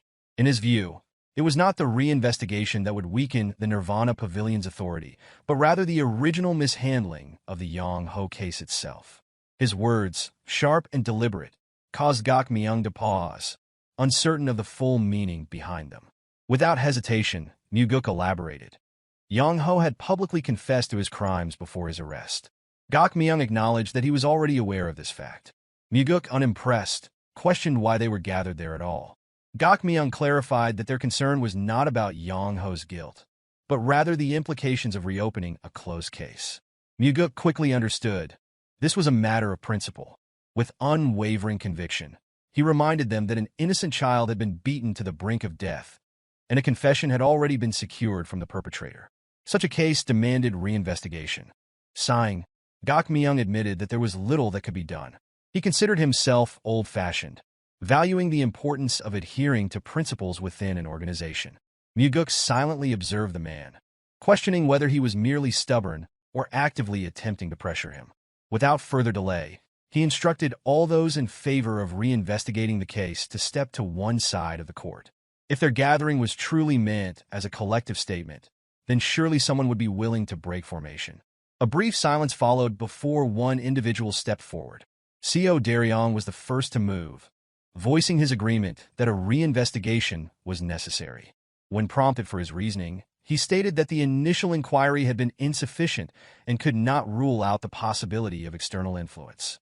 Mugeuk agreed with his assessment and turned his attention to the rest of the investigators, asking for their thoughts. Another figure came forward, accompanied by his colleagues. Echhi, the investigator injured during the demonic dragon court case, now stood in support of the reinvestigation. Before making his stance known, he took a moment to express gratitude to his young leader for ensuring that medical aid was sent to him.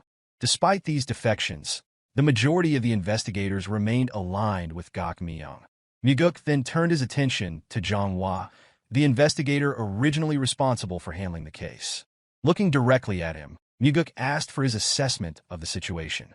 Without hesitation, Zhang Hua maintained that he had conducted the investigation properly. Fixing his gaze on him, Mugeuk bluntly questioned whether he had accepted a bribe from the 100-sword demon. For a fleeting moment, Zhang Hua's expression hardened, though before he could respond, Gok Myung reacted with immediate outrage.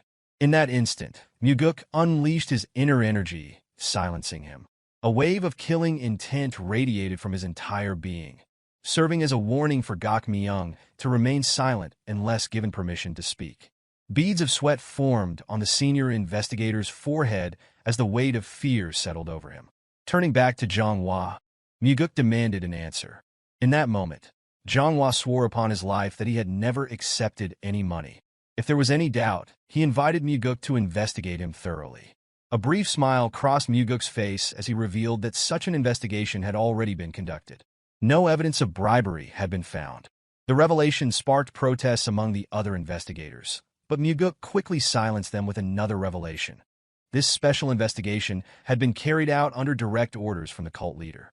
Gok Myung's expression shifted to one of shock upon hearing that the cult leader himself had been involved. Curious, Mugeuk then questioned why Zhang Hua had covered up the case if he had not been bribed. Zhang Hua, unwavering, insisted that he had not engaged in a cover-up and attempted to defend himself further. Mugeuk cut him off, pointedly questioning whether he had been threatened with harm to his sister. A brief moment of silence followed before Zhang Hua's expression betrayed him. Without directly answering, his reaction confirmed the truth. Mugeuk, in a roundabout way, commended him. The reports had described Zhang Hua as an incorruptible investigator, and this proved it.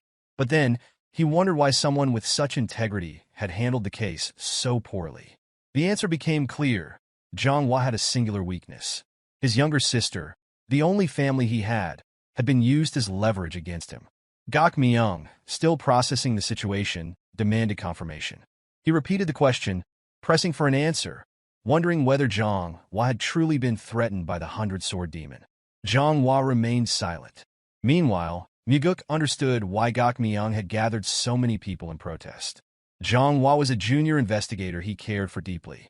The entire demonstration had been orchestrated to ensure that Zhang Hua's reputation remained untarnished. After allowing the weight of the moment to settle, Mugeuk reassured Zhang Hua that there was no longer any reason to fear. Warriors had already been sent to his house to guard his sister. Until the matter was resolved, she would be kept safe. At those words, visible relief washed over Zhang Hua's face. A burden that had weighed heavily upon him was finally lifted. Without hesitation, he dropped to his knees before Mugeuk, acknowledging his failure and admitting to his grave offense. Gok Myung, unable to process the moment, stammered, questioning whether the junior investigator he had tried so hard to protect had truly covered up an investigation. Mugeuk, unyielding, reminded Zhang Hua that his duty remained unchanged, regardless of the threats he faced. Without resistance, Zhang Hua submitted himself and accepted whatever punishment would be given. The gathered investigators watched in silence, their expressions reflecting a mix of emotions. Ultimately, the matter was no longer their concern. The decision now rested solely in their young leader's hands. Mugeuk instructed Zhang Hua to stand. Calmly, he explained that had this incident occurred after he had assumed his position as pavilion master, the consequences would have been far graver. Tears welled in Zhang Hua's eyes as he struggled to process the words. Hesitantly, he asked whether Mugeuk truly intended to forgive him. Without hesitation, Mugeuk confirmed it. However, he left him with a single truth to remember. His forgiveness was not an act of mercy. It was granted because of the life Zhang Hua had lived before this incident. That incorruptible life had been tarnished, but Mugeuk urged him to rebuild it. Zhang Hua, deeply moved, found himself at a loss for words. Even if he could not yet forgive himself, he could only offer gratitude to the young leader standing before him. At that moment, Mugeuk's voice carried through the court, imbued with internal energy. As pavilion master, he declared that he regarded the Nirvana Pavilion as his family. If anyone dared to threaten them, he would personally ensure their destruction. From this moment forward, the Nirvana Pavilion would no longer be swayed by any external influence. In return, he gives his assurance that no one will be allowed to escape unpunished for their transgressions, just as had been demonstrated this time. A reminder follows. Should any of them receive a threat and report it to him, their family will be protected without fail. If his youthful appearance seems untrustworthy, then faith should instead be placed in the cult leader. Should his own efforts prove insufficient, he is willing to plead for his father's assistance. With that in mind, Mugeuk seeks to instill confidence in their work, ensuring that it can be carried out with dignity. Only when absolute safety for them and their families is secured will the Nirvana Pavilion function as intended. Regardless of the perpetrator, all crimes should be met with punishment. Even should someone within the Heavenly Demon Pavilion commit an offense, no leniency will be granted. Should the cult leader himself be found guilty of wrongdoing, accountability will be demanded. His true fear does not lie with the cult leader or the 8 demon supremes. A brief silence follows this declaration, as the weight of his words is equivalent to challenging the cult leader directly, an act no different from inviting death. What he truly fears is the possibility of the Nirvana Pavilion losing its purpose, becoming incapable of protecting those under its care. The notion that wrongdoers might escape justice while those meant to uphold the law remain powerless against them is far more alarming. A soft voice unexpectedly rises among the investigators. A woman acknowledges her delay in speaking, but expresses a desire to follow the wishes of her new pavilion master. A faint blush appears on Daryong's face upon seeing her. Zhou Hyang, the first to step forward in response to Mugeuk's words. That moment marks the beginning. One by one, the investigators align themselves with him. Some do so sincerely, while others hesitate, but ultimately yield to the prevailing atmosphere. For Mugeuk, their motivations are of little concern. What matters now is their collective movement in a single direction. Only one remains, Gakmyeong, who had arrived with a sense of purpose and momentum, now stripped of both. A desire to stand beside the young leader exists within him, yet his pride restrains him. Mugeuk addresses him directly, assuring him of his sincerity and emphasizing the need for his experience and assistance in making this resolve a reality. Extending a hand first, Mugeuk waits. After a moment's hesitation, the old man accepts the gesture, silently committing himself to the path ahead while offering quiet gratitude in return. Without delay, Mugeuk issues an order to Daryong to accompany the enforcement warriors and arrest Yang Tae, the 100-sword demon and father of Yang Ho. A warning follows from Gakmyeong. Compliance will not come easily. Yang Tae commands 100-sword demons who will not allow their leader to be taken without resistance. Mugeuk remains unfazed, instructing that the necessary actions be taken, for should Yang Tae refuse to submit, he will be charged with mutiny. Before long, the man in question stands before Mugeuk. With a respectful tone, he greets him as the young master. However, Mugeuk immediately corrects him, instructing that he be addressed as pavilion master instead. Despite the significant age gap, Yang Tae maintains a composed manner in his speech, addressing the mutiny charge directly and inquiring about its meaning. Mugeuk reveals the truth. It had been the only means of ensuring his presence. An apology follows from Yang Tae, citing the complexities involved in managing an organization. He explains that maintaining pride before one's subordinates is essential. The incident, he insists, was never intended to escalate. It had begun as nothing more than children at play. For the sake of appearances, Mugeuk acknowledges the statement without dispute. Yang Tae then shifts the conversation, alluding to the necessity of external support for the continued operation of the Nirvana Pavilion, emphasizing the significant financial resources required. The underlying intent is evident, an offer of bribery, veiled within the discussion. A reminder is given. Those in power have already placed their support behind the first young master. Before further persuasion can be attempted, Mugeuk interrupts, offering what appears to be an expression of gratitude. Yang Tae interprets this as acceptance, assuming a favorable outcome. He eagerly pledges allegiance and even promises a grand meal in celebration. Rising to leave, he is abruptly stopped, startled by the suddenness of the action. The expectation of escaping unscathed vanishes in an instant. Mugeuk clarifies his statement. When he had spoken of accepting assistance, he had meant after Yang Tae's release from prison. A request follows for the matter to be treated as a joke. With unwavering conviction, Mugeuk denies any jest. The crime at hand concerns a direct threat against the family of a Nirvana Pavilion investigator. A denial follows from Yang Tae, an insistence that no such threat had been made. However, Mugeuk dismisses the denial entirely, emphasizing the testimony already received from the investigator. The laws of the cult dictate that the word of a Nirvana Pavilion warrior carries greater weight than that of others, a provision designed to protect the authority of the investigators. It is suggested that Yang Tae's ignorance of this clause is unsurprising, as its very necessity arises from individuals like him. Many others before him had believed they could escape accountability with mere words. A plea bargain is offered, 10 years in exchange for a confession. A refusal will result in a 20-year sentence. No further negotiations will be entertained. The response was disbelief as he wondered whether the pavilion master had lost his mind. Mugeuk, unbothered, expresses a willingness to be seen as mad if that is what it takes. Dealing with men like Yang Tae requires such an approach, for rational discourse holds no value to those who believe absolute power determines all outcomes. A question followed as he wondered why such a stance had been taken. Mugeuk provides his answer. Yang Tae's son had nearly beaten his own friend to death. This was not a single incident. It had been years of torment. As his father, Yang Tae had sought to conceal the crime by issuing a death threat to the investigator's family. And yet, a question is asked as if the reasoning is unclear. The audacity of it enrages Mugeuk. Yang Tae, too, grows angry. As a sword demon, he declares that his status should afford superiority over those beneath him. The Nirvana Pavilion, after all, had always turned a blind eye to such matters. To Mugeuk, these words are both infuriating and deeply unsettling. With him in command, such practices will cease. A warning follows from Yang Te. Interference will not go unnoticed. The Demon Supreme himself will not stand idly by. Mugeuk, unfazed, reminds him that even in the past, nothing had been done when his own brother had been cut down. There is no reason to expect action on his behalf now. Fury overtakes Yang Te, a fist slamming against the table. A provocation follows from Mugeuk, questioning whether another threat will be made against his family. But there is awareness of exactly who his father is. A final ultimatum is given. Confession must come within minutes.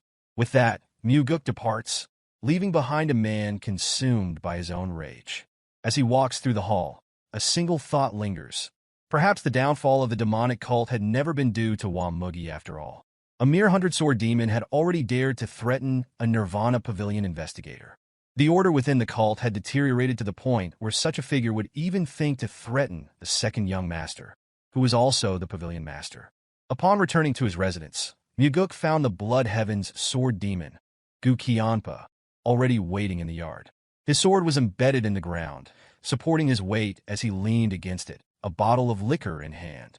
A greeting followed, accompanied by a question, whether he should now address this young master as the Nirvana Pavilion. Mugeuk approached as the cursed old man offered a drink. Seated now, Mugeuk was reminded of the frequent warnings that nothing good would come from their repeated meetings. Yet, as he pointed out, it was this very old man who kept seeking him out. A thought crossed Qiampa's mind. Recently, there had been a moment when something new was felt toward Mugeuk. When the wish was made to the cult leader after victory in the fight, there had been an unspoken acknowledgement. Yes, that was it. If one possessed true intelligence, such a wish would be the only logical choice. Mugeuk agreed with the assessment, for what had been gained then was of immeasurable importance. However, Qiampa believed that moment had marked the beginning of something else, the moment when Mugeuk had begun making his blade cry. A correction followed. The blade was not crying, it was lamenting. Poison had been used by one disciple against him in combat, while another had arrived only to shame a subordinate. A brother had manipulated the demonic army for personal gain. A subordinate had threatened to kill an investigator's family. Of course, the blade would lament, for those surrounding it failed to meet its expectations. Qiampa silently acknowledged the skill behind such words, though he found them incorrect. When prompted to explain, he dismissed the notion that those around Qiampa failed to meet his standards. Instead, he insisted that they were precisely the kind of people he deserved because that was the extent of his worth. A difficult man, Mugeuk thought. Prideful individuals seeking fame were usually easier to break. Without delay, Qiampa made his demand. The immediate release of the imprisoned 100-sword demon, Yang Te. Morale among his people had plummeted to its lowest point. Mugeuk stood firm. Release would only come if the investigation proved innocence. In response, a surge of demonic energy filled the space. The sheer intensity of it allowed Mugeuk to understand why his father had once said that handling the Blood Heaven sword demon was still beyond his capabilities. Qiampa's martial prowess existed on an entirely different level. As the energy continued to radiate, words followed, an offer of advice. Mugeuk, undeterred, interrupted. If a favor was being requested, it should be done plainly. A request should not be made while simultaneously offering unsolicited counsel. The oppressive aura vanished in an instant. A rare admission followed. Mugeuk was right. Few had ever spoken so directly to him. A warning was given in return. Stagnant water was bound to rot. No one remained stagnant by choice. Yet, over time, as familiarity settled in, the chance to escape was lost. This was an opportunity to release that stagnant water. Yang Te was not someone worthy of the cursed old man's protection. A drink was poured, and an agreement was reached. The route would be cleansed. A wise decision, Mugeuk noted. However, surprise struck as Qiampa took the matter further. Mugeuk was to become his water. The condition was simple. Drink, and in doing so, accept the role of the next heavenly demon, with Qiampa as his backer. It was unexpected. Everyone knew where the Blood Heaven's sword demon's allegiance lay. Yet now the decision had shifted. A question formed as he wondered why the first young master was being abandoned now. A simple response: Mugeuk's madness had been unknown before. A realization settled. This old man was untrustworthy, willing to cast aside anyone for his own ambitions. Mugeuk acknowledged a truth: the brother had been killed. To Kianpa, bonds ended the moment one stepped beyond a parent's embrace. No suffering would be endured for the sake of lost kin. With the Blood Heaven Sword Demon support came an entire army. Yet the timing remained suspicious as he wondered why this moment had been chosen. The answer lay in what had been witnessed. A relentless force that bulldozed through everything, fearless and unyielding. Had he been younger, Mugeuk might have been taken in by the flattery, blindly trusting the old man's words. But experience had already taught the dangers of such tricks. The offer was nothing more than a carefully disguised ploy. The glass was set down. Gratitude was expressed for the high regard, but duty called. Mugeuk had no intention of abandoning his responsibilities as Nirvana Pavilion Master. A father's disappointment would follow if work was neglected in favor of political maneuvering. Another challenge followed as he wondered whether, if the cult leader intended to keep him in his current position indefinitely, he would truly be content to remain there, stagnating forever. There was only one path: to become the heir or not. Collaboration would only draw the cult leader's attention further. The reasoning was sound, but a crucial detail had been overlooked. Mugeuk was not the only one seeking to restore order within the cult. His father shared the same objective. A decision would require time. The drink would be taken only once that choice was made.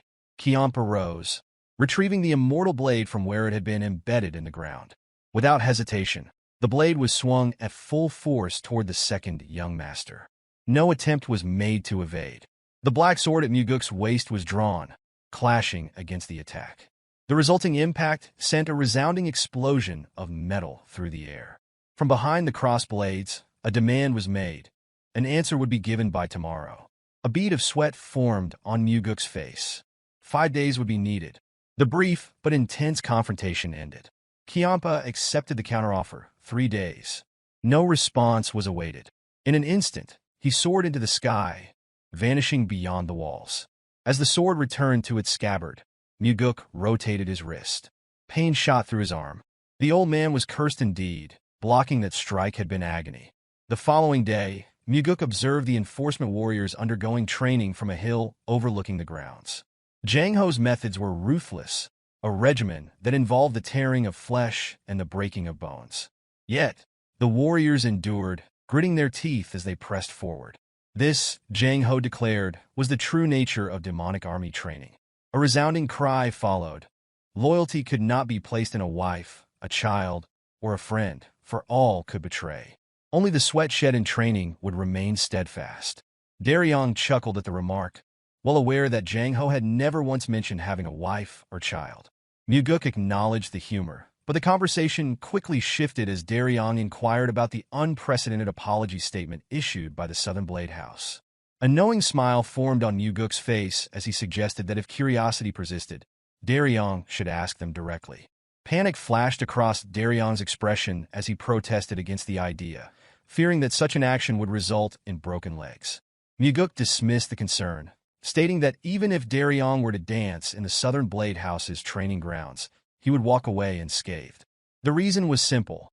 The cursed old man had chosen to support him and had begun severing the stagnant influences they had previously discussed. Without further delay, Mugeuk issued an order. Yang Tae and his son were to be imprisoned in a location where outside contact would be nearly impossible. Full accountability for their actions would be enforced. A thought lingered. Had interference not occurred, they would have continued living as they pleased while victims such as Guak, Su suffered in silence. And if there was one, then surely there had been others before, and there would have been many more to follow. This could not be allowed. Those who sought to wreak havoc would be stopped. The following day, a new branch of the Nirvana Pavilion officially opened within the demonic village. Chunbei, a bar owner, observed as necessary furnishings were placed inside, and a signboard was mounted.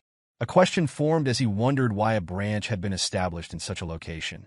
Mugeuk offered a simple explanation. Should any cult warrior abuse their authority, reports were to be made there. Another question followed as he wondered what the people had done in the past when such abuses had occurred. The inquiry seemed absurd.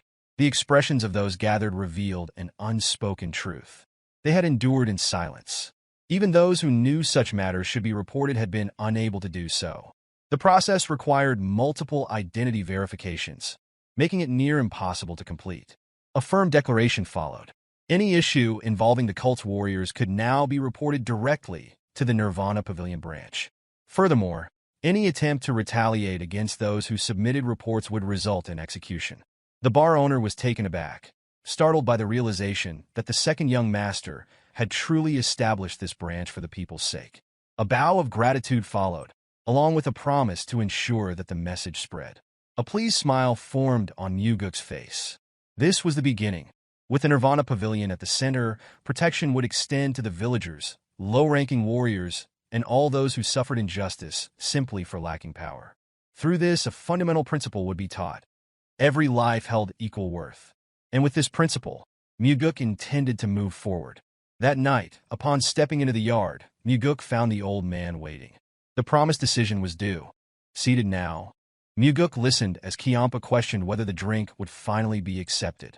Though his expression remained unreadable, the old man's heart brimmed with satisfaction as he poured the liquor. An expectation followed. Mugeuk was to drink. The glass remained untouched. The tension thickened as their gazes met. Silence stretched until Mugeuk broke it with a single statement, a request for snacks. An inquiry followed as he wondered what kind of snack was desired. Within the strained atmosphere, an answer came: the demonic army. A request was made, respectfully yet boldly, for the Blood Heaven Sword Demon to feed the demonic army into his grasp. The demand was met with incredulity. As if dealing with a spoiled child, Kiampa stated that such things did not work that way. Mugeuk remained undeterred, reasoning that having snacks with a drink was perfectly normal. A sigh of exasperation followed, a finger pressed against a throbbing temple.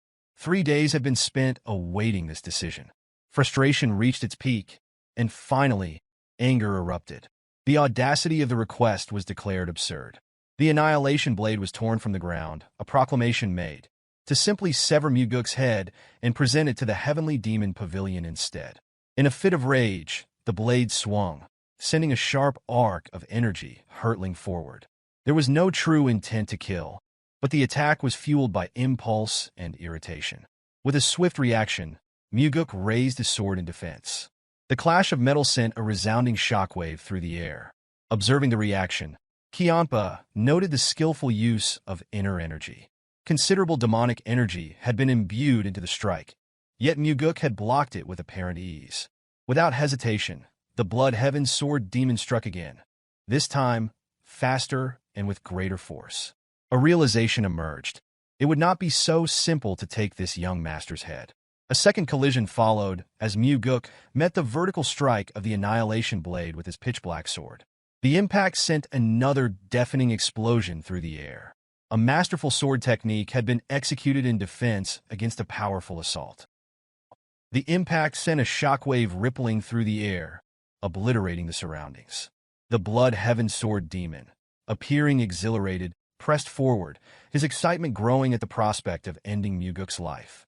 As their blades clashed, an overwhelming surge of energy erupted, flinging Mugeuk backward while the old swordsman stood his ground.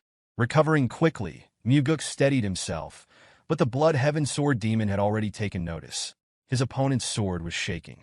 A smirk formed on the old man's face as he acknowledged the thrill of the battle. His energy flared as he assumed another stance, preparing for the next strike. Frustration flickered in Mugeuk's eyes. Clenching his teeth, he considered using the 4 strides of the Wind God technique against his formidable opponent. Curiosity gnawed at him as he wondered whether Kiampa had the ability to counter the death step. However, the technique remained beyond his full mastery. The realization settled in. Engaging in such a high-risk confrontation without sufficient inner energy would be reckless. With a defiant shout, he demanded that Kiampa hand over control of the demonic army.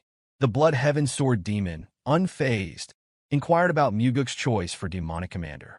There was no expectation that Mugeuk would assume the role himself, given his position as the Nirvana Pavilion Master. In response, Mugeuk declared his choice. Jang Ho, the 3rd Corps Captain. A pointed reminder followed. The Blood Heaven Sword Demon cautioned him. emphasizing that Jang Ho belonged to his faction, and warned of the dangers of overstepping. Mugeuk, unfazed, countered with a sharp remark.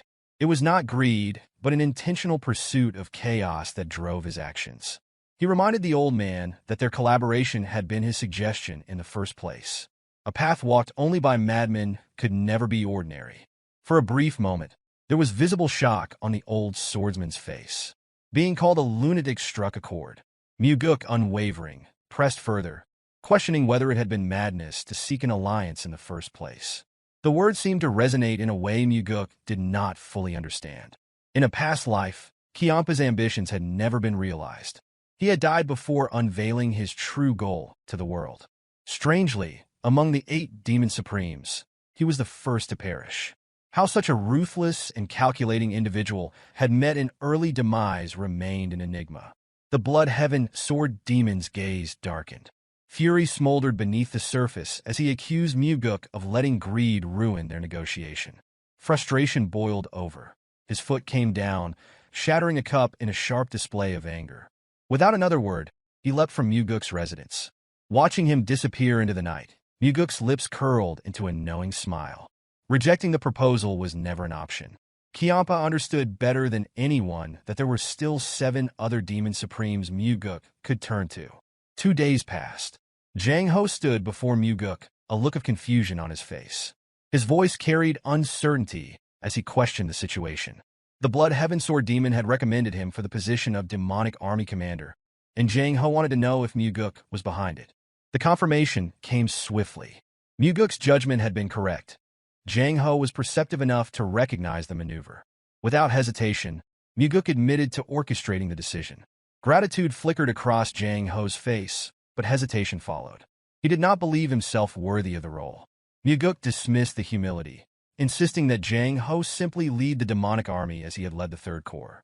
If he succeeded, he would go down in history as the greatest demonic commander to ever live. The weight of those words left Jang Ho momentarily speechless.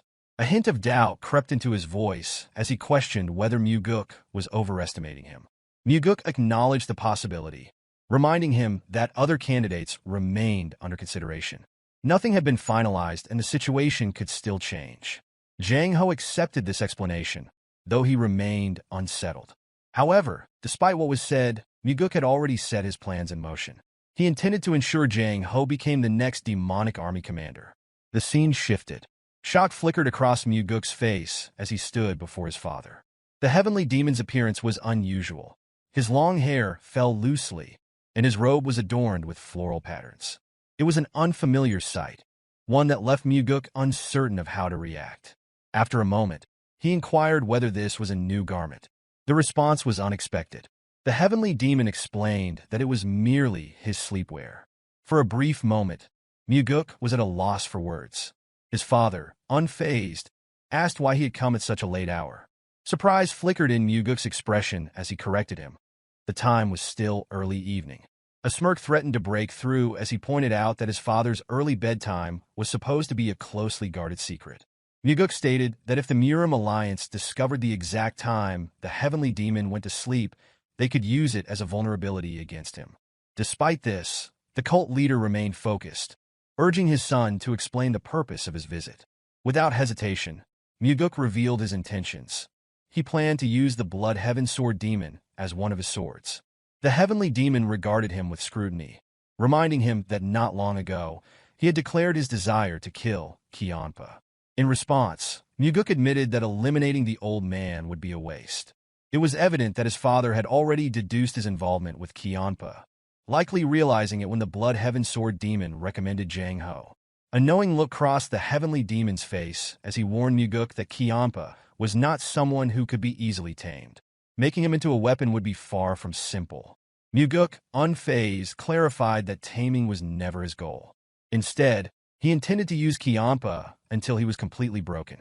The old man had not yet proven valuable enough to be considered a permanent part of his collection. With a calm yet pointed inquiry, the heavenly demon asked what Mugeuk would do if the sword he wielded turned against him. A smirk formed on Mugeuk's lips as he welcomed the possibility. There was a fundamental difference between them, he explained. If Kiampa were to break, nothing would come of it. He was already old. However, for Mugeuk, every slash he delivered only made him stronger.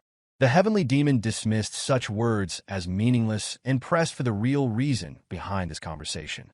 Mugeuk replied that, as someone receiving a salary from his father, it was only natural to report his actions.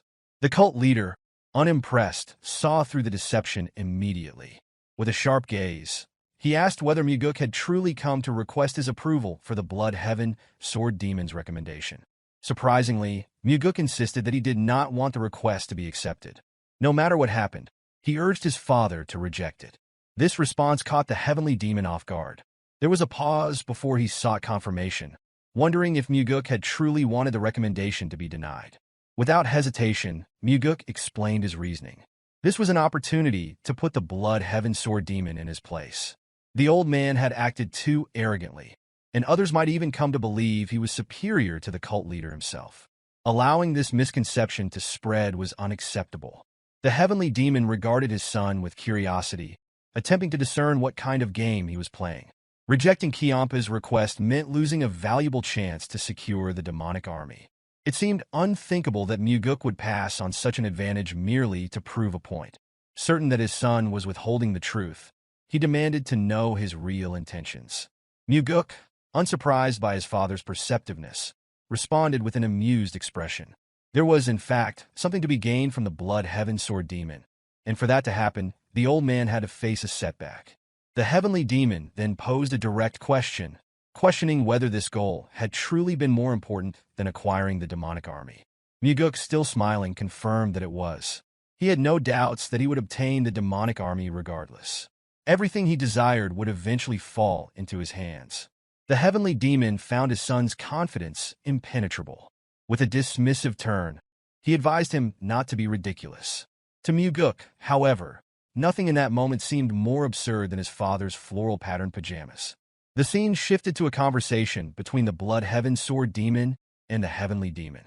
Kiampa acknowledged Mugeuk's recent rise within the cult, his voice carrying an air of calculated observation. The heavenly demon, unaffected by the remark, reminded him that it was only due to his own permission that Mugeuk had been able to distinguish himself in the first place. In a rare show of deference, Kiampa bowed his head and offered gratitude. He admitted that it was only recently that he had come to understand Mugeuk's true potential. However, the cult leader remained unconvinced. In his view, Mugeuk was still immature. Kiampa found this assessment peculiar. With a measured tone, he expressed his desire to guide Mugeuk to even greater heights. The heavenly demon regarded this as an unusual proposition, yet he recognized the opportunity it presented. With little resistance, he permitted Kiampa to proceed as he wished. Kiampa wasted no time. Bowing once more before making an additional request, he sought the heavenly demon's assistance in ensuring that his chosen candidate for demonic army commander would secure the position. The cult leader immediately recalled Mugeuk's earlier plea to deny Kiampa's recommendation at all costs. Weighing both requests, he informed the Blood Heaven Sword Demon that granting such a favor would be difficult. Kiampa then revealed a critical piece of information. Mugeuk himself was vying for the position. The heavenly demon, considering this, acknowledged that he had already done much to support his second son. However, the feelings of his firstborn needed to be taken into account as well. Kiampa, showing understanding, reflected on a lesson learned from his years training disciples. He had often been criticized for failing to commit fully to a single candidate. True support, he believed, required unwavering loyalty to one individual.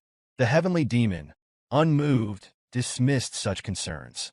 With a cold, unyielding stare, he declared that unlike Kiampa, he did not concern himself with the opinions of others. Rather than tolerating criticism, he simply eliminated anyone who dared to voice it. The Blood Heaven Sword Demon found himself at a loss for words. The cult leader inquired whether there was anything else to discuss, but Kiampa simply bowed his head and stated that there was nothing further to address. He assured the heavenly demon that they would meet again before turning to leave the building. As he stepped outside, his thoughts lingered on the shift in the cult leader's support. Doubt clouded his mind as he wondered why the heavenly demon had withdrawn his backing for Mugeuk. If a choice had already been made, it seemed only logical that unwavering support should follow. The scene shifted to Mugeuk's residence, where Kiampa sat with a cup of liquor in hand. He remarked that Mugeuk's father placed greater value on his older brother. Mugeuk, unfazed, questioned whether that was truly Kiampa's belief. With a serious tone, he explained that their alliance had never been destined to work, for Kiampa should have been able to compensate for the shortcomings Mugeuk lacked. The remark visibly unsettled the blood heaven sword demon. A flash of anger crossed his face as he demanded clarification, asking if he was being deemed inadequate. Mugeuk responded with nothing but disappointment. Placing his cup down, Kiampa asserted that Jang Ho had never been a viable candidate for the position of demonic army commander. Mugeuk, however, challenged his resolve, questioning whether he had already abandoned the notion.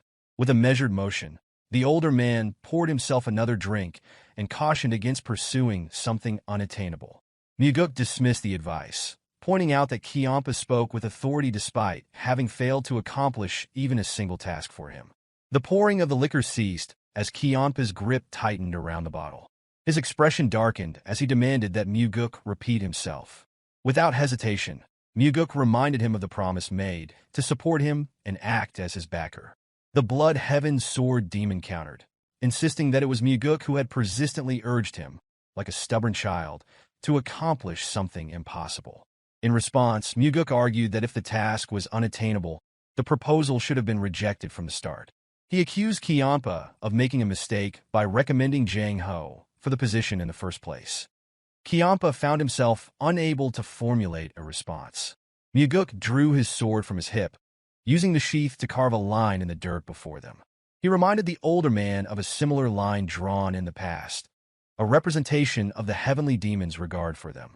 At that time, a mere fraction of the line had belonged to Mugeuk, while the majority had been reserved for another. Now, however, a second line was etched into the earth, this time with Kiampa on the smaller side.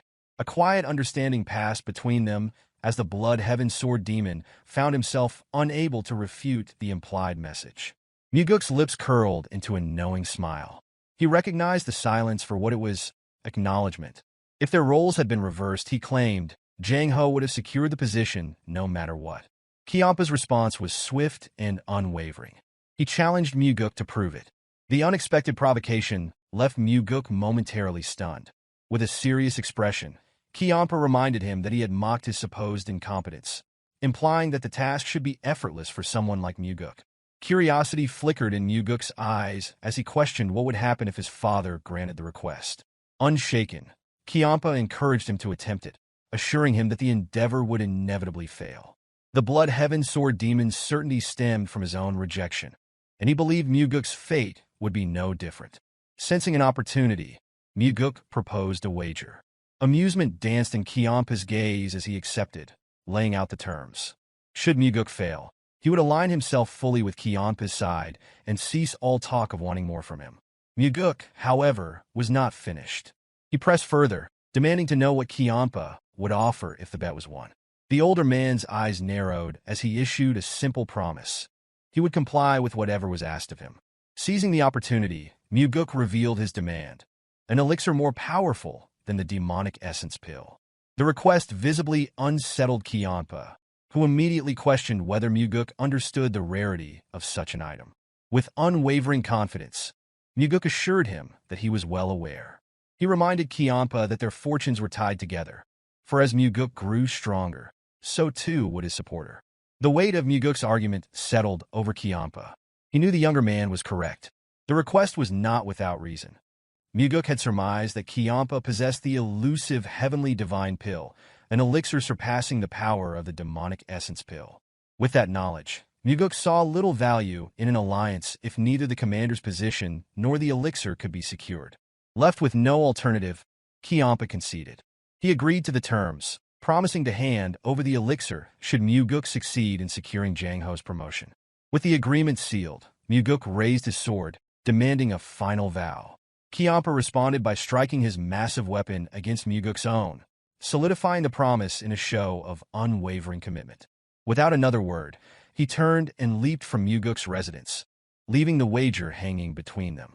Mugeuk understood that consuming the heavenly divine pill in addition to the demonic essence pill would ensure that energy would never be a limiting factor in any confrontation with the Demon Supremes. Fortunately, a perfect strategy had already formed in his mind. In the following scene, Mugeuk sought an audience with the chief advisor, Myung. Without hesitation, he inquired about the probability of Jang Ho securing the position of demonic army commander. He insisted that the advisor be completely honest. Myung, after a brief moment of contemplation, stated that the chances were below 10%. Finding this response peculiar, Mugeuk reminded him that the Blood Heaven Sword Demon had personally recommended Jang Ho. However, Myung revealed that the cult leader had rejected the recommendation outright. He further explained that the Heavenly Demon was not the kind of ruler who would reverse a decision unless provided with a compelling reason. Mugeuk acknowledged this, demonstrating his understanding of his father's unwavering nature. He then pondered another question, considering what would happen if a second Demon Supreme had recommended Jang Ho. Myung found the remark unusual, repeating it back to Mugeuk with a faint smile. A particular Demon Supreme came to Mugeuk's mind, a woman clad in blue robes. The scene transitioned to Myung seated at his desk, reviewing several documents. He recalled Mugeuk's words regarding the influence of two Demon Supremes endorsing the same candidate. Contemplating this, he admitted that such an occurrence was unprecedented. However, if it were to happen, it would provide the cult leader with the justification needed to reconsider his stance. With evident curiosity, Myung asked whether this was a realistic possibility. In response, Mugeuk merely smiled and assured him that he intended to give it a try. He remarked that, at times, it was easier to fight two tigers than one. A lingering sense of unease settled over Myung, who silently hoped that the second tiger in question was not the Sword Supreme. The scene shifted once again, this time introducing a martial artist from the Northern Heaven Sword clan. The man, Bae Jongtak, stood before Mugeuk clad in blue garments. His face betrayed his distress. He had been accused of rape. Desperate to clear his name, he insisted that the servant was attempting to frame him. He pleaded for the opportunity to confront his accuser. Mugeuk, calm and composed, asked the man to explain why he believed the servant would fabricate such a claim. Jongtak speculated that someone might have coerced the girl into making the accusation, or that he had unknowingly offended her in some way. He maintained his innocence, swearing that he had never forced himself on her. Observing him intently, Mugeuk agreed to allow him to face the girl. Calling out to Daryong, who stood outside the door, Mugeuk signaled for him to bring the girl in. The moment she entered, Jongtak sprang to his feet, immediately demanding to know why she was lying. Mugeuk, his voice steady, ordered him to remain silent. If he shouted again, the girl would be dismissed without a word. Instantly, Jongtak clamped his mouth shut. Turning to the servant, Mugeuk asked if Jongtak had indeed violated her. With a slight nod, she confirmed the accusation. The accused, his voice rising in desperation, called her a liar and insisted that her trembling was due to fear of exposure. However, Mugeuk countered that she was simply afraid. Jongtak, disbelief evident in his expression, questioned whether Mugeuk truly believed the girl's words. Without another word, Mugeuk gestured to Daryong, who immediately understood the command. Moments later, two additional young women were ushered into the room. Upon seeing them, a wave of sheer terror washed over Jongtak's face. Mugeuk calmly reminded him that these women had once served under him. With a trembling voice, Jongtak acknowledged them, noting how much they had grown. However, the fiery glares they directed at him left no room for doubt. Dropping all pretenses, Mugeuk declared that there was no point in feigning ignorance any longer. The two women had already testified against him. They had suffered the same abuse, endured the same threats, and had been discarded in the same cruel manner. Jongtak had treated his servants as disposable, exploiting them for years before replacing them with younger victims. Realization dawned upon the accused. His crimes had been laid bare. In a final attempt to save himself, he muttered that he had merely made a mistake after drinking too much. He begged Mugeuk for mercy, claiming that no one had ever been imprisoned for touching their own servants. Mugeuk acknowledged that this was indeed the case. Thorough research had confirmed as much. Jongtak, sensing an opportunity, swore never to repeat his actions. If necessary, he would even put it in writing. However, Mugeuk reassured him that there was no need for concern. He would not be sent to prison. Jongtak's face lit up with gratitude. Smiling, he promised to repay the favor. Yet before another word could escape his lips, Mugeuk's sword flashed through the air, severing his head in a single, merciless stroke. Coldly, Mugeuk informed the lifeless corpse that he was going somewhere else instead. The room fell in a stunned silence. No one had anticipated such an abrupt and decisive action. Turning to the girls, Mugeuk met their uncertain gazes. With quiet resolve, he assured them that the one who had tormented them was dead. Their families would no longer be in danger. They were free to live without fear. He acknowledged that the pain of their experiences would likely linger for the rest of their lives. However, if those memories could not be erased, then they should at least remember what had happened on this day. He hoped that witnessing Jongtak's downfall would provide them with some measure of solace. Mugeuk instructed the girls to remember the final expression on the bastard's face. Unfortunately, this was all he could do for them. His words left them momentarily stunned before the eldest among them stepped forward, expressing her gratitude for the justice he had granted them. The moment she spoke, emotions overwhelmed her, and she, along with the others, broke down in tears.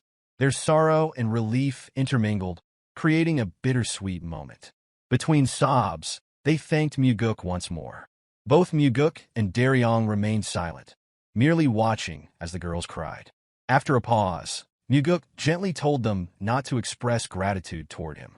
The only reason the bastard had been punished was because they had displayed the courage to testify against him. Without their bravery, justice would not have been served. He urged them to continue living with the same strength they had shown today. With deep respect, the girls bowed their heads and promised they would. Once their conversation ended, Daryong led them out of the building. Left alone, Mugeuk turned toward the window, gazing at the world beyond. A somber realization settled over him. The cult had failed these girls. Under the rule that only the strong survived, there had been no protection for them. If the cult continued down this path, fate would one day allow his father to be cut down by the very orthodox martial arts he despised. That future seemed inevitable. Quietly, Mugeuk acknowledged to himself that his father needed to be removed. His thoughts were interrupted by the sound of footsteps. Leon stepped into his office, her gaze falling upon the lifeless body on the floor. Without hesitation, she informed him that the deceased man had once served the Northern Heaven Swordsman. She warned that the Flower Sword Supreme would not let this matter slide easily. Fixing her master with a piercing stare, she asked if he was not afraid. Mugeuk responded without hesitation. He admitted that he was indeed afraid, but his fear was not of reprisal. With a serious expression, he confessed that his true concern was dying before he had finished dealing with all the filth that plagued their world. Leon regarded him carefully before offering a different perspective. She noted that, over time, their cult had begun to change for the better. If things continued this way, soon they might even have more honorable individuals among them than the Murim alliance itself. Mugeuk smiled at her words, but his response was firm. Avoiding the crime of raping a servant was not an act of goodness. It was the bare minimum expected of any decent person. No one should be permitted to commit such atrocities. What she perceived as progress was nothing more than their cult finally doing what should have been natural all along. As he finished speaking, Mugeuk called out to Daryong. Without delay, he instructed him to notify the Sword Supreme immediately. A problem had arisen during the course of an investigation, and he intended to explain the matter personally. The scene shifted to the Northern Heaven Sword clan. A man dressed in blue led Mugeuk and Daryong through a vast bamboo forest. The surroundings were serene, the thick canopy of bamboo casting elongated shadows across the narrow path. Deep within the forest stood a refined yet imposing building. Upon their arrival, an announcement rang out. The Nirvana Pavilion Master had arrived. Stepping out of the building to receive them was a woman of striking beauty. Her composed demeanor radiated both grace and authority. This was the Flower Sword Supreme, so Yeonrang. Yeonrang gestured for the two to enter. As Mugeuk's thoughts drifted, observations about the Flower Sword Supreme surfaced. Despite appearing to be in her 20s, reality dictated otherwise. Her true age doubled that assumption. This peculiarity birthed a saying within the sect. The world may change, but the Sword Master does not. Strangely, she even seemed to grow younger with each passing year. Once inside, Mugeuk pressed his hands together in a formal greeting, acknowledging the time that had passed since their last meeting. The remark prompted Yeonrang's response, noting how the title of senior still felt unfamiliar. A preference was expressed, being addressed as mentor instead.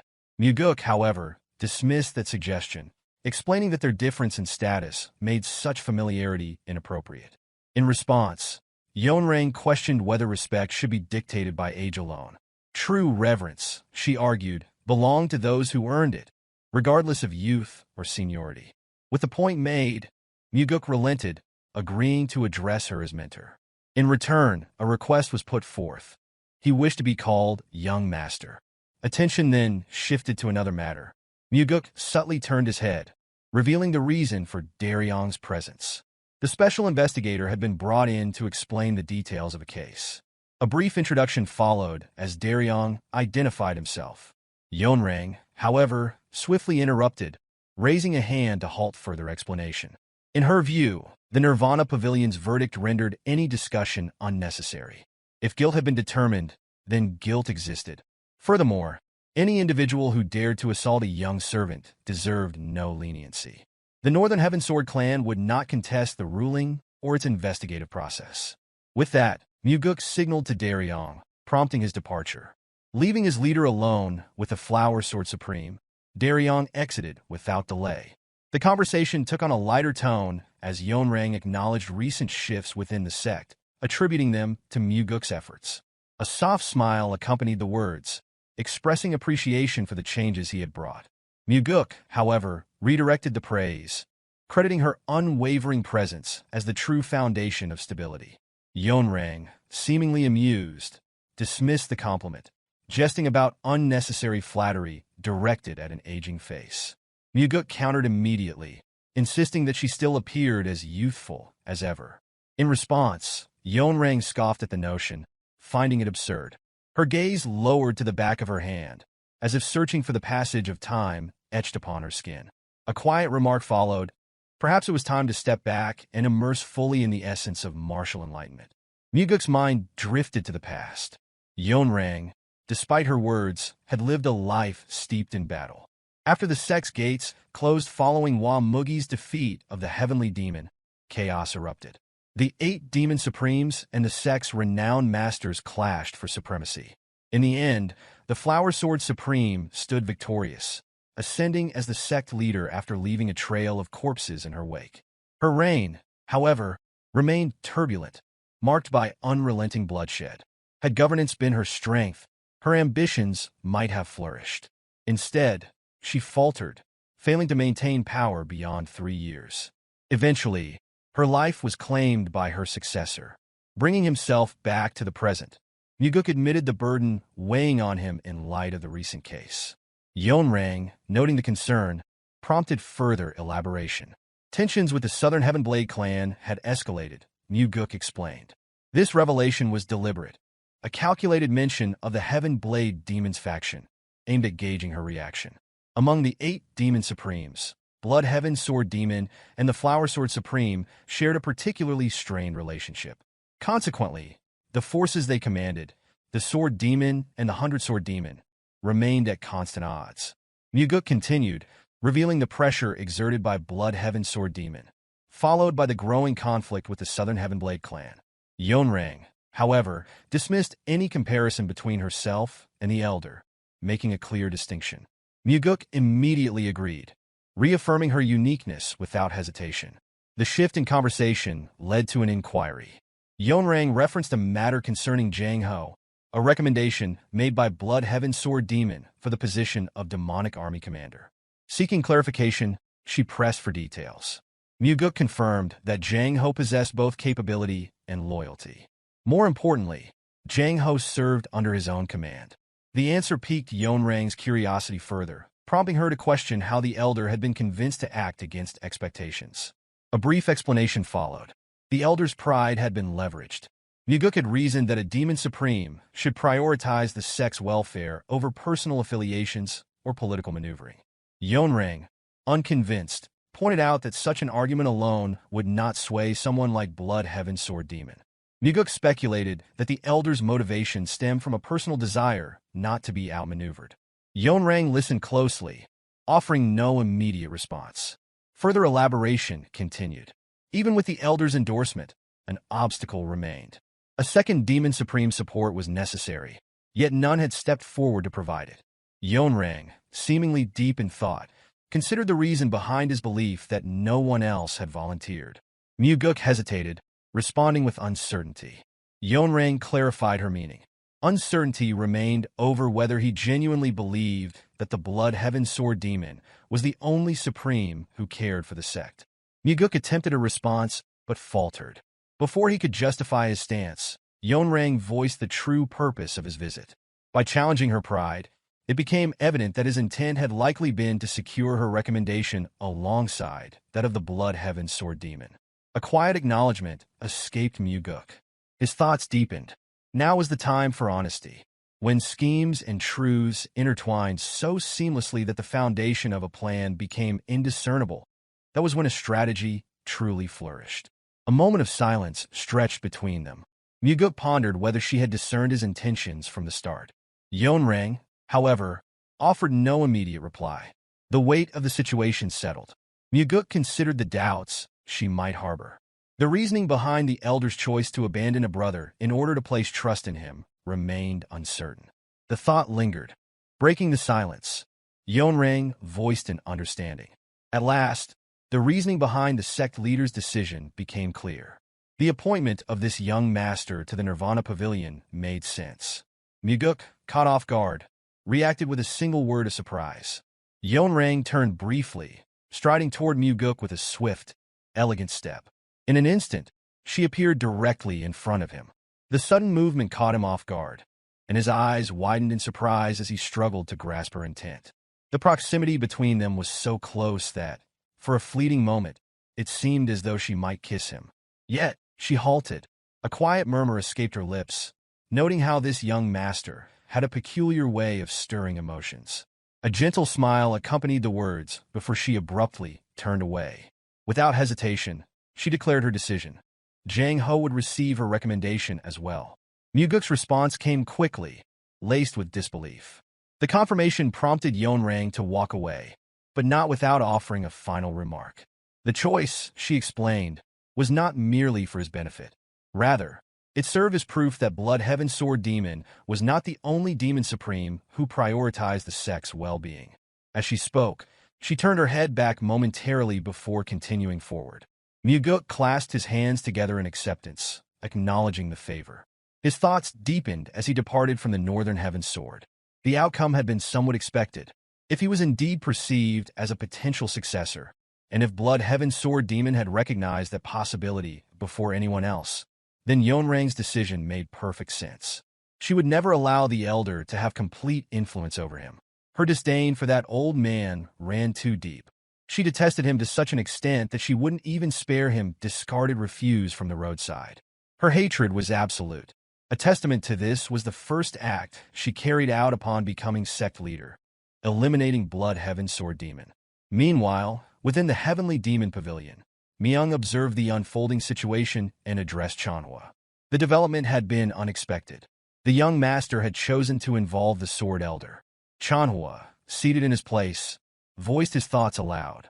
The move had clearly been a calculated one, exploiting the deep-seated discord between Yeonrang and Blood Heaven Sword Demon. Attention then settled on Jang Ho, prompting an underlying uncertainty regarding his suitability for the role of Demon Supreme. Myung responded without hesitation. Jang Ho's martial abilities were exceptional. However, his political influence remained weak. The young master had been shrewd in selecting someone like Jang Ho. Chanhua contemplated this further. It was unlikely that Jang Ho had been the young master's choice from the beginning. Emotion must have played a role. Despite outward appearances, the boy was more sentimental than he seemed. Myung, the chief advisor, murmured in response, recognizing both the strength and the vulnerability in such a trait. Chanhua, however, dismissed the sentiment entirely. From his perspective, such emotional inclinations were solely a weakness. With the discussion settled, Myung sought clarity on the next step regarding the Demon Supreme appointment. Chanhua considered the matter carefully before deciding aloud. If both Yeonrang and Blood Heaven Sword Demon had issued recommendations, rejecting the nomination would be impossible. For the sake of their standing, Jang Ho would be appointed Demonic Army Commander. Only after reaching his decision did he formally announce it, declaring that Jang Ho would ascend as one of the 8 Demon Supremes.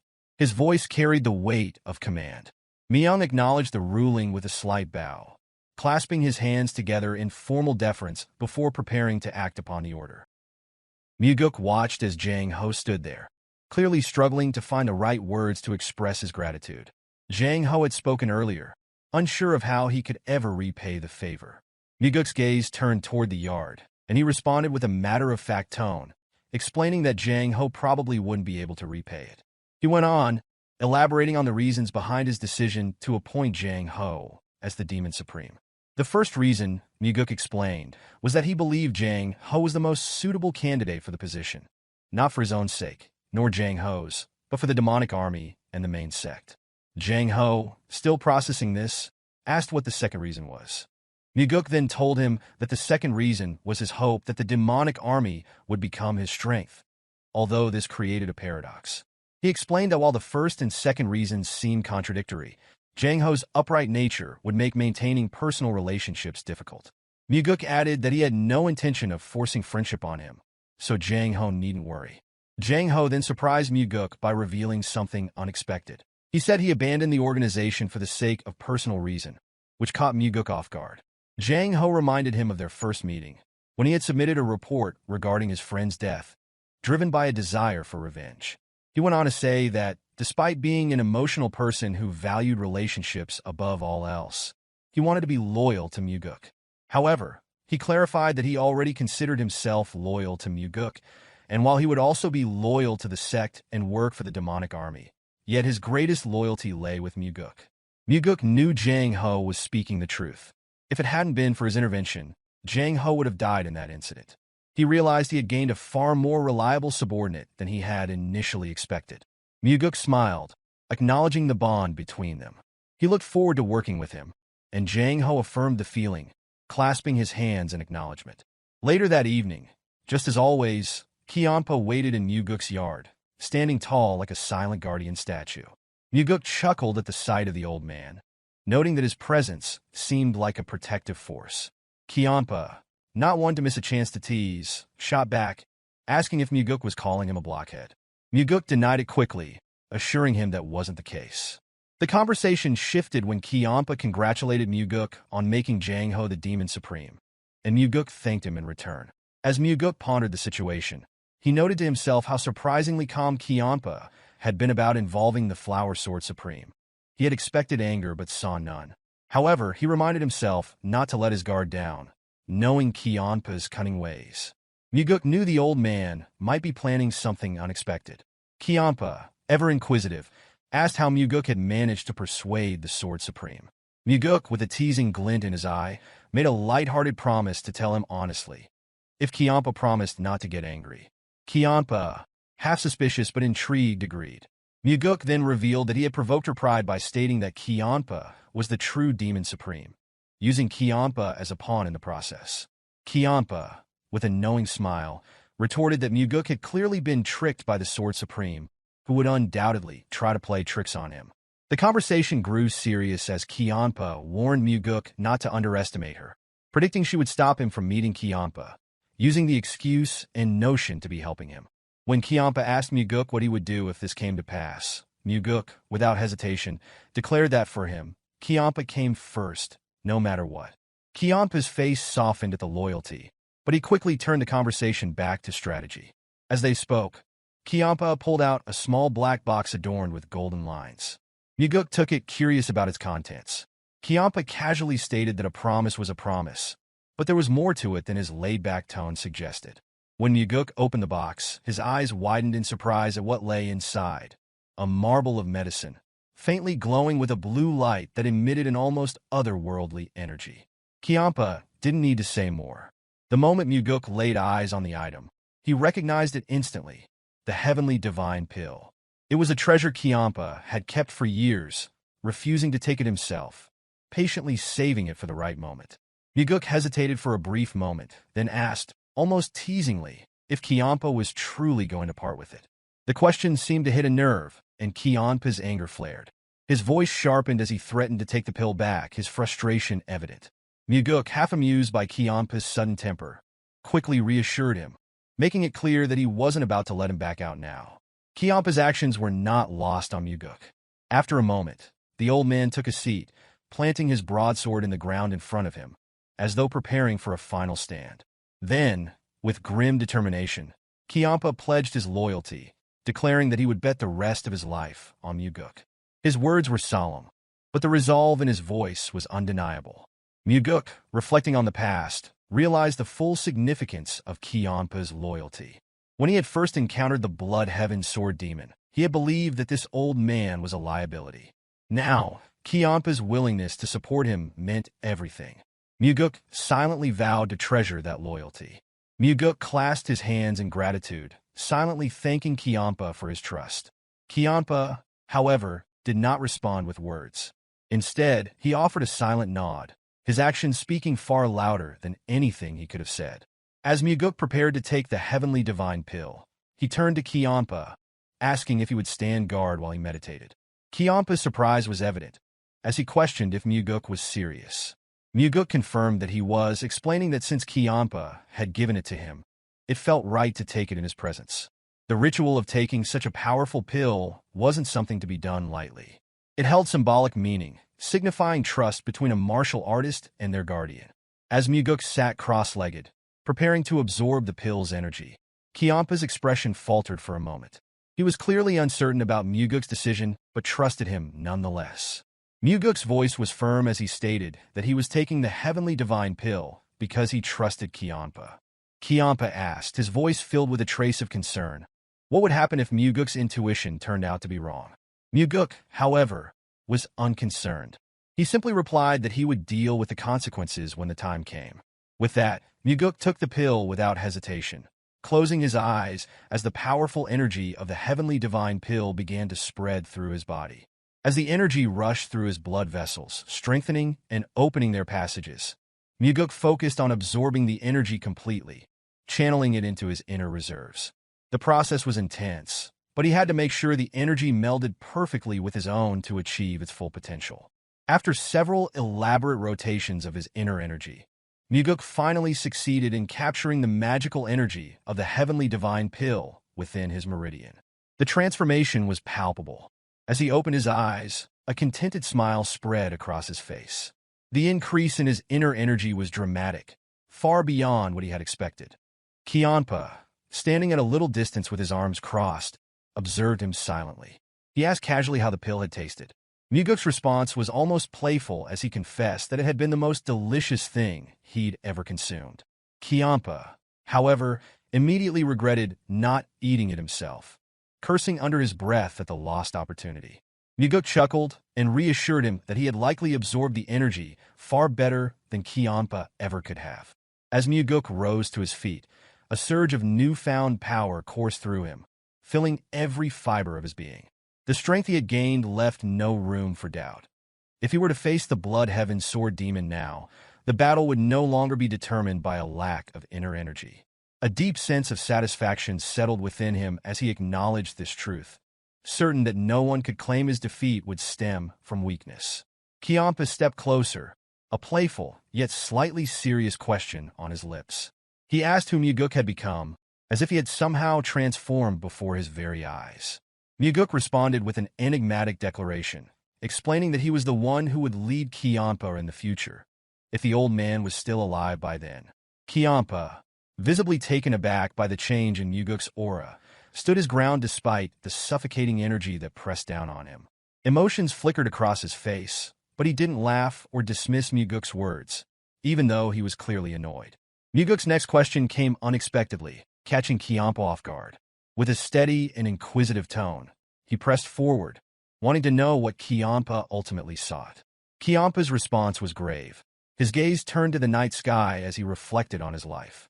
He confessed that he was too old to have any grand desires, living only by habit as he moved forward. Mugeuk, however, couldn't help but notice that Kiampa seemed far too passionate to be so indifferent. When Mugeuk pointed this out, Kiampa seemed surprised, asking if he truly appeared that way to the younger man. Mugeuk affirmed, saying that when Kiampa pushed him, he seemed to embody the fire of youth, the same burning spirit that could only come from someone who had much left to prove.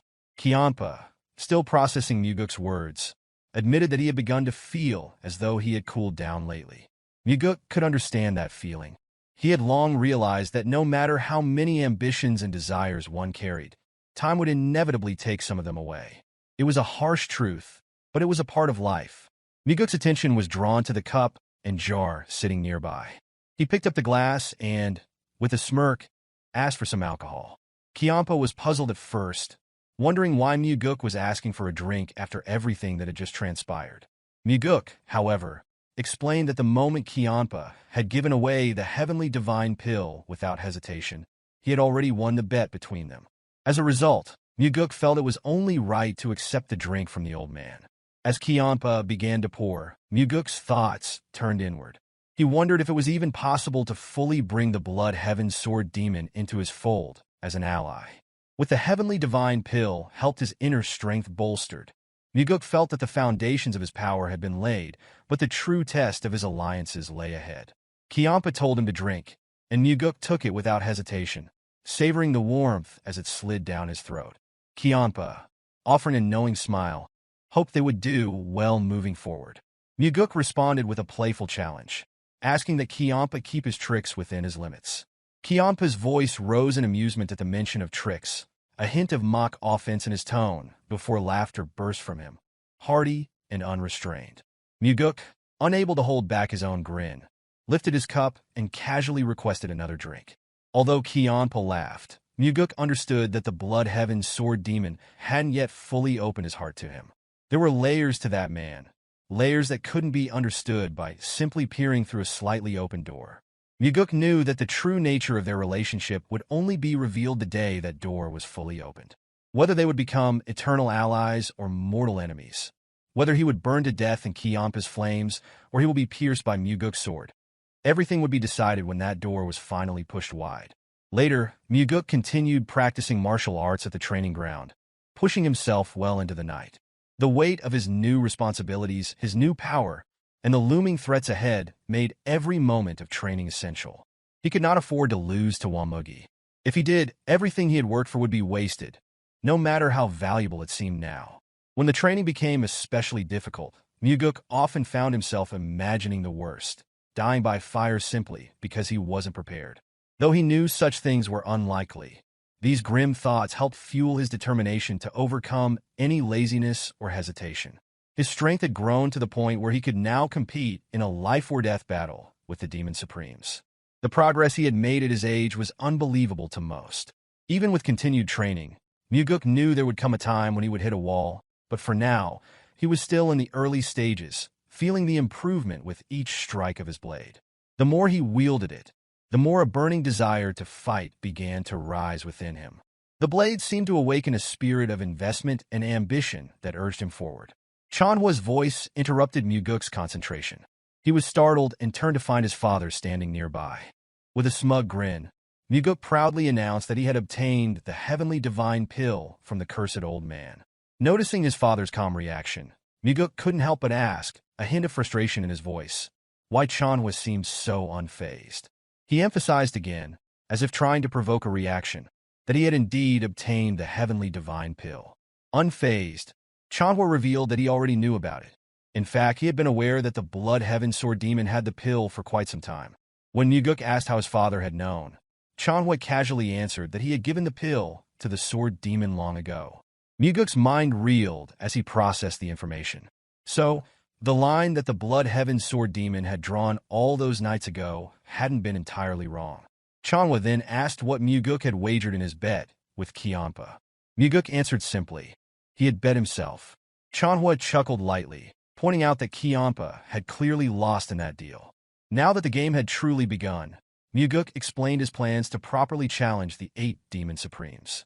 But when he looked to his father for acknowledgement, Chanhua remained silent, which struck Mugeuk as odd. He thought his father would dismiss the idea as nonsense, but now, Chanhua was simply listening. Mugeuk asked why his father wasn't saying anything, and Chanhua, after a long pause, finally spoke. He said he thought Mugeuk might actually be able to pull it off. A satisfied smirk spread across Mugeuk's face as he felt a sense of validation. He could sense that his father was beginning to recognize his true worth.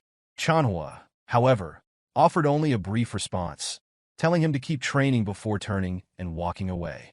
Mugeuk, never one to let an opportunity slip, thanked his father for placing Jang Ho as the Demon Supreme. Chanhua, without turning back, said that it wasn't because of Mugeuk. It was the recommendation of 2 other Demon Supremes. Undeterred, Mugeuk remarked that he will chase to be happy in this path. Just then, he felt his father's back tremble slightly, as if the statement had caught him off guard.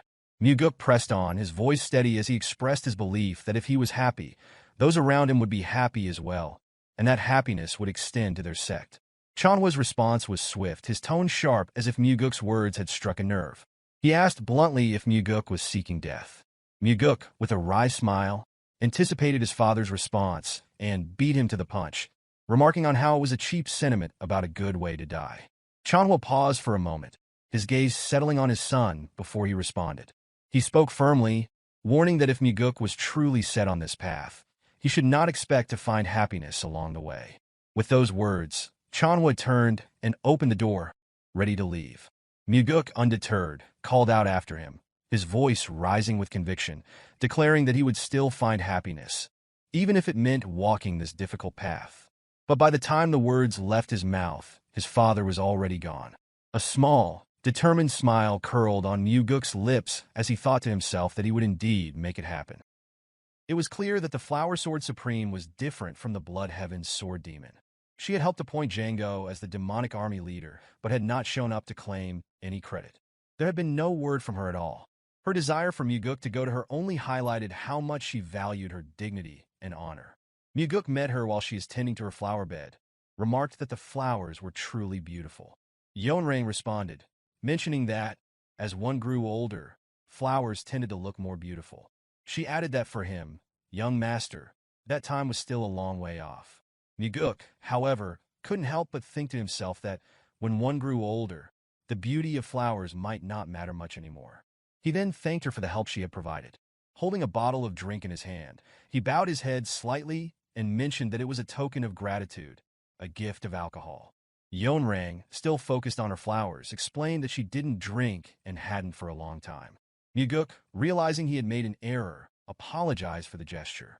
He had known she didn't drink, but he had brought it anyway, wanting to avoid the impression that he knew her too well. Mugeuk pondered whether he really needed to go this far, but he knew it was essential to build relationships, even through small gestures. He spoke as he reflected on his upbringing. When one received help, one was expected to repay it. He asked if there was anything she desired. Yeonrang stopped for a moment, her gaze shifting far ahead. Finally, she spoke, asking him to sever ties with Kianpa. Mugeuk, inwardly bracing himself, thought that it was exactly as the Blood Heaven's Sword Demon had predicted. He then inquired about her reasons. Yeonrang explained that Kianpa's values were at odds with the ideals Mugeuk sought. She explained how, unlike him, who wanted to bring order and discipline to the sect, Kianpa abhorred being bound by rules. Mugeuk paused as if reflecting deeply, though he was well aware of her personality. What still eluded him was the exact nature of the relationship between Yeonrang and Kianpa. Finally, he answered, stating that he could not follow her request. Yeonrang was surprised, asking if he truly couldn't. Mugeuk clarified that he couldn't because Elder Kianpa had given him an invaluable gift. Normally, he wouldn't mention such a gift, but this time, he felt it necessary to speak of it. In his mind, he knew that he planned to make both the Blood Heaven's Sword Demon and the Flower Sword Supreme his subordinates. Yeonrang pressed further, curious about what the gift was. Mugeuk replied that it was a personal gift, making it difficult to explain.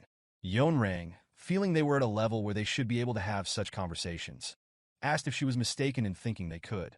Mugeuk let out a small sigh and then, acknowledging her kindness, revealed that the gift had been the heavenly divine pill. Yeonrang's eyes widened in disbelief. She could hardly believe that the shrewd old man, Kianpa, would part with such a precious treasure willingly. She shouted in surprise, asking if he was certain that Kianpa had really given him the heavenly divine pill. Mugeuk, with calm composure, replied that Kianpa must have judged that he was more valuable than the elixir itself. There was a long silence as Yeonrang processed this information. The thought that the cursed old man had done such a thing for Mugeuk was beyond her understanding.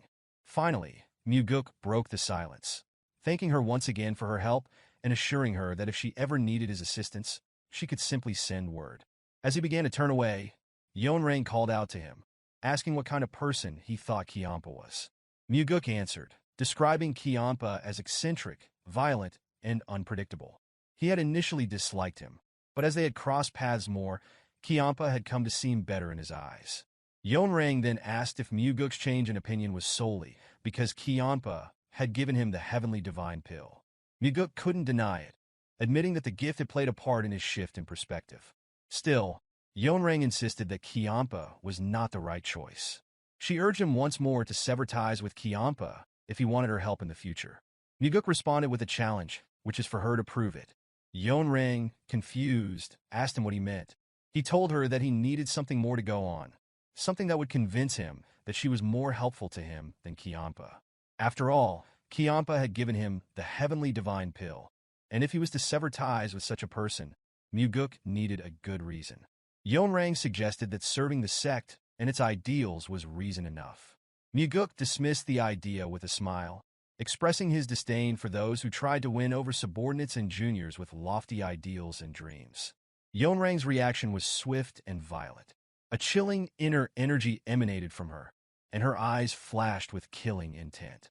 She was clearly angry at his words. The flowers in the bed began to freeze, but Mugeuk remained unfazed. He released his own inner energy, counteracting hers with equal force. He knew this was a test, but he wasn't backing down. Mugeuk stated, in a firm voice, that he didn't know how she viewed him, but he was preparing for a great cause. In the future, he would encounter many people, and he couldn't always be sure of what was right or wrong. He needed to be able to judge people with certainty, and he demanded that she show him something he could evaluate. He reached out, asking for something more valuable to be placed in his hands, just as he had once asked Kiampa for the demonic army. Mugeuk could sense the conflict brewing in Yeonrang's mind. She seemed certain that it had to be the Blood Heaven's sword demon, and yet she also felt that Mugeuk was shaking her resolve. It was as if she was trying to convince herself, though her thoughts remained hidden from him. However, she eventually dismissed the notion, deciding that there was nothing she needed at the moment. When she asked what Mugeuk wanted, he responded, stating that there was nothing he desired at the moment. Yeonrang, interpreting his response, assumed that he already had the Blood Heaven sword demon, and that was why he refused. Mugeuk bowed his head slightly as he prepared to leave, telling her that he wouldn't forget the help she had offered. As he walked away, a thought crossed his mind. Since he had said that he wanted nothing, the Flower Sword Supreme would likely grow more impatient. He smiled to himself, aware that his refusal would only escalate her desire to find a way to sway him. Upon returning from the meeting with the Flower Sword Supreme, Mugeuk found Kiampa waiting in his usual spot. Kiampa wasted no time, asking what the fox had said. Mugeuk answered that she had told him to cut ties with the elder. Kiampa grinned knowingly, exclaiming that he had been right all along and asking if she had provided a reason. Mugeuk explained that she had said their ideals were too different, with Kiampa being too free-spirited. Kiampa growled in response, dismissing her words as nonsense. Then Kiampa asked, with some curiosity, what Mugeuk intended to do. Mugeuk nonchalantly replied that he would side with the one who offered better terms, which caught Kiampa off guard. Mugeuk elaborated further, stating that he had to weigh his options while he still could, and questioned if Kiampa wouldn't do the same in his position. For now, Mugeuk continued. Kiampa still had the upper hand, but he was curious if Yeonrang could offer something better than the heavenly divine pill. Kiampa, somewhat irritated, admitted that she might be a shrewd woman who would go to any lengths to ruin him. Mugeuk then asked, genuinely curious, why Kiampa had fallen out with the Flower Sword Supreme. Kiampa hesitated, as if ready to reveal something, but then stopped short, leaving Mugeuk with no new insight. Mugeuk, however, mused to himself that he already knew the reason. Kiampa responded to Mugeuk's question with a rhetorical inquiry, wondering if a reason was truly necessary to dislike someone. Mugeuk, sensing the tension, quickly sought to shift the topic. He offered to get a drink, suggesting that if Kiampa left in his current state, he would only feel frustrated and bitter. Kiampa, snapping back, questioned what Mugeuk took him for, a drunkard. Mugeuk, unfazed, countered that cold rationality wasn't always a virtue. Mugeuk believed that when one was upset, they should embrace it, let the bad mood out. He insisted that they go out for a drink, offering once more to cover the cost. Kiampa hesitated for a moment before suddenly leaping into the air. He declared that he would be waiting in Mega Village and disappeared in an instant. Mugeuk, watching him vanish, couldn't help but smile, reflecting on Kiampa's temper. It had certainly changed from the time he had first met the old man, when he had poked at Mugeuk's side and left bruises. Soon, the two met at the tavern. The other customers present felt a palpable sense of nervousness, fearing a fight might break out. Mugeuk had expected Kiampa to suggest going to a pleasure house, but Kiampa revealed he didn't like places with women. Mugeuk found it surprising, commenting that Kiampa's late brother had liked such places. This remark seemed to unsettle Kiampa, who retorted sharply, asking him to stop bringing up the past. Mugeuk briefly acknowledged the request, but deep down, he had brought it up intentionally to prevent the wound in his heart from festering. The innkeeper approached them, welcoming them both with great respect, calling their presence an honor. Mugeuk responded by saying they had come because the drinks and food were known to be good. The innkeeper thanked them before leaving to prepare the requested drinks and food. Kiampa expressed his opinion that Mugeuk was being unnecessarily kind. Mugeuk asked with a smug smile if there was anything wrong with being kind. Kiampa sighed and responded, cautioning that letting emotions dictate actions could lead to mistakes. He further noted that the first young master, who chose intimidation over kindness, had an advantage over Mugeuk. Mugeuk, however, stared intently at Kiampa, saying that while being ruthless certainly made life easier, he would not ride that ruthless carriage. When Kiampa asked for clarification, Mugeuk explained that he believed food made with joy and whistling lips always tasted better than food made with fear. To Kiampa, this reasoning sounded like nonsense. Kiampa warned that one day, Mugeuk's kindness would be exploited by someone who would ask for something greater. If he refused, they would criticize and curse him. Staring Mugeuk dead in the eye, Kiampa added that this was simply human nature.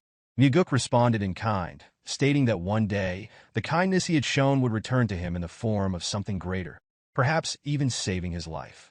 He locked eyes with Kiampa again, adding that this, too, was human nature. Kiampa crossed his arms, frustration evident in his expression as he responded, suggesting they should wait and see. Mugeuk observed that Kiampa appeared to be the more emotional one. Kiampa, annoyed, asked how Mugeuk had blocked his strike earlier, accusing him of underestimating him. Mugeuk thought to himself that he had judged Kiampa accurately. Mugeuk reflected on the conversation, realizing how much emotion he had expended, which was unlike his usual self. Even now, he was engaging in an entirely new kind of conversation, wasting emotions. Changing the topic, Mugeuk suggested that Kiampa start managing his disciples, or else he would keep clashing with Nirvana Pavilion. Instead of answering, Mugeuk demanded Kiampa's attention. Kiampa, with anger flaring up, retorted that Mugeuk was becoming more arrogant. Mugeuk responded, pointing out that it was Kiampa who was being arrogant. He then asked if Kiampa was looking down on both the sect and his father. As their conversation seemed to escalate, other customers grew visibly nervous. Mugeuk then provocatively mentioned that Kiampa's title as the Blood Heaven Blade Demon should not give him the right to ignore his disciples' actions. This comment struck a nerve with Kiampa, and his inner energy surged, pulverizing the table they were seated at.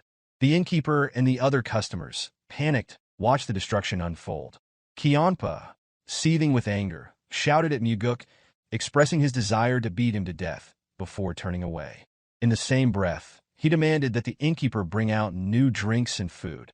Mugeuk, unruffled, calmly took out a handful of gold coins and instructed the innkeeper to accept the payment, ensuring it would cover the damages and losses.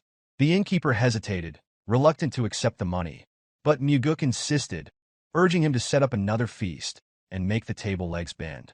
Kiampa, still incredulous, asked if Mugeuk truly expected him to go along with such an absurd request. Mugeuk countered, suggesting that Kiampa shouldn't have smashed things in the first place if he didn't want to deal with the consequences. Kiampa then asked if Mugeuk was trying to teach good deeds to a demon supreme. Mugeuk, however, explained that the demonic path he intended to establish wouldn't involve destroying in simply due to a bad mood. Frustrated, Kiampa screamed, demanding to know what Mugeuk was trying to achieve. Mugeuk, in a stern tone, instructed him to stop shouting and sit down.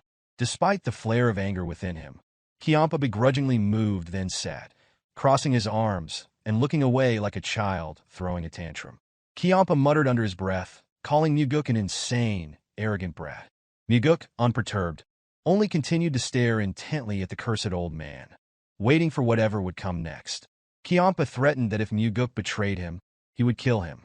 The innkeeper approached, placed the drink on the table, and quickly left, seemingly in a hurry. Mugeuk, still calm, asked if Kiampa was serious. Kiampa affirmed without hesitation. Mugeuk then suggested that Kiampa should truly be loyal to him. He explained that threats only work when one has shown true loyalty, and that only after being betrayed and discarded could one drive a sword into their master's heart. Kiampa was stunned into silence, his anger almost palpable. Mugeuk offered his drink in the same manner as Kiampa had once offered a drink for their alliance. The key difference now was that Mugeuk was the one asking for loyalty. Once Mugeuk finished pouring, he raised a glass for Kiampa to clink to. The cursed old man glanced at it for a moment, then brushed it aside, drinking on his own instead. However, Mugeuk knew that while the glasses did not clink, in his heart, he had already done so. Elsewhere that night, Yeonrang stood bathed in the moonlight, deep in thought in her plane full of blooming flowers.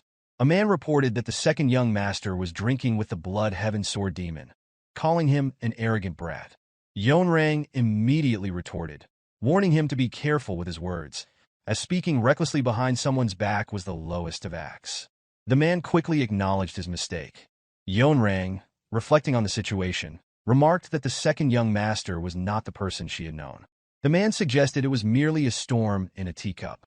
Yeonrang, however, wondered aloud what would happen if that teacup were large enough to hold the entire Murim, prompting surprise from the man. She then commented on the greedy old man offering the heavenly divine pill, as if giving up his entire being. Yeonrang believed the old man must have seen potential in Mugeuk as a successor. The man, curious, asked if Yeonrang herself had seen that potential. Yeonrang remained silent, lost in thought. Mugeuk certainly had shown an unexpected side to him, but it wasn't enough to convince her to offer something as significant as the heavenly divine pill. She thought about it further, feeling a sense of annoyance. She wondered if the old man may have seen something she had missed, or there could be something she, the Flower Sword Supreme, had failed to recognize. The man, sensing her deep contemplation, suggested that she rest now. A new man had been prepared for her. Yeonrang gave him a solemn expression and a slight smile, then turned and walked back toward her abode, ready to devour whatever the man had prepared. The man, left to wonder, couldn't help but feel a pang of envy. Perhaps it was the second young master's potential that stirred such complex thoughts in his master. The next day, Mugeuk went to the Heavenly Demon Pavilion early in the morning to find his father. Chanhwa was not in the main hall, but in his personal training hall. As Mugeuk entered, a feeling of nervousness crept over him, for it was his first time stepping into his father's personal training space. Inside, he noticed an iron slab hanging from the ceiling, its thickness about the width of a hand. The surface bore deep fist imprints. Surprisingly, the material was millennial iron. Mugeuk was astonished.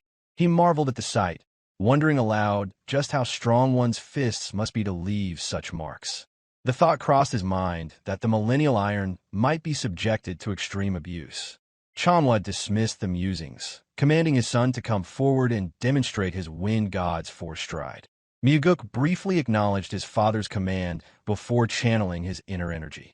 Opportunities to receive his father's guidance were rare, so he put his utmost effort into showcasing the technique. The wind god's force stride was made up of 4 primary techniques, each of which contained over 900 variations. Depending on one's interpretation, these variations could either increase or decrease. The way each practitioner interpreted and executed the technique altered the movement and, in turn, the power of the wind god's force stride. This was why even the same martial art could appear entirely different depending on the understanding of the individual performing it. Once Mugeuk completed the technique, his father's reaction was one mild of visible enthusiasm, likely because Mugeuk's performance exceeded his expectations. Their initial discussion centered on whether to focus more strength into the foot or twist the waist faster. Mugeuk openly shared his thoughts and, on occasion, disagreed with his father's opinions. However, Chanhwa proved surprisingly flexible in his thinking and accepted Mugeuk's suggestions. Encouraged by the exchange, Chanhwa began demonstrating the technique in his mind, incorporating Mugeuk's suggestions. He remarked that, as Mugeuk had said, it seemed correct to put more strength into the right foot. Mugeuk smiled in response. Moments like these, when discussing martial arts, revealed a different side of his father, which was one's mind that was open, generous, and rational. Chanhua then instructed his son to close his eyes, explaining that he would now share the realizations he had gained. Mugeuk complied, and Chanhua began to chant his understanding of the technique. In Mugeuk's mind, he followed each step as his father explained it, integrating his father's interpretation with his own understanding. The ripples of each step he took spread through his mental world, embodying the movement of his foot, waist, and the deployment of inner energy. Through this mental exchange, Mugeuk's mastery of the wind god's fourth stride deepened even further. Grateful for his father's teachings, Mugeuk clasped his hands in a gesture of respect. Inwardly, he resolved to repay this kindness by killing Mugeuk, though he humorously promised to show his appreciation by offering some pocket money later. However, Chanhua interrupted his son's jest, telling him to stop talking nonsense and stay for a meal before leaving. Mugeuk was taken aback for a moment, as it was rare for his father to make such a request. Noticing his surprise, Chanhua asked why he looked so stunned. Still surprised, Mugeuk explained that it was the first time he had heard his father invite him to share a meal together. Chanhua dismissed his son's reaction as trivial and insisted that there was no need to be surprised as he stood up. They ended up having a meal together. Chanhua remarked that there was plenty of food, encouraging Mugeuk to eat his fill. Mugeuk ate quietly, savoring the rare opportunity. He made no jokes, fully aware that such moments did not come often, and he tried to remember it well. Chanhua observed his son in silence for a while, puzzled by his quiet demeanor. After a few moments, Chanhua ate, without speaking as well. Mugeuk realized that his father must have thought he was not joking as usual. However, Chanhua, unaware of the internal thoughts of his son, Mugeuk saw themselves simply as two grown men having a meal, martial artists, yet still father and son. In the past, Mugeuk had never once longed for such moments. But now that he had arrived, he found himself finally understanding the significance. Deep within his heart, he had been longing for this moment. After a while, Chanhua asked if Mugeuk had enjoyed the food. Mugeuk, feeling himself return to his usual self, jokingly responded that perhaps it was time to switch chefs. Chanhua declined the suggestion with a sigh, and then, after a moment of quiet, asked what had brought Mugeuk to see him that day. Mugeuk revealed that he has a request. Elaborated, Mugeuk wanted to add one person to his family, surprising his father. Chanhua inquired if Mugeuk was speaking of marriage. Mugeuk quickly clarified that it was not a marriage he was seeking. He intended to pass down the soaring sword art to Leon. Inwardly, Mugeuk think that mastering the technique was necessary for her to protect her position as the captain of Phantom Shadow Corporation. However, since the soaring sword art could only be passed down through the heavenly demon's bloodline, it presented a unique challenge. Somewhat bemused, Chanhua remarked on the irony of Mugeuk looking down on his own blood brother, yet now wishing to make his personal guard a member of the family. Mugeuk spoke with unwavering confidence, stating that Leon was more precious to him than blood, and that she would accomplish great things in the future. However, Chanhua questioned him further, asking if he was sure about passing down the soaring sword art, as it was his personal technique. Without hesitation, Mugeuk confirmed that his personal martial art would be the Nine Calamities demon art. He thought to himself that the Nine Calamities demon art was not something that could be passed down simply because one was of the heavenly demon's bloodline. It was a martial art reserved only for the successor. Observing Mugeuk's confidence, Chanhua commented on his boldness and gave his approval, though Mugeuk was initially stunned. He could hardly believe his father had agreed so easily. Chanhua then asked Mugeuk for a promise. He required that if Mugeuk ever decided to kill a demon supreme, he must inform him first, no matter which one it would be. Mugeuk agreed, a slight smile appearing on his face as he gave his word. With his father's permission granted, Mugeuk immediately called for Leon to come to his personal training hall. As she entered, she announced her arrival. Mugeuk greeted her formally, addressing her as the Phantom Shadow Corp captain. Leon immediately bowed, acknowledging his command. Mugeuk informed her that from this moment on, he would be teaching her a new martial art. Leon was taken aback, asking if he was serious. Mugeuk confirmed, adding that he intended to pass down the soaring sword art to her. Leon's response was a stern refusal. She exclaimed in disbelief that the soaring sword art was only passed down to those of the heavenly demon's bloodline. Her shock was evident, and she expressed her concern, warning Mugeuk of the consequences if the heavenly demon found out. Mugeuk calmly asked if she was finished speaking and urged her to calm down. Leon continued to protest, insisting that it was impossible for her to learn the soaring sword art.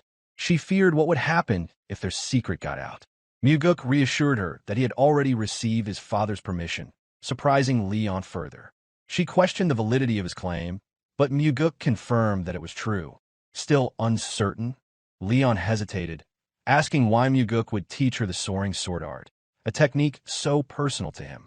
Mugeuk explained that Leon needed to master at least this level of martial art to properly lead the Phantom Shadow Corp, and that she was like family to him, so she was worthy of learning it.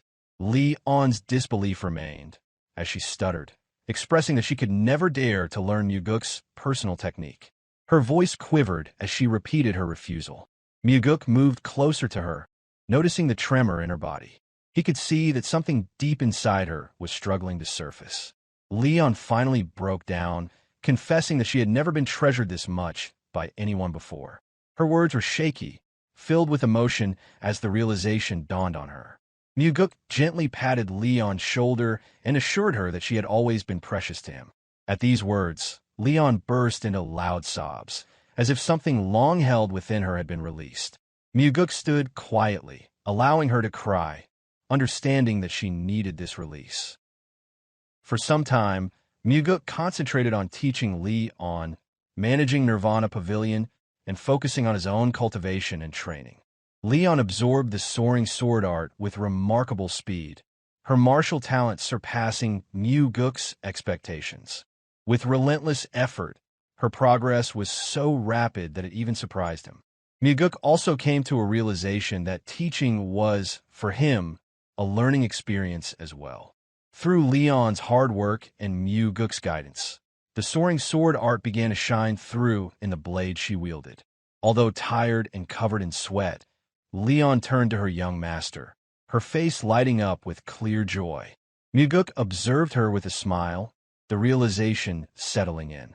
He had never taught anyone before, and this experience became an invaluable one for him. One early morning at the Nirvana Pavilion, Mugeuk gathered all of his officers. It had been some time since they had all met in one place. Mugeuk greeted them with a sense of camaraderie. The officers responded in unison, affirming his words. Encouraged by their enthusiasm, Mugeuk expressed his intent to fuel their spirits further. This announcement led to confusion among the officers of the Nirvana Pavilion. They exchanged glances, unsure of what their young leader was trying to convey. Without looking back, Mugeuk instructed Daryong to open a box he had prepared earlier. Daryong, without hesitation, opened a red box beside him. To his astonishment, he wondered what kind of money was contained inside. Mugeuk ordered him to distribute the contents to everyone. Daryong hesitated, confused, and asked for clarification. Mugeuk repeated the command, his tone firm. Daryong complied and began distributing the money to the officers. Mugeuk explained that the money was a special gift from him to all of them. The officers cheered in response, expressing their gratitude. The money was meant to ensure that Nirvana Pavilion remained free from external pressure, emphasizing that no bribes should be accepted. Mugeuk clarified that if anyone needed money, they could come to him for an advance on their monthly stipend or even borrow from his personal funds. Responding in unison, the officers acknowledged the arrangement. Their faces brightened with the unexpected gift. With this matter resolved, Mugeuk dismissed them, and as he left the main hall, Daryong followed. Curious, Daryong asked how Mugeuk knew about Echhi's situation. Mugeuk feigned ignorance and asked what Daryong meant. Daryong explained that Echhi was struggling to gather funds for his younger sibling's wedding and had spent all his money supporting his parents' medical expenses before their deaths. Now he was left with nothing, constantly scraping by. Mugeuk responded casually that he had no idea about Echhi's circumstances. Daryong pressed, asking Mugeuk not to lie. Mugeuk, with a slight pause, thought to himself that he had known. He had found out by chance and initially intended to give the money only to Echhi. However, when things turned out this way, he decided to share it with everyone. Mugeuk asked whether that was really that important. Daryong insisted that loyalty didn't come without reason, and that such gestures were important. Mugeuk, slightly turning, dismissed the importance of such gestures, calling it a trick to appear good in front of the officers. However, Daryong disagreed, asserting that in a world where even such tricks weren't used, people would still exploit others. He spoke with sincerity, looking intently at Mugeuk. Mugeuk, reflecting on Daryong's words, offered no immediate reply. Daryong then bowed deeply and went on his way.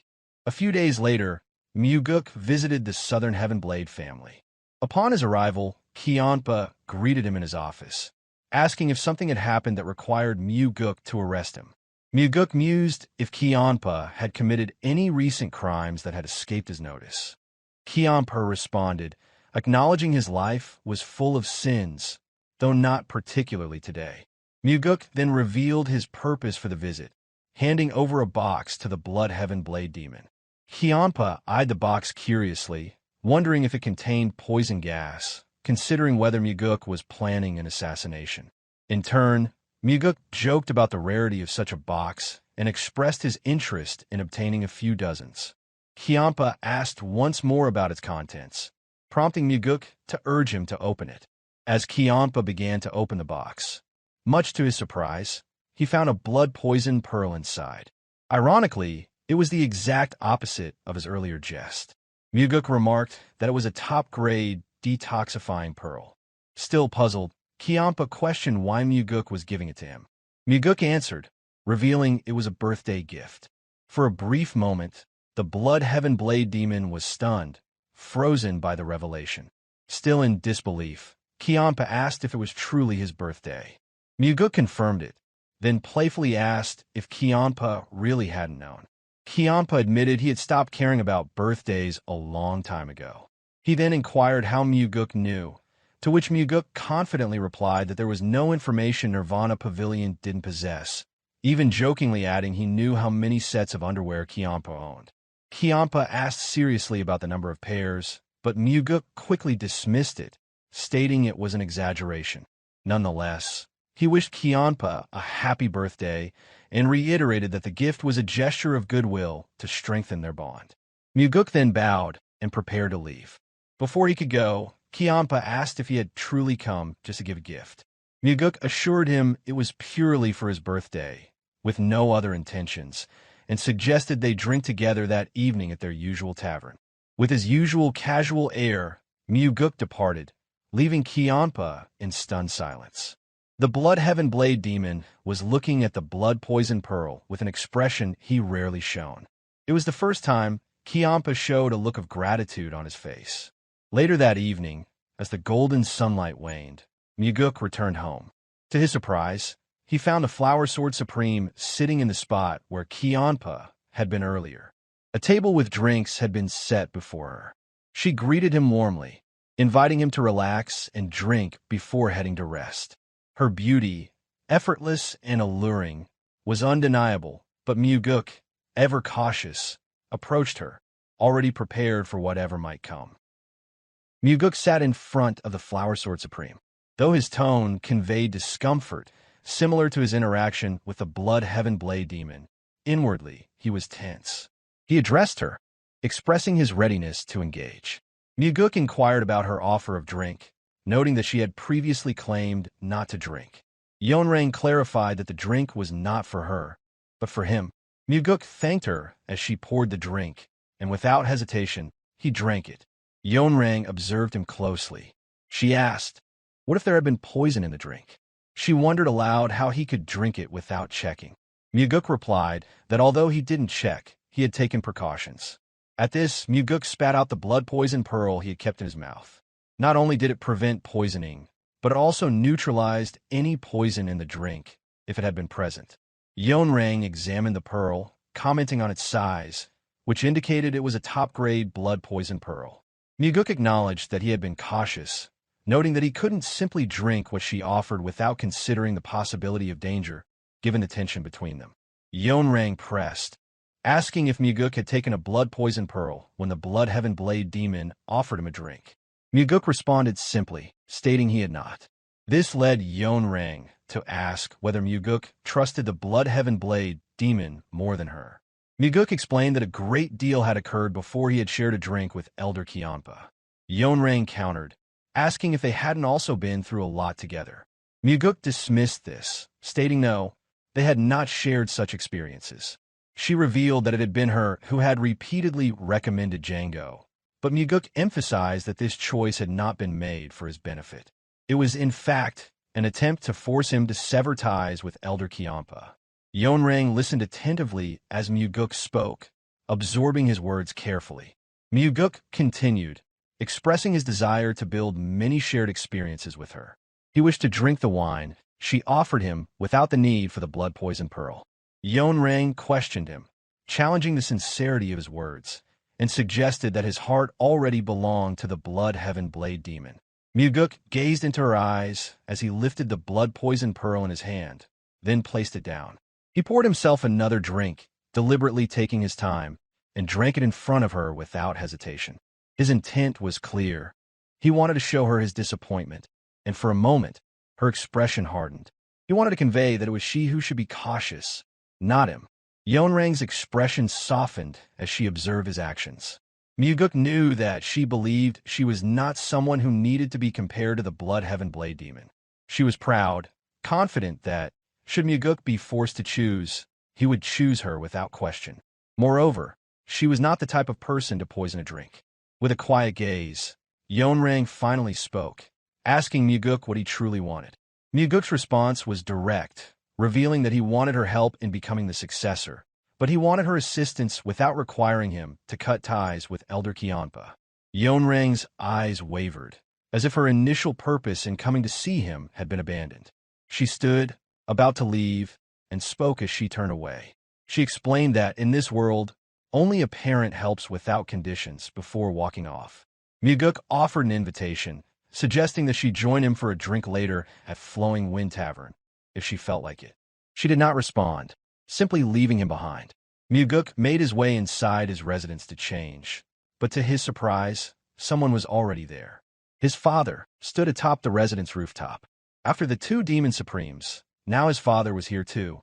Mugeuk began to feel nervous, realizing it had become a day filled with encounters with powerful figures. He greeted his father with a question about what had brought him to his humble abode. His father, Wu Jin, responded that he had come to see how Mugeuk was living. Mugeuk reflected that this was the first time his father had visited his residence, a fact that made him pause. He thought to himself about how many firsts they had shared, their first hunt, their first meal together, and now, this visit to his quarters. Mugeuk invited his father inside, but Wu Jin declined, suggesting he would not go into a room that smelled of a man living alone. Mugeuk offered to bring out a chair, but his father refused, stating he had already sat enough that day. Mugeuk's lips curled into a small smile before he leapt up to the roof beside his father. He continued, commenting that he remembered hearing that sitting for too long is harmful to one's health. He suggested that his father should avoid sitting too long in council meetings. Wu Jin turned the question back on his son, asking if Mugeuk wanted to live a long life. Mugeuk answered affirmatively, explaining there was still so much he wished to experience. He then asked his father if there was anything he wished to do besides being the heavenly demon. Wu Jin's response was brief, his tone firm as he simply stated that he wanted nothing. However, Mugeuk thought differently. To him, his father's response seemed less like a definitive answer and more like an indication that there were too many desires to narrow down. Still gazing at his father, Mugeuk expressed a wish. One day, he hoped to travel to the Central Plains with his father. Wu Jin paused, his train of thought interrupted by his son's words. Mugeuk quickly clarified that he did not mean to travel in order to fight the Martial Alliance, offering the suggestion with a light-hearted jest. Wu Jin sighed, though his son's light humor seemed to bring a small chuckle from him. Mugeuk elaborated, mentioning that he simply wanted to explore and observe how people lived. He invited his father to join him, even mentioning that he had heard the snowy mountains were especially beautiful in the summer. Yet, Wu Jin did not respond, and the two sat in silence for a while, watching the setting sun. As the conversation moved on, Mugeuk began to speak about his dealings with the two demon supremes, as if reporting on the events. The sun set fully, casting a red hue on both of their faces. Mugeuk reiterated his determination to bring both demon supremes along on his journey, and he would bear the scars from each of them. Later that evening, Mugeuk arrived at the Flowing Wind Tavern for a drink. He had invited both the Blood Heaven Blade Demon and the Flower Sword Supreme, and now he waited to see who would show up first. The tavern owner expressed his thanks, noting that since a branch of the Nirvana Pavilion had been established in the village, incidents involving drunk warriors had decreased significantly. Mugeuk smiled, pleased to hear this, and expressed his gratitude. The tavern owner continued, explaining that many people in the village had benefited from both large and small acts of help from the Nirvana Pavilion. At that moment, Kianpa entered, his presence immediately freezing the atmosphere. His large blade slung across his back seemed to magnify the tension in the room. The last time Mugeuk and Kianpa drank together, it had been early, and the tavern had been nearly empty. Tonight, however, the place was crowded. For the guests, drinking in the presence of a demon supreme was far from comfortable. Mugeuk stood and addressed the patrons, assuring them that Kianpa was a man of the highest character. He urged them to enjoy their drinks and reminded them that as long as they behaved, there would be no problems. The two sat down, and Kianpa grumbled in response, questioning why Mugeuk had lied to the patrons. Mugeuk shrugged, explaining that it was a harmless lie. If people paid for a drink, they should be able to enjoy it without feeling uncomfortable. Kianpa suggested that if the other guests didn't like his presence, they should just leave. Mugeuk countered, remarking that Kianpa should perhaps give them some money before telling them to leave. Kianpa grumbled again, accusing Mugeuk of acting righteous. Mugeuk calmly replied that it wasn't about acting righteous, but simply about common decency. Kianpa asked if this was how a demonic cultivator behaved. Mugeuk responded by pointing out that demonic cultivators were still human. For a moment, Kianpa paused, seemingly unsure of how to respond. Then he spoke again, wondering aloud if Mugeuk actually belonged to their sect or the Martial Alliance. Instead of retorting, Mugeuk simply smiled. He thought to himself that his identity wasn't based on being from the demonic sect. It had been inevitable. In his past life, he had left the sect in his youth and spent a lifetime wandering the Central Plains. During that time, he had met many people and experienced all kinds of human emotions, pain, anger, and compassion. His values have been shaped by these experiences, so, in a sense, he didn't belong to any one path. Not the demonic path, the righteous path, nor the unorthodox path. His goal of eradicating absolute evil and establishing a new demonic path had been born out of these life experiences. In the end, Mugeuk raised his cup, offering congratulations for Kianpa's birthday. Startled by the mention of his birthday, Kianpa told Mugeuk to lower his voice and stop with pointless celebrations. He dismissed the idea, questioning why getting older was worth celebrating. Mugeuk explained that they were simply using it as an excuse to drink and have fun. Kianpa remarked that Mugeuk enjoyed drinking more than he let on. Mugeuk agreed, then asked Kianpa if he liked drinking. Suddenly, Kianpa went silent. After a moment, he replied solemnly, admitting that he used to enjoy it, but had since cut back. It was then that a clear voice rang out from the entrance of the tavern. It was the Flower Sword Supreme, Yeonrang, making her entrance and walking toward them. She had accepted Mugeuk's invitation to have a drink. Both men were taken aback. Mugeuk hadn't expected Yeonrang to actually show up, and Kianpa was surprised by her sudden appearance. Mugeuk had not informed Kianpa that he had invited the Flower Sword Supreme. Thus, the sly old fox came to meet the cursed old man. The prideful demon supremes had once been romantically involved with each other, but a third party, who seemed either jealous or simply disapproving of their relationship, made up false stories about the Blood Heaven Blade Demon. This caused her to break her relationship with him and develop a deep resentment toward him. Since then, the Blood Heaven Blade Demon had suffered from severe depression due to his broken heart. On the other hand, the Flower Sword Supreme succumbed to her desires, filling her nights with men, left and right. Their conflict began due to a massive misunderstanding, with the old man remaining in the dark the entire time, while the old lady seemed unwilling to confirm the rumors about him. Yeonrang's hatred was palpable. She could hardly bear the presence of the cursed old man. and the only reason she remained was her curiosity to hear the young master out. Meanwhile, Kiampa's mind raced as he still wondered how it was possible for her to despise him so much. The tension in the room was thick, and the guests stood silently, observing the two demon supremes in the same space. Mugeuk rose from his seat and pulled a chair out for Yeonrang. With a calm voice, he welcomed her. He urged her to sit, addressing her with the utmost politeness, aware that she might leave at any moment. Yeonrang walked to the table, completely ignoring the cursed old man. Her anger simmered beneath the surface, still seething, ready to erupt at any moment. She sat down and placed her sword beside her, attempting to calm her racing mind. Kiampa gazed at her, still perplexed by what had gone wrong between them, while the sly old fox didn't spare him a single glance. Mugeuk understood the depth of their hatred, yet he had orchestrated this meeting. Yeonrang's cold gaze turned toward the young master as she asked why she had been called there. Mugeuk answered, explaining that it was Elder Kiampa's birthday. He was taught that, no matter how much one dislikes someone, a birthday should at least be acknowledged and celebrated. He looked between the two elders as he continued, saying it was a good occasion and that he had called her to celebrate. Without warning, Yeonrang stood up abruptly, intending to leave. She told him that next time, he should call her when he was alone. Unfazed, Kiampa casually asked what had upset her. Yeonrang turned her icy stare toward him, demanding to know how he could ask such a question if he truly didn't know what he had done. Kiampa admitted he didn't understand and asked again what had made her so angry. In that moment, the long-held grievances, which had festered like open wounds, erupted. Yeonrang flared up and shouted, directing all her fury at him, telling him it was all because of him. Kiampa shot back, asking what he had done wrong back then. Yeonrang's fury was palpable as she screamed for him to shut up. She tensed, clearly worried that their past would be dragged into the open.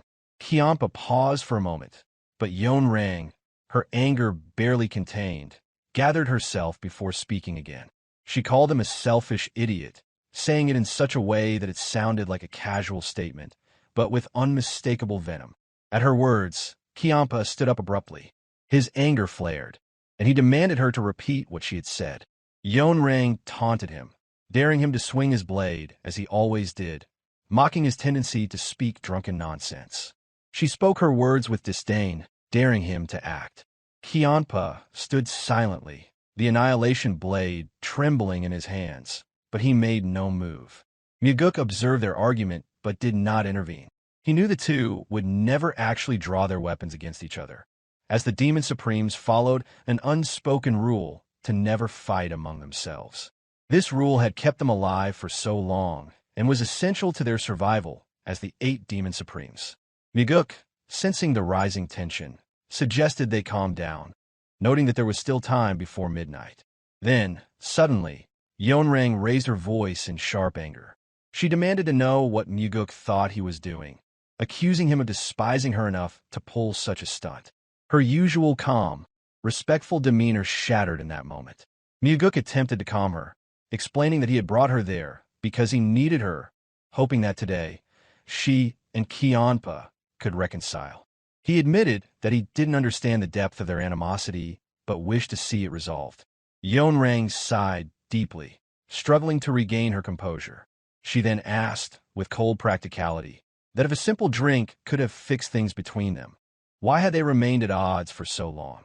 Undeterred, Mugeuk suggested they meet again, even if it meant to curse at each other, pull each other's hair, and fight out until there's nothing left to fight. His suggestion was blunt, but it carried the weight of his desire to see the conflict resolved. Yeonrang shot back, saying that Mugeuk was being greedy. She reminded him of the first day they had met when she had told him that she could not work with the cursed old man. With a fierce glare, she left the room, unable to tolerate the situation any longer. Kiampa, ignoring her leave, drank his cup to signify the end of the matter, muttering under his breath in irritation. He accepted the congratulations with a sneer, calling Mugeuk as a damn brat while putting his cup down. Before he leave, Kiampa broke yet another innocent table in his frustration. Left with the aftermath, Mugeuk left money for the innkeeper. He mused aloud that they should start by fixing that old man's habit of breaking things. Smiling awkwardly, The innkeeper commented that he might make more money as a carpenter than as an innkeeper, which brought a small laugh from Mugeuk before he left the inn. Mugeuk had expected the meeting to unfold as it had, but he also knew it was necessary. He had to continue bringing the two demon supremes together, pulling out their buried emotions and allowing them to clash and argue. He believed that eventually, the resentment that had eaten away at them for so long would seem insignificant when they looked back on it. Later that night, Mugeuk awoke from his sleep. He had sensed an energy outside, and as he rose from his bed, he strapped on the black demon sword before heading outside. There, standing in the middle of the yard, was the Flower Sword Supreme. As expected, Yeonrang thought to herself. The young master was no ordinary talent. Though she had made no effort to reveal her presence, she was surprised that he had awakened. Mugeuk responded casually, explaining that he was just a light sleeper. After a brief exchange of pleasantries, Yeonrang began a long rant. She recalled something Mugeuk had once told her. He had said that he despised those who tried to win their subordinates' loyalty with nothing but dreams and ideals. She spoke solemnly, adding that there was also a type of person she despised. This prompted Mugeuk to ask what she meant. Yeonrang muttered that she despised people who spoke eloquently but lacked the skills to back it up. Mugeuk inquired if she was suggesting that he was such a person, to which she responded by raising her sword slowly, implying that she wanted to test his abilities. With her back still turned, Yeonrang drew her sword in a perfect, fluid motion. Despite facing away from him, Mugeuk felt no opening in her defense. Mugeuk then muttered that there was another type of person he disliked. Without turning to face him, Yeonrang asked who that was. Mugeuk explained that he despised people who were strong but lacked consideration for others, those who use their power to suppress others and manipulate relationships for their own benefit. He could not stand seeing others hurt by such a lack of imagination. At that, the demonic energy radiating from Yeonrang's body exploded outward, sending winds in all directions. But Mugeuk stood still, unfazed by the surge. Yeonrang dismissed the second young master with sharp words, accusing him of arrogance fueled by excessive praise. She turned her head toward him, expecting some reaction, but Mugeuk remained unfazed. It was not fear that kept him still, but the confidence of one who knew how to handle such challenges. With calm determination, Mugeuk posed a question, asking what she would do if he emerged victorious. Understanding her coming to him immediately after their previous conflict, he recognized that the only way to subdue her was through sheer strength. At that moment, disbelief flickered across Yeonrang's face as she processed his words. She asked whether he truly believed he could win now. In response, Mugeuk offered nothing more than a simple affirmation. A sense of unwavering determination marked her next statement. If he were to defeat her, she declared she would grant him anything he desired. Even if he were to demand her life, she would comply. It was a bold declaration, spoken as if she had already calculated her ability to deal with him. Mugeuk readily accepted her proposal without hesitation. But then, she turned the question back on him, asking what he would do if he lost. Without pause, he promised to do whatever she wished as well, addressing her with the respect of an elder. Her demand was direct. She wanted him to sever ties with the Bloodheaven Blade Demon. That was the sole condition she set. His gaze never wavered as he studied her. Her confidence was understandable. After his father, Wu Jin, the heavenly demon and the strongest figure known, Yeonrang stood unrivaled within the demonic cult. Mugeuk then posed a question of his own, wondering aloud if she was not at all curious about what he wanted. Her reply came without hesitation. She saw no need to hear it, certain that such knowledge would never be necessary. With quiet assurance, Mugeuk countered, stating that she would soon discover his desire. He acknowledged that his sword, the black demonic sword, might damage hers. He spoke this aloud as he slowly unsheathed the pitch-black blade, almost as if musing to himself. Both warriors drew their swords, facing each other in silence. Mugeuk understood well the terrifying speed of a martial master at the Demon Supreme level. Without properly honed instincts, facing such an opponent meant certain death. Yeonrang made only a slight movement, subtly twisting the tip of her lowered sword. That single adjustment transformed the atmosphere entirely. It had been a long time since Mugeuk had experienced such tension. Without acknowledging his warning, Yeonrang made a concession, offering him 3 moves. In the past, such gestures were common among seniors when facing juniors. Though this tradition had faded over time, the Flower Sword Supreme held onto such romantic notions of battle. Mugeuk accepted her generosity with a respectful acknowledgement, stating that he would begin. Though he refrained from arrogance, he made a calculated decision to withhold one technique, the Wind God's Force Stride. Instead, he resolved to end the battle within the 3 moves allotted to him. Without any preliminary testing through a few early clashes, he launched into the perfect execution of the soaring sword art.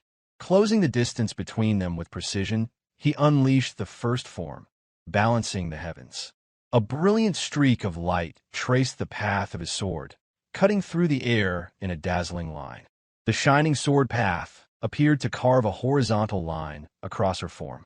The sound of clashing metal rang clearly as the swords met just before her chest. The force behind Mugeuk's attack carried a weight beyond her expectations. Through the blade, her surprise was evident. The sheer internal power within his strike unsettled her, presenting her with the unfamiliar sensation of facing a true rival. Despite the intensity of the clash, Mugeuk remained composed. His gaze held the distant, solemn quality of an old soul, yet within his chest, his heart pounded with excitement. Their inner energy collided through their swords, and the explosive force rang through the empty yard. The violent clash sent Mugeuk hurtling backward, while the Flower Sword Supreme leaped high into the air as their blades separated, the sound of their impact still echoing in the air. Mugeuk quickly regained his balance, his mind already calculating his next move. His eyes were sharp, focused, scanning his opponent. Yeonrang still hovered, her gaze following his every movement with a watchful intensity, waiting for any sign of weakness. Without hesitation, Mugeuk launched his second strike, an embodiment of the second form of the soaring sword art, the transforming heaven style. 12 sharp sword energies manifested around the black demon sword, swirling with inner energy. Mugeuk sent them racing toward his opponent, each one designed to overwhelm. The Flower Sword Supreme was forced into action.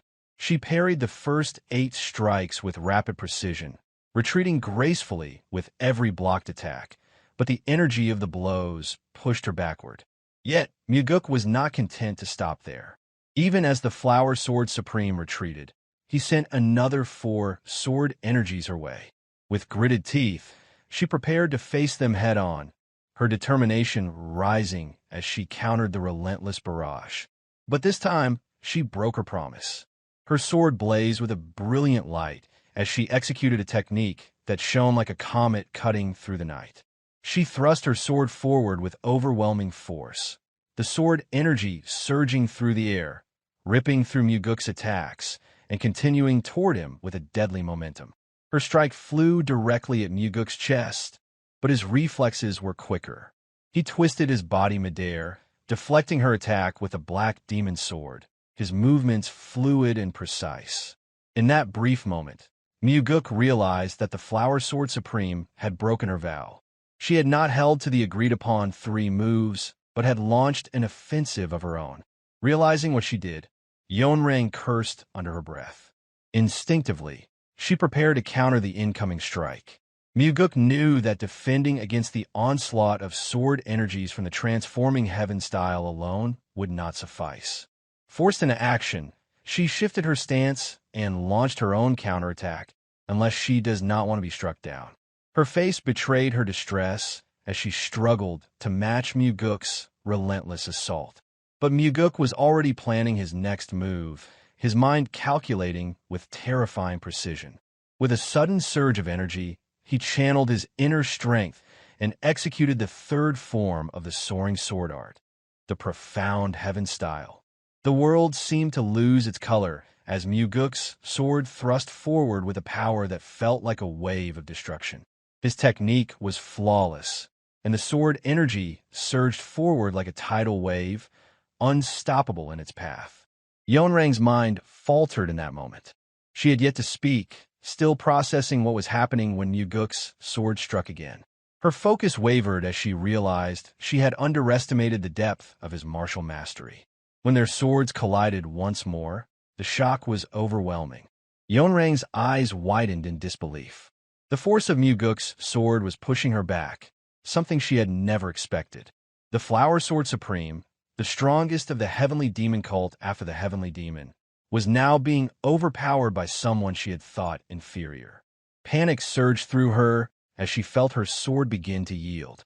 Her eyes seemed to lose all color as Mugeuk's sword took control, pushing hers back with an unrelenting force. And then, the unimaginable happened. A shout escaped from her lips, words that should never have come from the Flower Sword Supreme. The clash of their swords seemed to fade, replaced by a chilling silence. Mugeuk's sword halted just before her face, faster than her eyes could track. The tension in the air was palpable as the threat hung before her. The fight now decided. Raising his sword to signal the end of their contest, Mugeuk stood victorious. Yeonrang's face remained frozen in shock, her eyes wide, unable to comprehend what had just transpired. Her voice trembled as she sought to understand the events, but she still maintained her composure. Originally, her plan had been to let Mugeuk have the first 3 moves, to test his abilities and then win with ease. Instead, she had lost in just 3 moves, something she could hardly believe.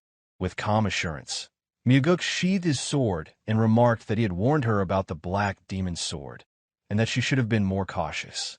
His tone was not one of arrogance, but of simple fact. Though stunned by the outcome, Yeonrang did not seek excuses for her defeat. She knew it had not been the sword that caused her loss, but her own inadequacies. Even if it had been the Heavenly Demon Sword, she admitted to herself that this was a fight she should never have lost. Surprise flickered across her face once more when Mugeuk casually revealed that he had already mastered the soaring sword art. She had always known that the art was one of the highest levels of martial mastery, comparable to the techniques of the Demon Supremes. She had doubted his claim at first, but the evidence before her was undeniable. Unfazed by her disbelief, Mugeuk pointed out that his father would never have made him the leader of Nirvana Pavilion if he were not truly capable. His confidence was unwavering. Despite his words, Yeonrang remained unconvinced. Her disbelief only deepened when Mugeuk casually mentioned that he had already taken the celestial heavenly pill, ensuring that his internal energy would never run dry. Mugeuk then made a final declaration, stating that the martial contest was his victory and asking if she acknowledged it. Yet, despite the overwhelming evidence, Yeonrang could not bring herself to admit it. If Yeonrang had known Mugeuk's skill was at this level, she would not have let her guard down. She had been unaware of his martial prowess, and the situation had unfolded while she was yielding the first 3 moves.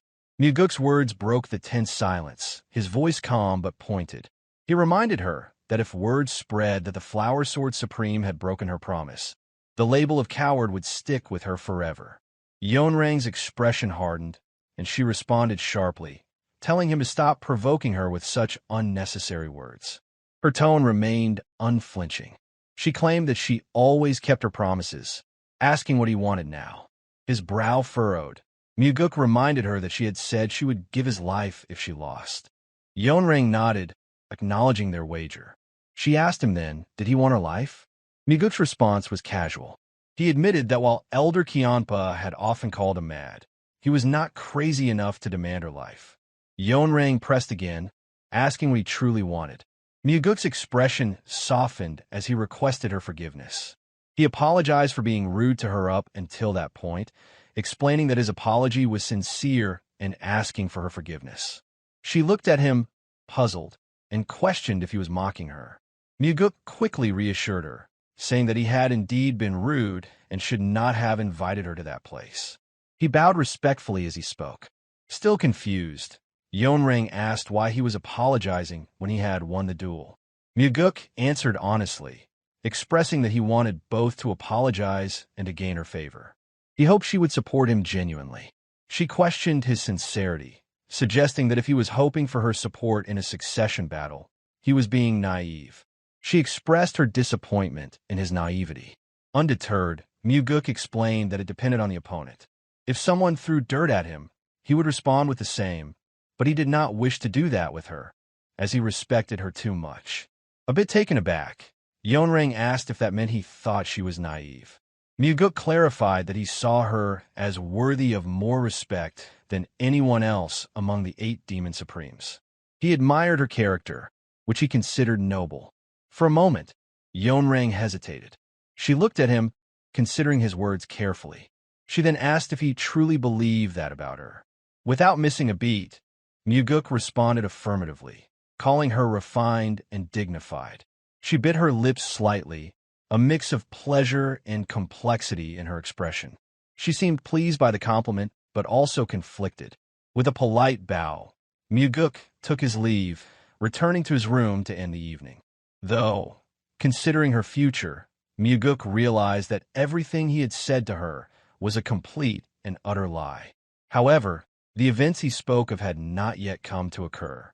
If meeting him could alter her fate, perhaps the bloodshed she was destined to cause might be avoided, and a new life could unfold.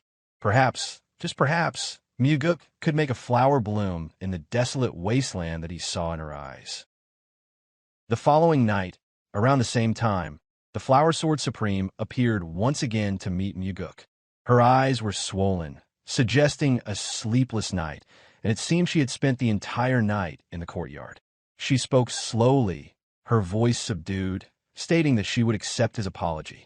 Mugeuk observed her with concern, noting her weary appearance. He wondered if the previous day's defeat had caused her to suffer from inner turmoil. He thanked her for accepting the apology. However, Yeonrang continued.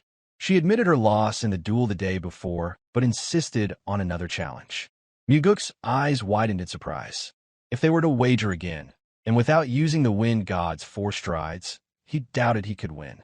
He immediately refused her request. Undeterred, Yeonrang pressed further. She asked why he refused, to which Mugeuk responded that he could never win again.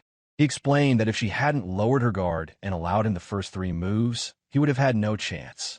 Still, Yeonrang wouldn't accept his answer.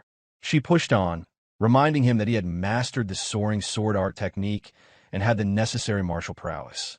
With his vast inner energy, she believed he could win again.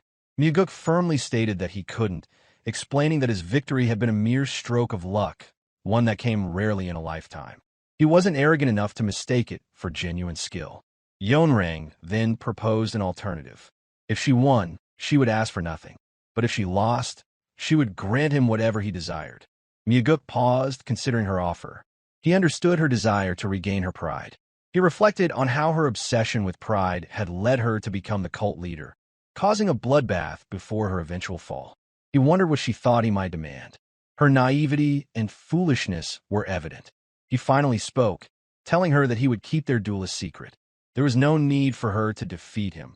No one would ever know about the fight. Mugeuk then suggested she rest, noting how exhausted she seemed. He turned to leave, but Yeonrang's voice stopped him when she admitted feeling humiliated. Her words made Mugeuk pause. He turned back to her, reassuring her that there was no need to feel humiliated. He had already told her that his victory was purely due to luck. Yeonrang continued, explaining that her humiliation went beyond the loss itself. The source of her shame, which Mugeuk hadn't anticipated, was how she had screamed to avoid a blow to her face during their duel. Mugeuk thought back to the end of their duel when, in desperation, she had cried out not to strike her face. He understood her discomfort and assured her that it was understandable. After all, it was her face, and even as a man, he would likely feel the same way. Yeonrang averted her gaze, retorting that an ordinary person might think that way. But as the Flower Sword Supreme, she shouldn't. She would rather have had her face pierced than utter those words. The depth of her humiliation was clear. She had never intended to express such weakness. Turning to face Mugeuk, she asked if he now understood why she had returned. Stunned, Mugeuk acknowledged her. Then, she asked once again if he would fight her. But Mugeuk still refused. He asked if she couldn't just allow him to savor this rare moment of luck. To his surprise, Yeonrang revealed something unexpected. She had made a promise to someone that she would never lose to anyone except that one person. Mugeuk thought for a moment, realizing the person she referred to could only be Wu Jin. In that fleeting moment, the person who crossed Mugeuk's mind was the very one Yeonrang had mentioned. She had made a promise to the cult leader. At that instant, Mugeuk recalled his father's words that the Flower Sword Supreme was a person marked by many scars. Perhaps sensing Mugeuk's thoughts, Yeonrang quickly clarified herself. She spoke with a warning tone, as though afraid he might misunderstand her. She made it clear that if he harbored any disrespectful thoughts, she would not tolerate it. She respected the cult leader with pure intentions and did not want that to be tainted. Mugeuk quickly assured her that he thought no such thing. Curious, he then asked why she respected his father so much. For a moment, Yeonrang lowered her gaze, lost in thought as though recalling the time she made that promise with Wu Jin. She then smiled faintly, but did not reveal any further details. Mugeuk, sensing her reticence, understood. As he waited for an answer that never came, he reflected on her behavior. If she had mentioned the promise she made with his father, it meant she had played her final card. He could not refuse any longer after hearing her sincere plea. Finally, Mugeuk nodded. He acknowledged that a promise made with his father had to be honored. Yeonrang's expression shifted dramatically, her joy unmistakable. Her genuine smile lit up her face, surpassing the insincerity of her previous smiles and laughs. She now appeared truly happy. Curious, Mugeuk asked if she was really that pleased. Without hesitation, Yeonrang responded affirmatively. Mugeuk drew his black demon sword as he spoke, declaring that he would give it his all this time. The Flower Sword Supreme drew her sword in return, echoing his words. She too was prepared to fight with all of her strength. The two stood across from each other once more, swords drawn, and the air between them thick with tension.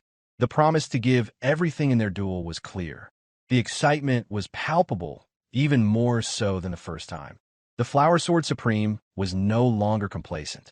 Her eyes were filled with unmistakable passion. This duel, though not to the death, was a true contest of skill.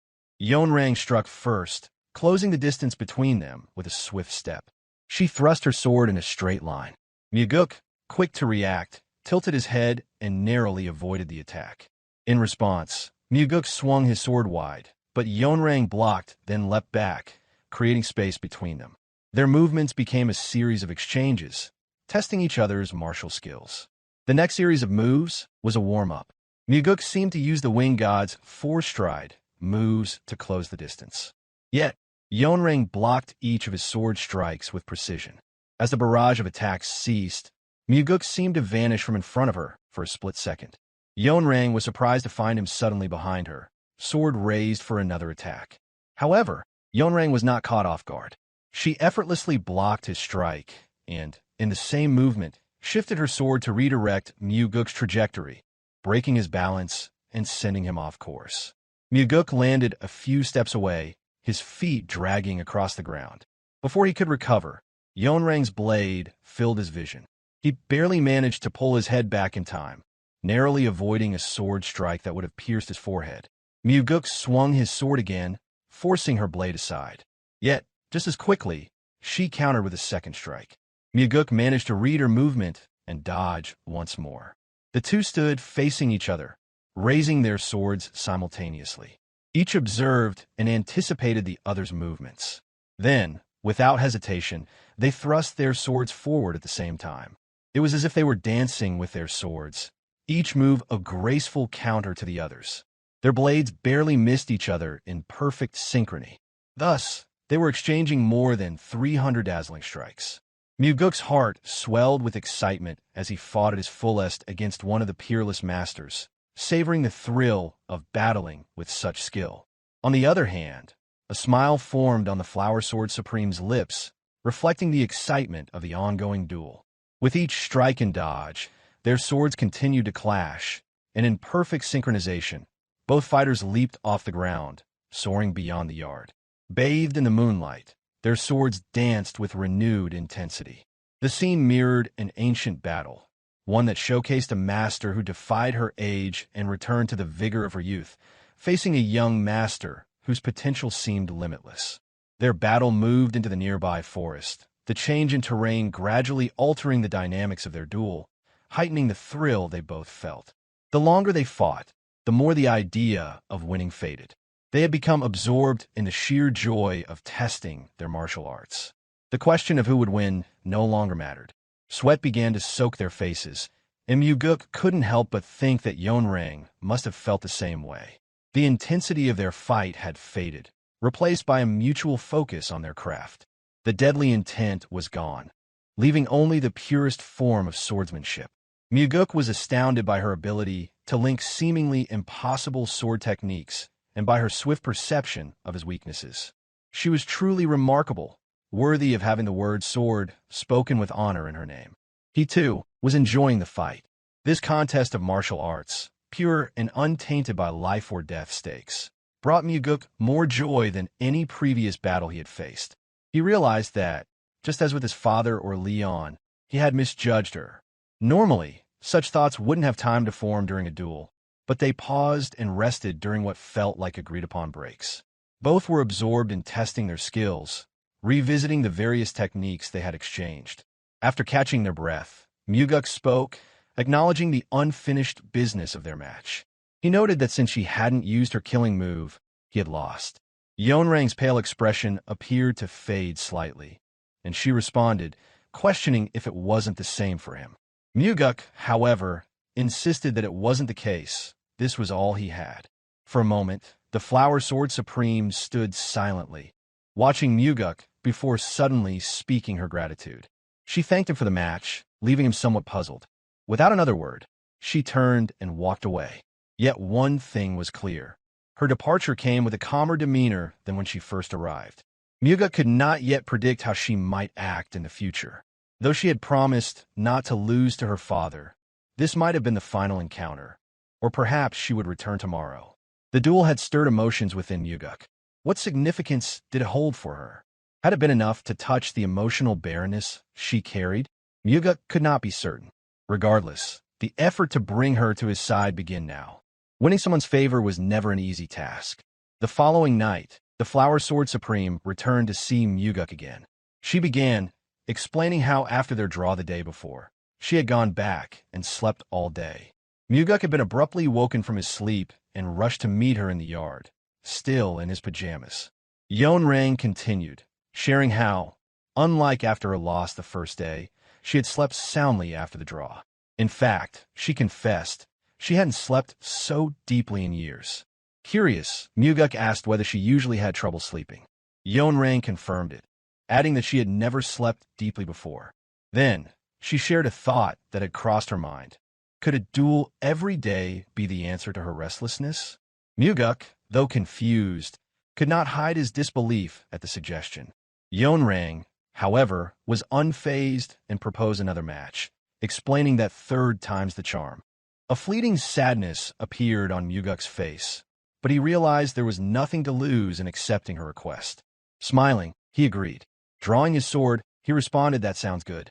Returning his smile, Yeonrang began to draw her own sword. Another duel began.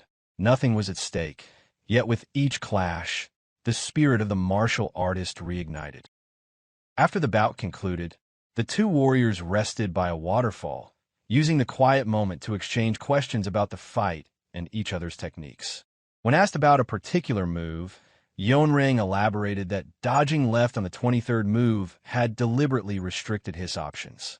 Had she dodged right, there would have been 3 potential responses, but by going left, she reduced the choices to just 2. Mugeuk reflected on the explanation. He had always known that dodging to the right would have been more straightforward. Yet the Flower Sword Supreme had chosen the opposite. After a brief pause, he murmured a guess. Perhaps it had to do with his center of gravity. Yeonrang confirmed it with eagerness, affirming his insight. For warriors of their caliber, even after exchanging hundreds of blows, the entire fight could be replayed clearly within their minds. When Mugeuk posed his question, Yeonrang responded with complete honesty, and when she asked her own, Mugeuk offered his answers just as truthfully. Her sincerity was unmistakable, and she no doubt sensed the same truthfulness from him. It had been that way when Mugeuk instructed Leon, talking with his father, and just as then, he found that imparting knowledge often deepened his own understanding. Bathed in the moonlight beside the second young master, Yeonrang confessed that she could not recall a time when she had been so wholly immersed in martial arts. Perhaps, she mused, this was the first time. Given her rank and years, It was not a sentiment expressed without weight. Mugeuk, acknowledging the feeling, prompted her to consider how it must have been for him. The unspoken agreement between them echoed mutual understanding. Once their breaths settled, Yeonrang proposed resuming their spar. As if responding to a silent signal, both leaped into the air and resumed their duel. Mugeuk brought down his blade, launching a sword aura at her. Yeonrang shifted effortlessly to the side, avoiding it, as the attack sliced through the lake below. Then it was her turn. Launching from a boulder, she rushed toward him. As the young master descended, Yeonrang drew her sword back. From below, her aura surged upward, forcing Mugeuk to raise his black demon sword in defense. With the momentum and power level of a demon supreme, she sent him soaring upward, as if supporting his flight with her strike. They never sought to ambush one another. Instead, they cooperated in a constant exchange of refined swordplay. Detached from worldly concerns, Yeonrang's expression held quiet satisfaction. Mugeuk, too, found himself exhilarated. Despite having lived his entire past life to old age, this duel with the Flower Sword Supreme stirred something deeply fulfilling. The night sky sparkled with their sword light as they continued their mid-air exchange. Wherever their aura strikes landed, the ground was devastated, a stark contrast to the serene clarity in their eyes. Eventually, their energy ran dry. Though drenched in sweat and physically spent, their smiles remained. Upon landing, swords lowered and breaths heavy, silence overtook them.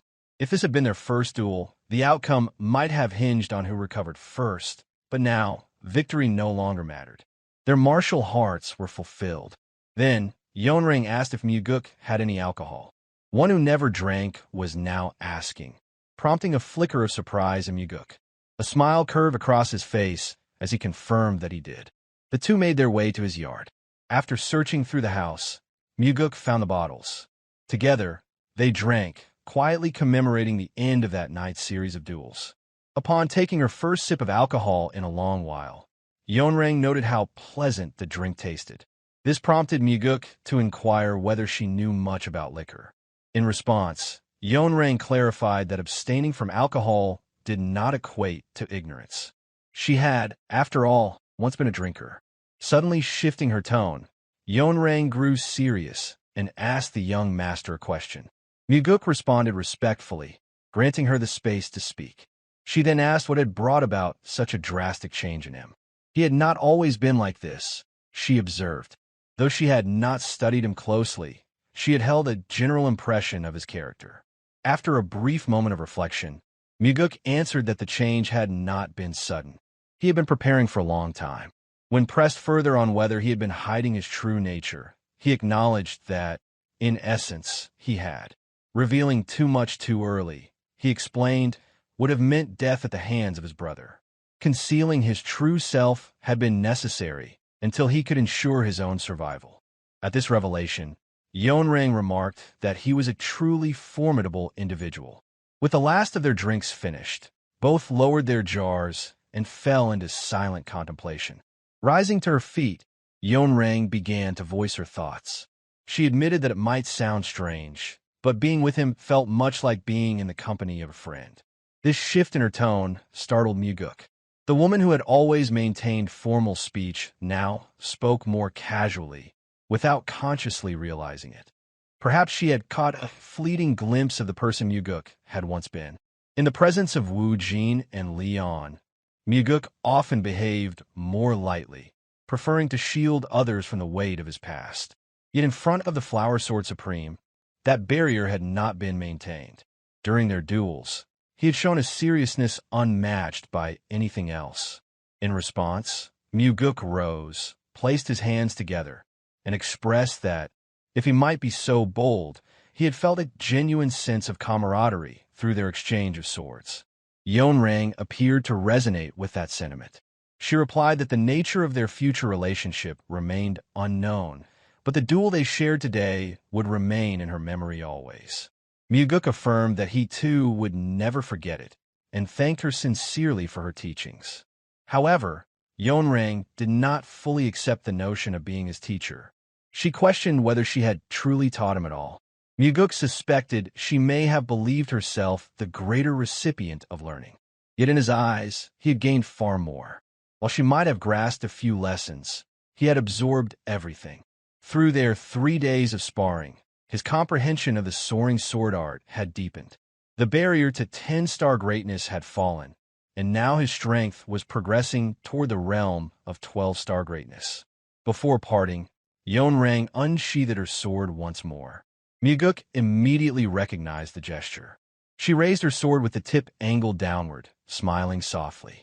Mugeuk returned the smile and drew his black demon sword. Their blades met in a single, clear strike. No words of farewell were exchanged. The sound of their swords marked the end of their duels. Back in her quarters, the Flower Sword Supreme drank alone. The match with the unrivaled swordsman, Mugeuk, had stirred countless emotions within her. The past 3 days had passed like a dream. She recalled the day she had lost. That day, her thoughts had gone wild. She had even considered donning a mask to return and kill him. The person she had been then and the person she was now felt worlds apart. Though unchanged in identity, her connection with Mugeuk had evolved entirely. At that moment, Wu Zhang entered and asked if something was troubling her. Having served her closely, he had never seen her drink. Her sudden turn to alcohol concerned him. Receiving no reply, he asked once more if it had to do with the second young master. The Flower Sword Supreme cast a chilling glance at Wu Zhang, her eyes wordlessly warning him to refrain from uttering such nonsense. Without further elaboration, she turned away and stated that nothing had happened. Sensing the tension, Wu Zhang quickly backtracked and apologized, admitting he had spoken out of turn. In an effort to improve her mood, Wu Zhang shifted the subject, informing her that he had brought a new man who was currently waiting in the secret room. However, Yeonrang abruptly cut him off and issued a firm command to stop bringing her any more men. For a moment, Wu Zhang froze, not out of shock from the order itself, but from the way she had addressed him. The tone she used was respectful. It struck him like a blow to the head. Bewildered, he searched his thoughts, trying to understand what had changed. Her behavior felt strange, distant, and unfamiliar. Seeing the confusion etched into her subordinate's face, Yeonrang let out a sigh before speaking again. It was something that should have ended long ago. In truth, it never should have begun. The origin of the issue had been a single lapse in judgment. When Wu Zhang had first brought a young man before her, she had yielded to a fleeting desire. Just once, she had told herself. So long had passed since she had last lain with a man, and for that one night, she had chosen to indulge. But what was meant to be a one-time indulgence had soon spiraled into a daily routine. Wu Zhang responded immediately, promising to send the man back and insisting she need only speak if ever she required anything. Yet Yeonrang's decision had already been made. She declared sternly that there would be no next time and demanded that he understand. Faced with her cold and commanding gaze, Wu Zhang bowed and acknowledged her order. He also pledged not to lay a hand on the young men, understanding the need to keep the matter hidden. With that, Wu Zhang departed, his expression stiff with unease. He had believed that by arranging these affairs and safeguarding her secret, he had secured his position as her most trusted subordinate. And yet, he could not ignore the unfamiliar chill in her demeanor, nor the quiet certainty in her words. He had once been sure he would become the next Sword Supreme, but now, it was clear, the Flower Sword Supreme was drifting away. The one responsible for shaking her resolve was none other than the second young master, Mugeuk.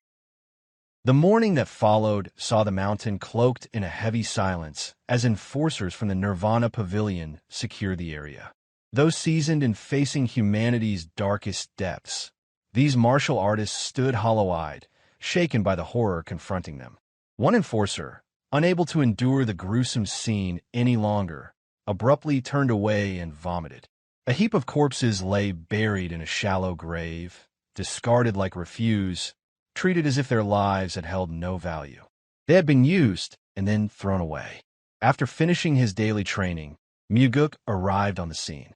2 investigators, Daryong and Gakmyeong, were already present, reporting their findings. Gok revealed that around a dozen bodies had recently been unearthed from a site. Shock sparked in Mugeuk's mind as Gok explained that every corpse had been found without its heart. Recognition followed quickly. There is only one technique capable of such a specific, gruesome result: the heart and soul reaping technique. It was a powerful and sinister method designed to absorb life force by ripping the heart from a living being. The procedure was infamous for its cruelty, known to inflict unimaginable agony. Within the ranks of the Heavenly Demon sect, only a single individual was known to wield such dark power: the Soul Reaper, Demon Supreme. Before the reversal of time, Mugeuk had returned to the sect in pursuit of the secret demonic soul. At the time, vague rumors had circulated about the Soul Reaper Demon Supreme employing the heart and soul reaping technique to collect ghostly energy. Focused solely on his objective, Mugeuk had dismissed those whispers, unable to spare time for an investigation. Now, he questioned whether those rumors had held truth all along. Daryong then added a more troubling detail. None of the deceased appeared to be martial artists. Mugeuk asked if this meant they had been ordinary civilians. Daryong confirmed this grimly.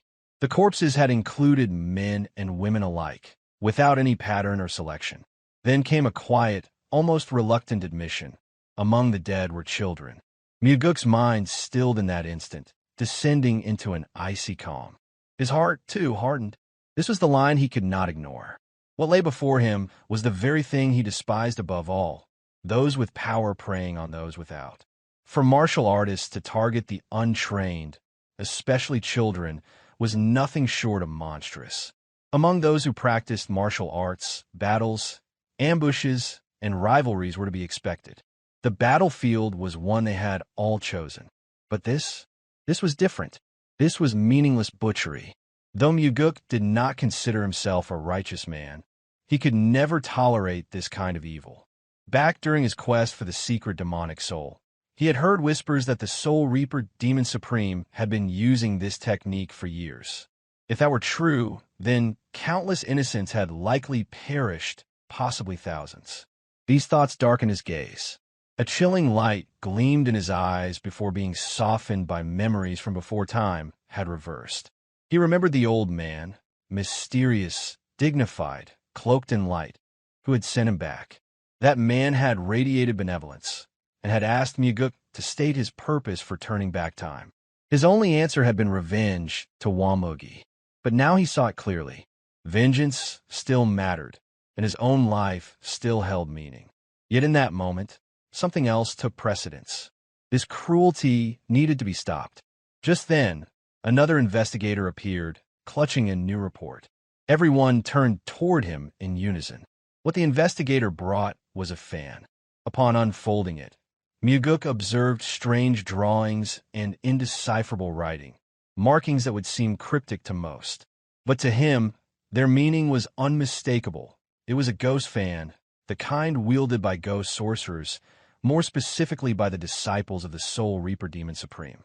When questioned, the investigator revealed that the fan had been found among the corpses.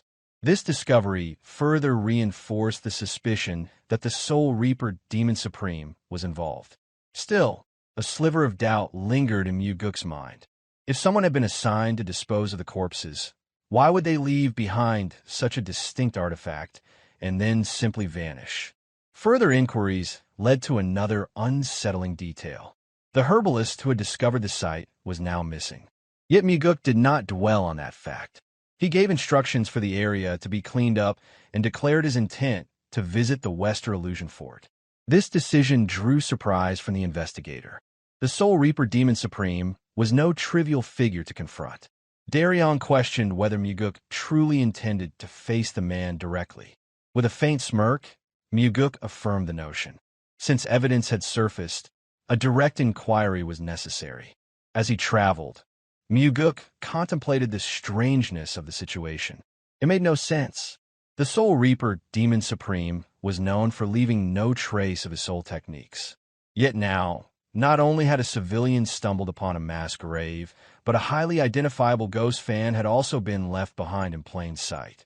Someone was trying to manipulate the situation, to guide Mugeuk's thoughts toward believing the Soul Reaper Demon Supreme was involved. This led him to consider a possibility: the Flower Sword Supreme second in command, Wuzhong. That man had once attempted to assassinate the Flower Sword Supreme while under the influence of a soul-reaping technique. He had died in the process. It was only later discovered that Wuzhong harbored unspoken romantic feelings for the Flower Sword Supreme. Not long ago, Mugeuk had engaged the Flower Sword Supreme in a 3-day duel. That could have stirred something within Wuzhong. If Wuzhong had orchestrated all this before his death, then the purpose might have been one of two things. Either he wanted Mugeuk to perish in combat with the Soul Reaper Demon Supreme, or he sought to divert Mugeuk's attention away from the Flower Sword Supreme altogether. Before long, Mugeuk reached the Western Illusion Fort. Since prior notice had been given, a Ghost Master was already stationed to escort him. The journey into the fort was long and winding. From a moment he stepped inside, the ambient ghostly aura became unmistakable. Mugeuk was thankful he had come alone.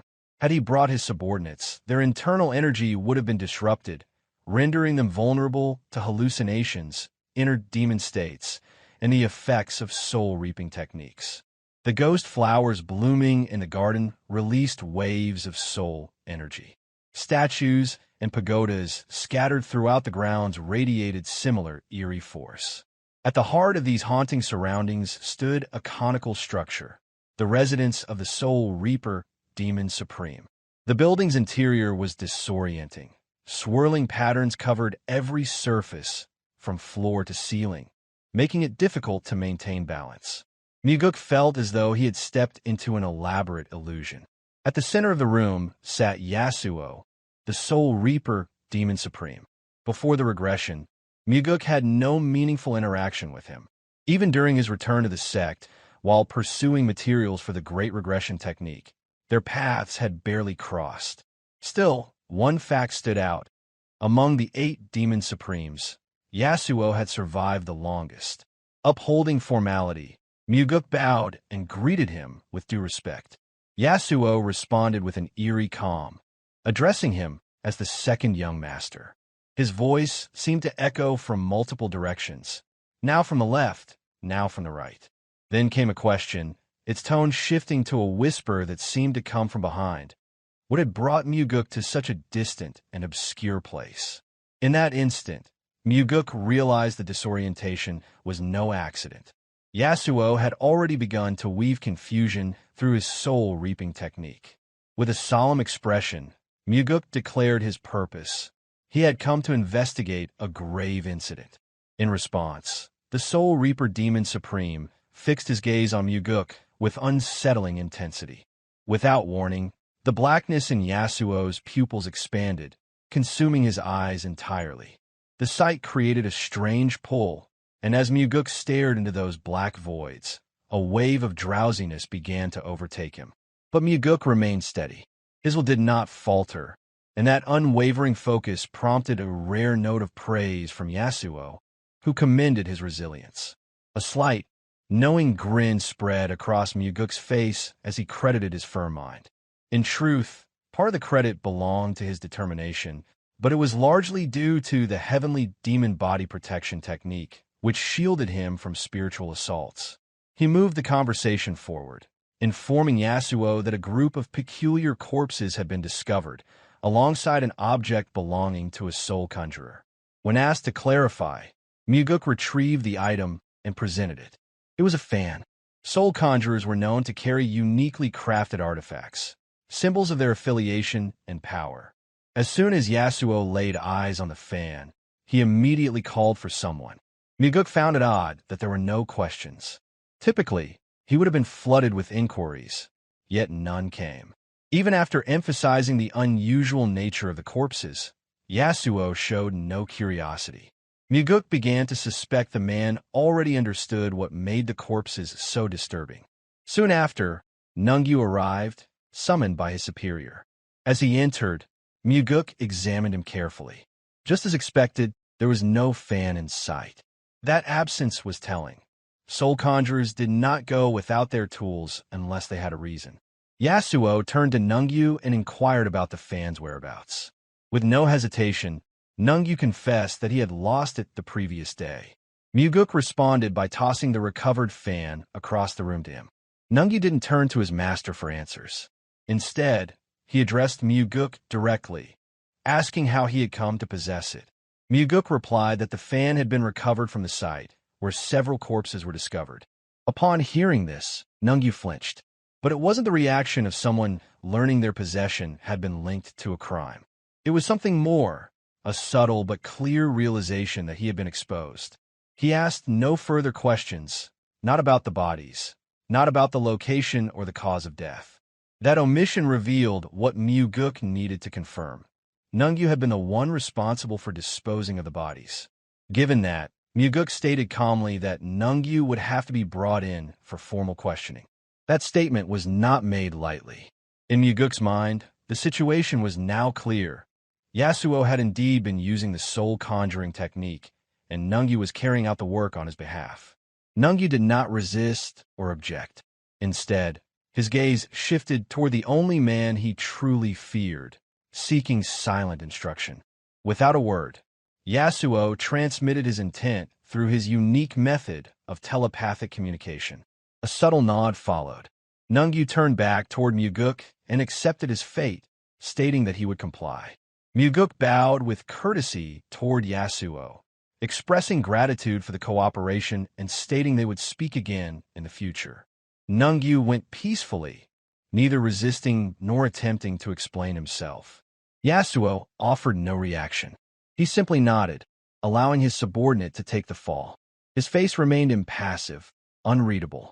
Back at the Nirvana Pavilion, Nungyu underwent interrogation. After a lengthy session, Daryong delivered his assessment. The man had only offered one line, that he had lost a fan. No further explanation, no elaboration. Nothing else. Mugeuk considered the implications. It was evident from Nungyu's eyes alone. His fear and loyalty to Yasuo ran too deep. No method of questioning would shake him. Daryong agreed, explaining that without concrete evidence directly linking Nungyu to the murders, there would be no way to hold him for long. The law required certainty. Mugeuk acknowledged that point. Nungyu was merely a subordinate, a piece on the board. To reach the truth, they would have to confront Yasuo himself. Noting the steel in Mugeuk's expression, Daryong voiced his concern. Facing a demon supreme was no small matter. Mugeuk responded with a reminder, asking Daryong if he remembered what had been said when he first assumed leadership of the Nirvana Pavilion. If even his own father were guilty, he would see him arrested. That promise had not been made for effect. The fire in Mugeuk's eyes proved it was the truth. If it came to arresting Wu Jin, the heavenly demon and his own father, Mugeuk would not hesitate, even if it cost him his life. Daryong stood momentarily frozen by the force of those words. Then, with a resigned exhale, he accepted it. At the very least, he could be proud to serve under a leader of such unwavering resolve. He straightened his posture and affirmed his support without hesitation. Seeing this, Mugeuk allowed a rare smile to form. It was not he who needed to act cautiously. It was those who had committed evil acts who should tremble. Just then, an investigator burst through the doors, urgency in his voice. He addressed the pavilion leader directly, reporting that the cult leader, the heavenly demon, was here and had requested a meeting. Daryong was stunned. No one had expected the heavenly demon to come to the Nirvana Pavilion in person. Though surprised as well, Mugeuk's expression remained composed. Never had it occurred to him that his father would appear before him. Yet as soon as the words left the investigator's lips, he knew. He could already sense what his father was about to say. The other investigator immediately left the office when Wu Jin entered. Mugeuk sat down in silence, his brow furrowed and his expression puzzled, as he pondered the reason behind the heavenly demon's sudden visit. The unexpected arrival unsettled him, prompting a quiet but pressing question about what business had brought his father here. Without hurrying his response, Wu Jin took a measured sip of the tea that Mugeuk had prepared earlier.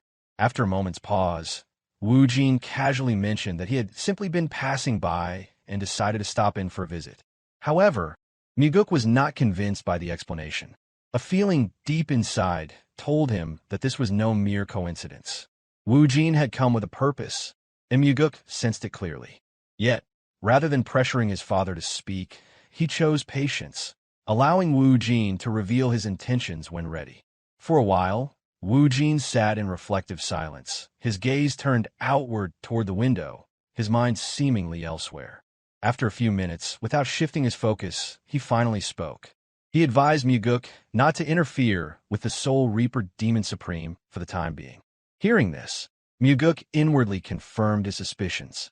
Wu Jin must have already known about his recent trip to the Western Illusion Fort and the retrieval of Nungyu. Moreover, with the harrowing discovery of the bodies, particularly those of the children, Mugeuk's resolve to act had only grown stronger. He would never have left the Soul Reaper Demon Supreme unchallenged after such horrors. Prompted by the warning, Mugeuk asked his father to elaborate further. Wu Jin responded by explaining that Mugeuk's current martial prowess, as impressive as it might be, was still insufficient to match the Soul Reaper Demon Supreme. There was no reprimand in Wu Jin's words, only genuine concern for his son's life. Unwilling to back down, Mugeuk suggested that if he could catch the Soul Reaper Demon Supreme off guard, he was confident he could defeat him. If necessary, he would resort to stabbing him in the back to ensure victory. Observing the fierce determination blazing in his son's eyes, Wu Jin retorted that sneaking up on the Soul Reaper Demon Supreme would be even harder than killing him directly.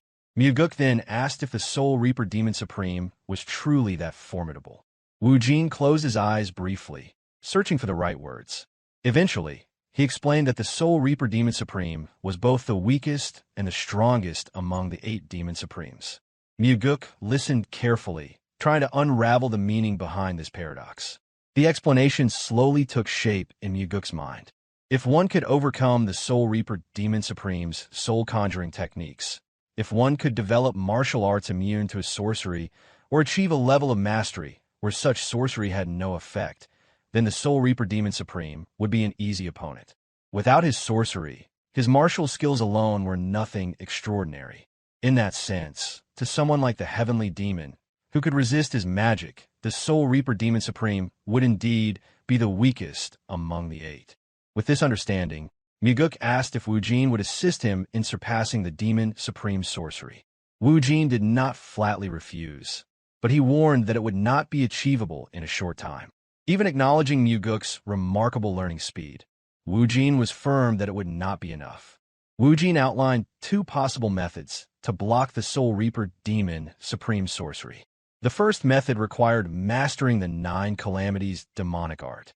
Depending on the practitioner's talent, the level of resistance varied, but if Mugeuk reached the 5th level, the sorcery would no longer affect him. Eager to act, Mugeuk declared his willingness to pursue the first method immediately, showing little interest in hearing the second. When he pressed his father once more, subtly hinting at becoming Wu Jin's successor, Wu Jin pretended not to notice and proceeded to explain the second method regardless. The second path involved mastering the Heavenly Demon Body Protection technique to its fullest extent. Since both methods were currently beyond Mugeuk's immediate reach, Wu Jin's initial advice to stand down became all the more urgent. Despite knowing of another possible way to counter the Soul Reaper Demon Supreme's sorcery, Mugeuk chose not to mention it. Instead, he shifted the topic and asked if the Soul Reaper Demon Supreme truly held a critical role within the Heavenly Demon cult. Wu Jin must have sensed the murderous intent hidden within Mugeuk's calm question, responding that among the 8 Demon Supremes, the Soul Reaper Demon Supreme was the one most feared by the Orthodox factions. His words indirectly confirmed the necessity of the Soul Reaper Demon Supreme's existence. Understanding this, Mugeuk pressed further, questioning whether it was acceptable for someone to extract living hearts for the sake of a grand technique. He also asked if his father had been aware of such atrocities. Wu Jin shook his head, explaining that he had only discovered this disturbing fact recently. Mugeuk then wondered how his father intended to handle the situation. Even the Heavenly Demon would find it difficult to tolerate someone who extracted hearts from the living, especially civilians under his protection. Nevertheless, as the leader of the cult, removing such a powerful asset would not be simple. Someone of the Soul Reaper Demon Supreme's strength, who stood as a bulwark against the martial alliance, could not be discarded lightly. Thus, This dilemma was not for Wu Jin to resolve. It was Mugeuk's burden to bear. Mugeuk reminded his father of the promise made between them, that he would inform Wu Jin before attempting to kill any of the Demon Supremes. This promise had been forged when Wu Jin had permitted Mugeuk to pass on the soaring sword art to Leon. With that promise in mind, Mugeuk declared that he would kill the Soul Reaper Demon Supreme. Among the 8 Demon Supremes, he would be the first to fall.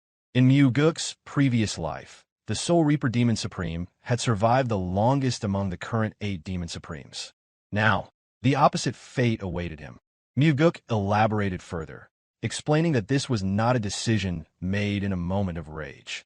It was far worse than a madman's random killings. The Soul Reaper Demon Supreme was systematically and methodically murdering civilians with a clear mind, carefully concealing all evidence of his involvement. If there had been some noble purpose behind his actions, it might have been possible to muster some degree of understanding.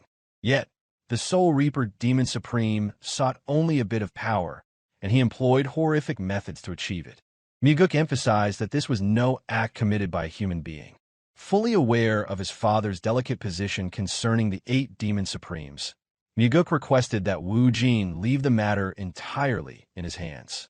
He further stated that, as the heavenly demon, Wu Jin had already given him the sword. Now he asked to be allowed to wield it to its fullest extent. Whether or not his father would empathize with these words, Mugeuk could not tell. Though he wished to walk the same path as Wu Jin, he understood that their views would have to differ on this matter. Just as in a long journey companions might part ways temporarily and reunite later, so too might their paths diverge for a time. Wu Jin remained silent for a long moment before abruptly rising to his feet and speaking words that Mugeuk had not expected. Wu Jin stated that there would not be any major problems if Mugeuk wished to proceed. Surprised by this, Mugeuk asked his father to elaborate. Wu Jin explained that if Mugeuk was truly skilled enough, he would naturally be able to fill the void left by the Soul Reaper Demon Supreme's death. Thus, Wu Jin granted his son permission to carry out the execution. It was not merely encouragement. It was also a weighty expectation that Mugeuk must be strong enough to claim the vacant seat of power. A smile crept across Mugeuk's face as he silently gave thanks to his father. Wu Jin was already leaving by then, his figure retreating without another word. This was not a journey where they would part ways permanently. Mugeuk and his father were still treading the same path, each carrying their own burdens. The following day, Mugeuk set out alone for the Western Illusion Fort. His subordinates would have been unable to withstand the illusions surrounding the pavilion, so he went without them. There, Mugeuk met the Soul Reaper Demon Supreme once more and released Nungyu from custody. Mugeuk had chosen to ignore his father's earlier warnings and had resolved to kill the Soul Reaper Demon Supreme. However, to succeed, he required at least a 2-month window to obtain a specific item he remembered from his previous life. Until then, Mugeuk needed to buy time, ensuring that the Soul Reaper Demon Supreme remained hidden and refrained from committing further massacres among the civilians. The Soul Reaper Demon Supreme greeted Mugeuk with eerily large, unblinking eyes, his tone laced with mockery as he asked what the matter was this time. Mugeuk calmly replied that Nungyu had been judged innocent. The investigator had been unable to find any evidence linking him to the murders of civilians, and as such, Nungyu would be released.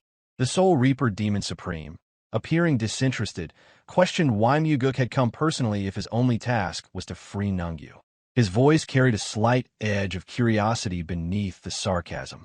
Mugeuk, unwavering, answered that there was something he needed to say, something that could not be left unsaid. Prompted by the Soul Reaper Demon Supreme's indifferent gesture, Mugeuk continued.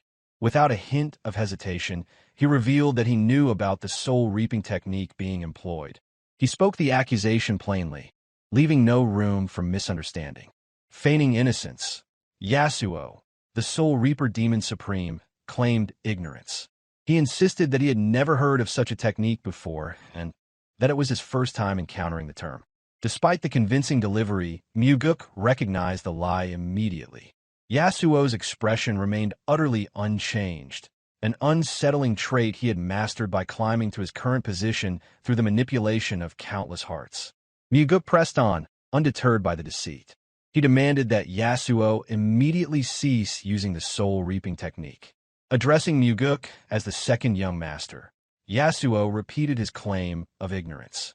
His voice, however, now echoed unnervingly from all directions within the hall, as if trying to destabilize Mugeuk's mind. Though the disorienting resonance might have overwhelmed others, Mugeuk stood firm. With a calm voice steeped in a chilling, killing intent, he warned Yasuo that refusal would lead inevitably to death. Instead of treating the threat with gravity, the Soul Reaper Demon Supreme burst into manic laughter. In his arrogance, he remained unaware that Mugeuk had been sparring nearly evenly with the Flower Sword Supreme. Yasuo believed that, even if Mugeuk had grown stronger, he would still be helpless against the might of his sorcery. Mockingly, Yasuo manipulated the formation within the hall to repeat Mugeuk's own words back at him, using the familiar voices of people Mugeuk knew. The technique sought to unravel Mugeuk's composure, but he gritted his teeth, refocused, and activated the Heavenly Demon Body Protection technique. Though the illusion disturbed the senses, Mugeuk's mind cleared instantly, demonstrating his formidable control. Noticing this, Yasuo expressed a reluctant admiration, acknowledging Mugeuk's strength with a begrudging comment. Yet the mocking tone never left his voice. Mugeuk remained unmoved, calmly declaring that he would not be the one to kill the Soul Reaper Demon Supreme for his crimes. As if to ridicule the seriousness of his words, Yasuo repeated Mugeuk's statement using several familiar voices again. Yet when Mugeuk mentioned his father, a profound, almost oppressive silence fell over the room. Yasuo's eyes widened slightly, disbelief flickering within them at the audacity of Mugeuk to invoke the Heavenly Demon. Mugeuk continued speaking, suggesting that Yasuo likely believed the Heavenly Demon would never agree to his request. After all, the Soul Reaper Demon Supreme was one of the most important weapons against the Orthodox factions. Yet Mugeuk made it clear that he did not care. He declared that he would stand before his father every morning, pleading to have the Soul Reaper Demon Supreme executed. Wu Jin, the Heavenly Demon, remained the only figure that Yasuo feared, and Mugeuk intended to use that fact to its fullest. The Soul Reaper Demon Supreme sat in absolute silence, pinned beneath the weight of Mugeuk's unshakable conviction. Mugeuk did not stop there. He swore that if his father refused the first time, he would return the next day, and the next after that, never relenting. Mugeuk vowed to remind the Heavenly Demon daily that the Soul Reaper Demon Supreme was a disgrace to the cult, a monster who tore the hearts from living civilians without remorse. Yasuo listened in silence, uncertain how Mugeuk had discovered so much, yet knowing he had no choice but to hear him out. Mugeuk continued without pause, stating that every day he would press the matter, using every word at his disposal. One day, when Yasuo made a mistake grave enough, the Heavenly Demon might finally sever him from existence. As Mugeuk spoke, his presence seemed to fill the entire hall. The killing intent radiating from him grew so overwhelming that even Yasuo, a Demon Supreme, could not help but find it bizarre that Mugeuk, once little more than a boy, now dared to threaten him so brazenly. As Mugeuk pressed his demand to the Soul Reaper Demon Supreme, the intensity of his determination was so palpable that it made him seem like a spoiled child throwing a tantrum. Meanwhile, the Soul Reaper Demon Supreme continued to radiate an overwhelming, eerie aura from his body. Despite his efforts to deny Mugeuk's accusation, it was clear that his attempts had no effect. A faint arch appeared on Yasuo's face, and a ghostly sound echoed through the air. The surroundings around them darkened and brightened, and Yasuo's laughter filled the space, eerie and unsettling. The objects surrounding Mugeuk began to distort as if they had come to life. The floor rippled like waves, and the walls seemed to melt, flowing downward as though under intense heat. It made it nearly impossible for Mugeuk to perform any martial arts, with even walking becoming a difficult task. The voice of the Soul Reaper Demon Supreme resonated deeply, like an echo within a vast cavern, declaring that the world they inhabited was nothing more than an illusion. He emphasized that what Mugeuk saw around him now was the true world. Naturally, the Heavenly Demon Body Protection technique activated within Mugeuk. If he hadn't mastered it, his mind would have already begun to succumb to the overwhelming presence of the Soul Reaper Demon Supreme. However, this was not yet the most powerful sorcery Yasuo could wield, which allowed Mugeuk to maintain some control over the situation. Calming his energy, Mugeuk spoke with composure, making a light-hearted remark about how it was a world where he could save on drink costs. He added, almost jokingly, that the dizziness he felt made him feel drunk without even having had a drink. Seeing Mugeuk remain calm and joking when he should have already collapsed surprised the Soul Reaper Demon Supreme slightly. At that moment, Mugeuk heard a soft whisper in his ear, a layered voice, as if multiple people were gossiping in unison. They spoke of the rumors being true, mentioning that the second young master had begun to ascend, becoming a hidden dragon. The Soul Reaper Demon Supreme had already moved right in front of Mugeuk. Even with Yasuo standing so close, Mugeuk found himself hesitating. He wasn't sure if he could strike Yasuo, and the mere thought of this before even drawing his sword made it clear that fighting him would be a difficult task. Mugeuk now fully understood why his father had warned him about Yasuo. Even with the heavenly demon body protection technique in effect, Mugeuk still felt disoriented. If Yasuo decided to attack now, Mugeuk wondered how he could possibly defeat the Soul Reaper Demon Supreme. Without turning his head, Mugeuk calmly stated that he had no intention of ascending. He wanted to live and enjoy the world for a long time, thin and long. That was why he sought strength. Yasuo was startled by this, for it mirrored the very life he himself had pursued. Yasuo had survived to the end because he cherished life above all else. Before his death, he had often said that he spent his life striving to become stronger so that no one could kill him. The heart and soul reaping technique, in its twisted form, was a horrible manifestation of that self-love.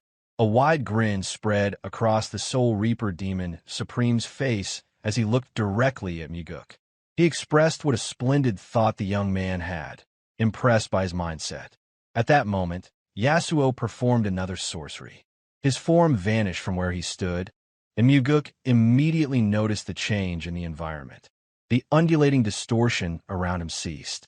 The surroundings darkened for a brief moment before brightening again, revealing a completely different scenery. The maddening space had disappeared, replaced by a vast, peaceful plain. Just the sight of it lifted Mugeuk's spirits. The Soul Reaper Demon Supreme stood confidently in the middle of the expansive field, his presence commanding, yet somehow less oppressive than before. Mugeuk turned his head to the right, taking in the scene. Everywhere he looked, the horizon stretched out, filled with lush greenery. Unable to contain his admiration, Mugeuk shouted toward Yasuo, praising the martial art that had created this magnificent transformation. Normally, to provoke Yasuo, Mugeuk would have called it mere sorcery or a trick, but this time, he chose to acknowledge it as a martial art. In his world, it was wiser to concede a point when faced with true skill. The Soul Reaper Demon Supreme spoke with pride, explaining that the martial art he had just demonstrated could only be performed in this world, a unique ability that he alone possessed. Mugeuk knew the truth that Yasuo's claims were false. The Heavenly Wind Cult leader could perform the exact same martial art. It was something Mugeuk had learned during the process of securing the Thunderbell. The martial art they both shared had its roots in the blood-sex demonic arts.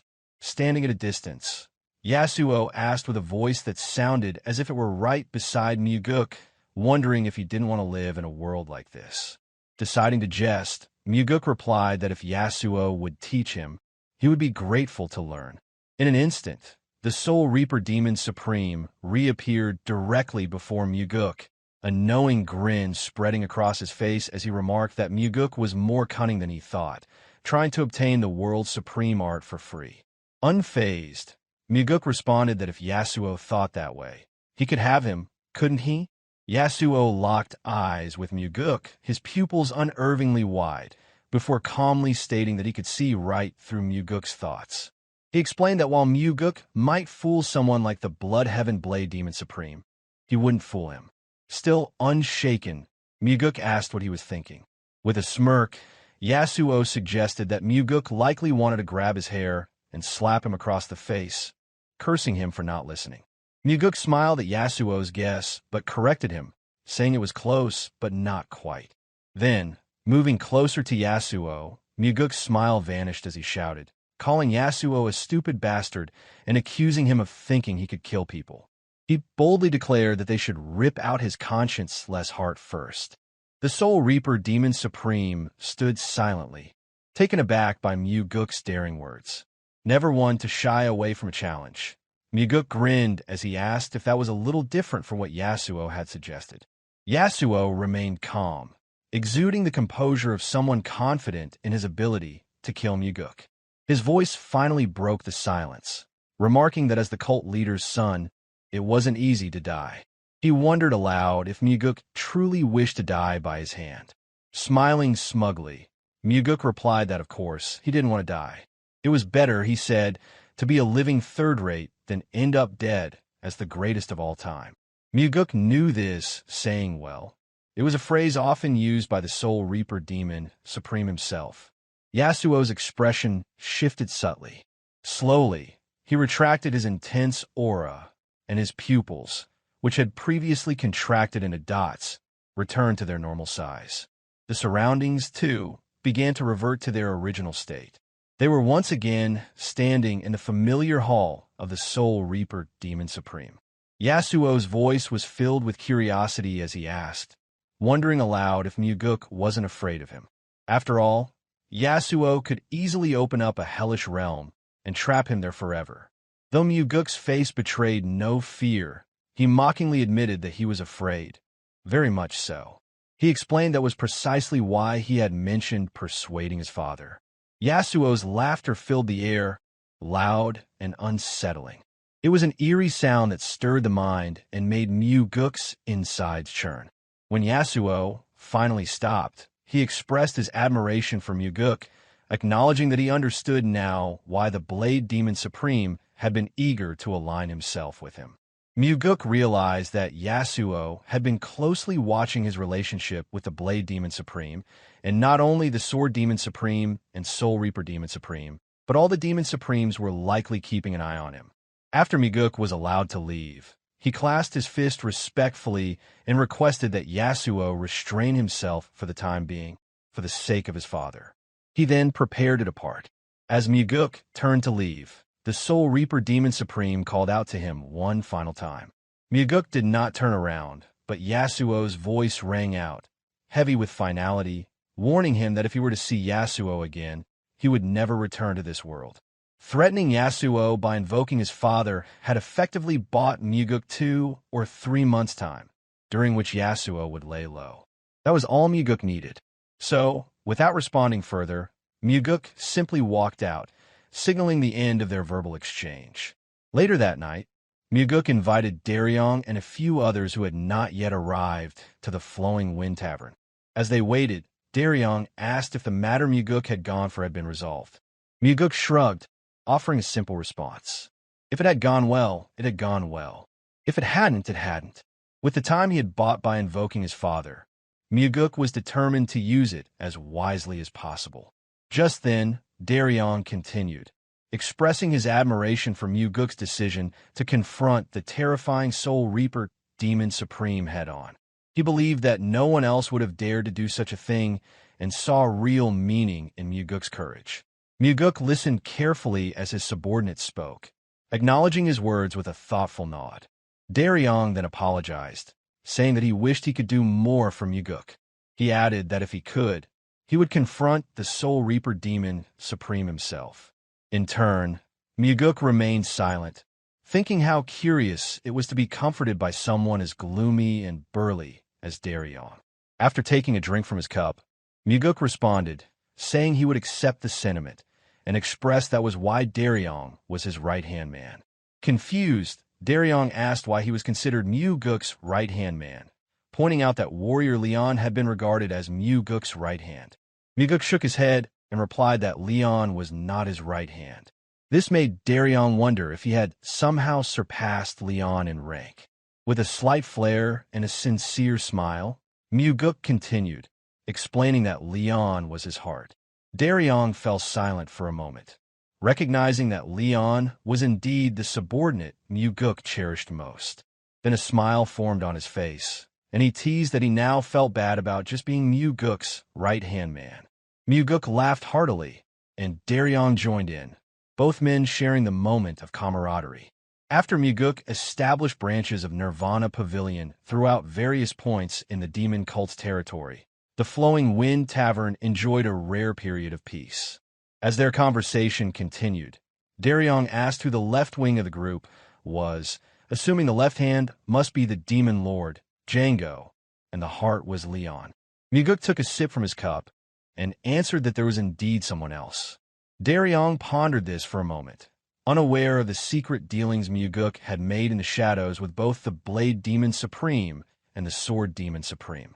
At that moment, Django arrived, apologizing for being late before sitting down. Mugeuk greeted him warmly, joking that he hoped he hadn't called someone too busy for no reason. Django replied that if Mugeuk hadn't called him, he would have been disappointed.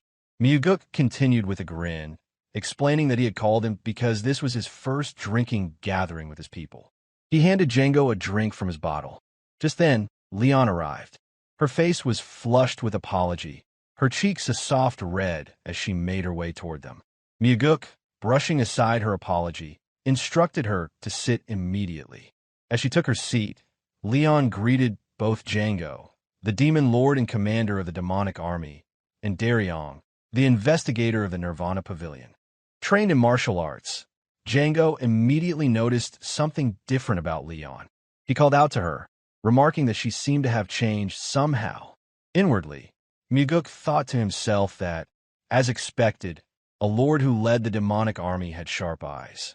Leon had indeed become even more skilled lately through her training in the soaring sword art, and Django must have sensed the change in her energy. Leon laughed it off, explaining that the grueling training had caused her to lose weight, and she had changed a bit because of it. She then turned to Mugeuk and, with a smile, said that with the gloomy weather, she had been desperately craving a drink. She asked him to pour her some alcohol, addressing him as young master. Normally, it would be considered rude, but Mugeuk didn't mind such formalities. He poured Leon a drink, praising her for her hard work with all that training. Django enjoyed watching the scene, finding it pleasing that their young master was so kind and understanding toward his subordinates. On the other hand, Daryong couldn't help but feel envious as he watched everyone around Mugeuk being martial artists. Even Leon, the chubby young woman, was able to enjoy the benefits of being a martial artist as Mugeuk's personal bodyguard. With jealousy beginning to stir, Daryong took a drink from his cup, attempting to numb the feeling. As he looked down at his drink, he couldn't help but express that he felt like he was the only one who wasn't part of this world. Not understanding his feelings, Leon asked why he was feeling that way. However, Django had a better grasp of the situation. He could understand what Daryong might be going through. Although Daryong was an investigator from Nirvana Pavilion, it was clear that everyone around Mugeuk was a martial artist, which could make him feel like an outsider. At that moment, Mugeuk casually suggested that Daryong might want to learn martial arts as well. Daryong looked up in surprise. He had not expected Mugeuk to offer such a suggestion. He asked if Mugeuk meant he would teach him. Mugeuk's answer was simple, no. Daryong glanced at Django, wondering if he would have to train like the demonic army's regime. He asked, then, who would be able to teach him? With a sly smile, Mugeuk urged Daryong to simply answer the question. He then went on to explain that if there was someone who could teach him martial arts, would he be willing to learn? It wouldn't make him a formal disciple, but someone could still teach him real martial arts. Daryong hesitated, unsure, before asking who that person could be. Mugeuk still didn't answer directly. He wanted to make sure Daryong was fully committed before revealing anything. Meanwhile, outside, a man walked down the street leading to the Flowing Wind Tavern. People who saw him stopped in their tracks, eyes wide in disbelief. Left and right, people turned to stare at him, surprised that such an important figure was walking through the village street so casually. It was Kionpa, the Blood Heaven Blade Demon Supreme. He was walking with a pout on his face, muttering curses about the second young master. He found it frustrating that the young man thought so arrogantly that he could summon someone like Kionpa whenever he... The sky outside was buried beneath a dense layer of cloud, mirroring the uncertainty pressing down on Darion. He stood at a crossroads, his thoughts clouded and directionless, struggling to make a decision that might alter the path ahead. In an effort to deflect from the pressure, Darion commented on the overcast weather, suggesting that it looked as though rain would fall. His words lacked conviction and clarity. Arms folded across his chest, Mugeuk dismissed the remark with irritation. There was no time for meaningless talk. The decision had to be made swiftly within the burning of a single incense stick. Darion clung to a show of ignorance, but internally the weight of choosing something so vital, so quickly, gnawed at him. Gauging the moment, Mugeuk explained his perspective. Overthinking often paralyzed action. If this night of drinking ended without a decision, everything would reset. Darion understood what that meant. The reality of his inadequacies surfaced. Unlike the others gathered around him, Darion had never trained in martial arts from a young age. That distance, that gap, bred a sense of exclusion, an inner voice branding him as lesser. Django and Leon remained quiet, watching the scene unfold. They believed that if the young master sanctioned something, it would be accomplished. That belief needed no words. Within himself, Mugeuk entertained the thought that Darion might one day lead the Nirvana Pavilion. In character, Darion showed promise. But youth clung to him still, and he lacked both strong affiliations and the kind of powerful support that typically underpinned leadership. For someone in his position to claim the title of Pavilion Leader, more was needed, more than just potential.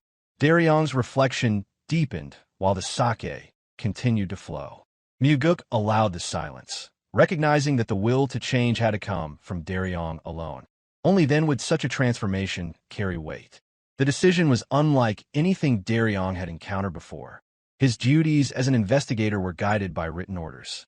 However, this was an internal summons, a call to act that demanded personal ownership. It was then that Leon, watching him carefully, noted his rapid pace. Darion was drinking too fast, and the remark cut through the fog in his mind. A loud thud followed as Darion set his cup down with finality. Silence enveloped the group as Mugeuk, Django, and Leon turned to him, sensing the gravity of what might come next. A flicker of doubt crossed Darion's eyes. He questioned the sensibility of beginning martial arts training at his age. At 32, the prospect seemed distant, nearly unreachable. Mugeuk acknowledged the concern. It was late, yes, but there were advantages. A latecomer, he explained, could bring a different kind of strength, one born from deliberate effort. Every swing of the sword, every motion, would be imbued with conscious intent. Each movement would carry the weight of thought. The idea struck Darion with unexpected force. He had never considered it from that angle. Through reason alone, he recognized the truth behind Mugeuk's insight. From the side, Django and Leon smiled in agreement. They understood that a chosen path, one embraced willingly, bore greater fruit than a forced one ever could. Darion let his thoughts expand. As an investigator of the Nirvana Pavilion, the time might come when he, too, would stand before the Demon Supremes, just as Mugeuk had. That future required more than titles and orders. It demanded strength of another kind. As the final drops emptied from the drinking jar, Darion made his decision. He would embrace the path. Mugeuk recognized the change and smiled. The course of Darion's life had shifted. Darion admitted that if the idea had come from anyone else, he would have refused it outright. But because it had come from Mugeuk, something within him stirred. It felt real. It felt right. Recognizing the moment, Leon poured another drink. She remarked with quiet confidence that their young master had a unique gift for persuasion. Darion spoke with an awkward sense of embarrassment, admitting that a sense of regret lingered in his heart. Over the past 10 years, his life had revolved around his role as an investigator. Countless nights had been sacrificed in the pursuit of becoming a special investigator. The thought of abandoning that journey altogether weighed heavily on him. This internal conflict explained why he had spent so long reflecting on his decision. Somewhere along the way, he had misread the situation. Observing Darion's hesitation, Mugeuk clarified that there was no need to discard years of effort in order to begin learning martial arts. The misunderstanding needed correction. That explanation prompted Daryong to question what Mugeuk truly meant. Mugeuk expanded on his point. In his eyes, Daryong was one of the most vital individuals within the Nirvana Pavilion. There was no expectation for Daryong to resign from his position. Instead, Mugeuk proposed that martial arts could be studied during the hours outside of work. Even imagining such a routine overwhelmed Daryong. The mere thought of managing both responsibilities felt monumental. In response, he asked if the plan was to drive him to exhaustion. Mugeuk countered that the effort would bring him closer to realizing the dream that had remained elusive for so long. Still reluctant, Daryong voiced his concern once more. Starting martial arts training at this stage of life seemed to demand complete devotion. Wasn't it necessary to risk everything to succeed? Mugeuk challenged the logic behind such urgency. If it was already late to begin, then why rush the process? Slow, consistent effort after work would be more sustainable. Daryong's resistance began to soften. A sense of understanding emerged as he listened more intently to what Mugeuk shared. Mugeuk elaborated further. Haste, in his experience, often led to failure. Though it might feel noble to dedicate oneself entirely and bet everything on success, that path rarely led to real results. Paradoxically, having every hour of the day available could actually prove detrimental. Too much time often invited self-doubt, especially when progress appeared slow despite constant effort. Mugeuk continued by explaining how such conditions could easily spiral into self-loathing and feelings of failure. On the other hand, those who carved out precious moments within a busy schedule, training diligently around their work, tended to grow the most. It was the quality and intention of effort, not the quantity of time, that created transformation. Daryong frowned as he processed the explanation, though he found no flaw in the reasoning. It was sound, even if it remained difficult to accept. Django and Leon both fixed their gazes on him, silently waiting to see if he would voice yet another complaint. Eventually, Daryong came to terms with the challenge that lay ahead. With a decisive motion, he poured himself a drink and declared his willingness to proceed. After that, he raised the next question. He was ready to begin, but who would serve as his teacher?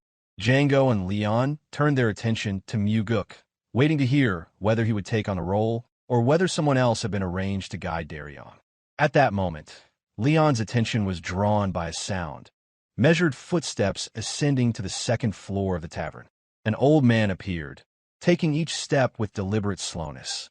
The instant Leon recognized the figure, all color drained from her face. Django saw her reaction and noticed her hand rising to her mouth in an attempt to suppress a scream. He followed her gaze, then turned his own head to look behind them.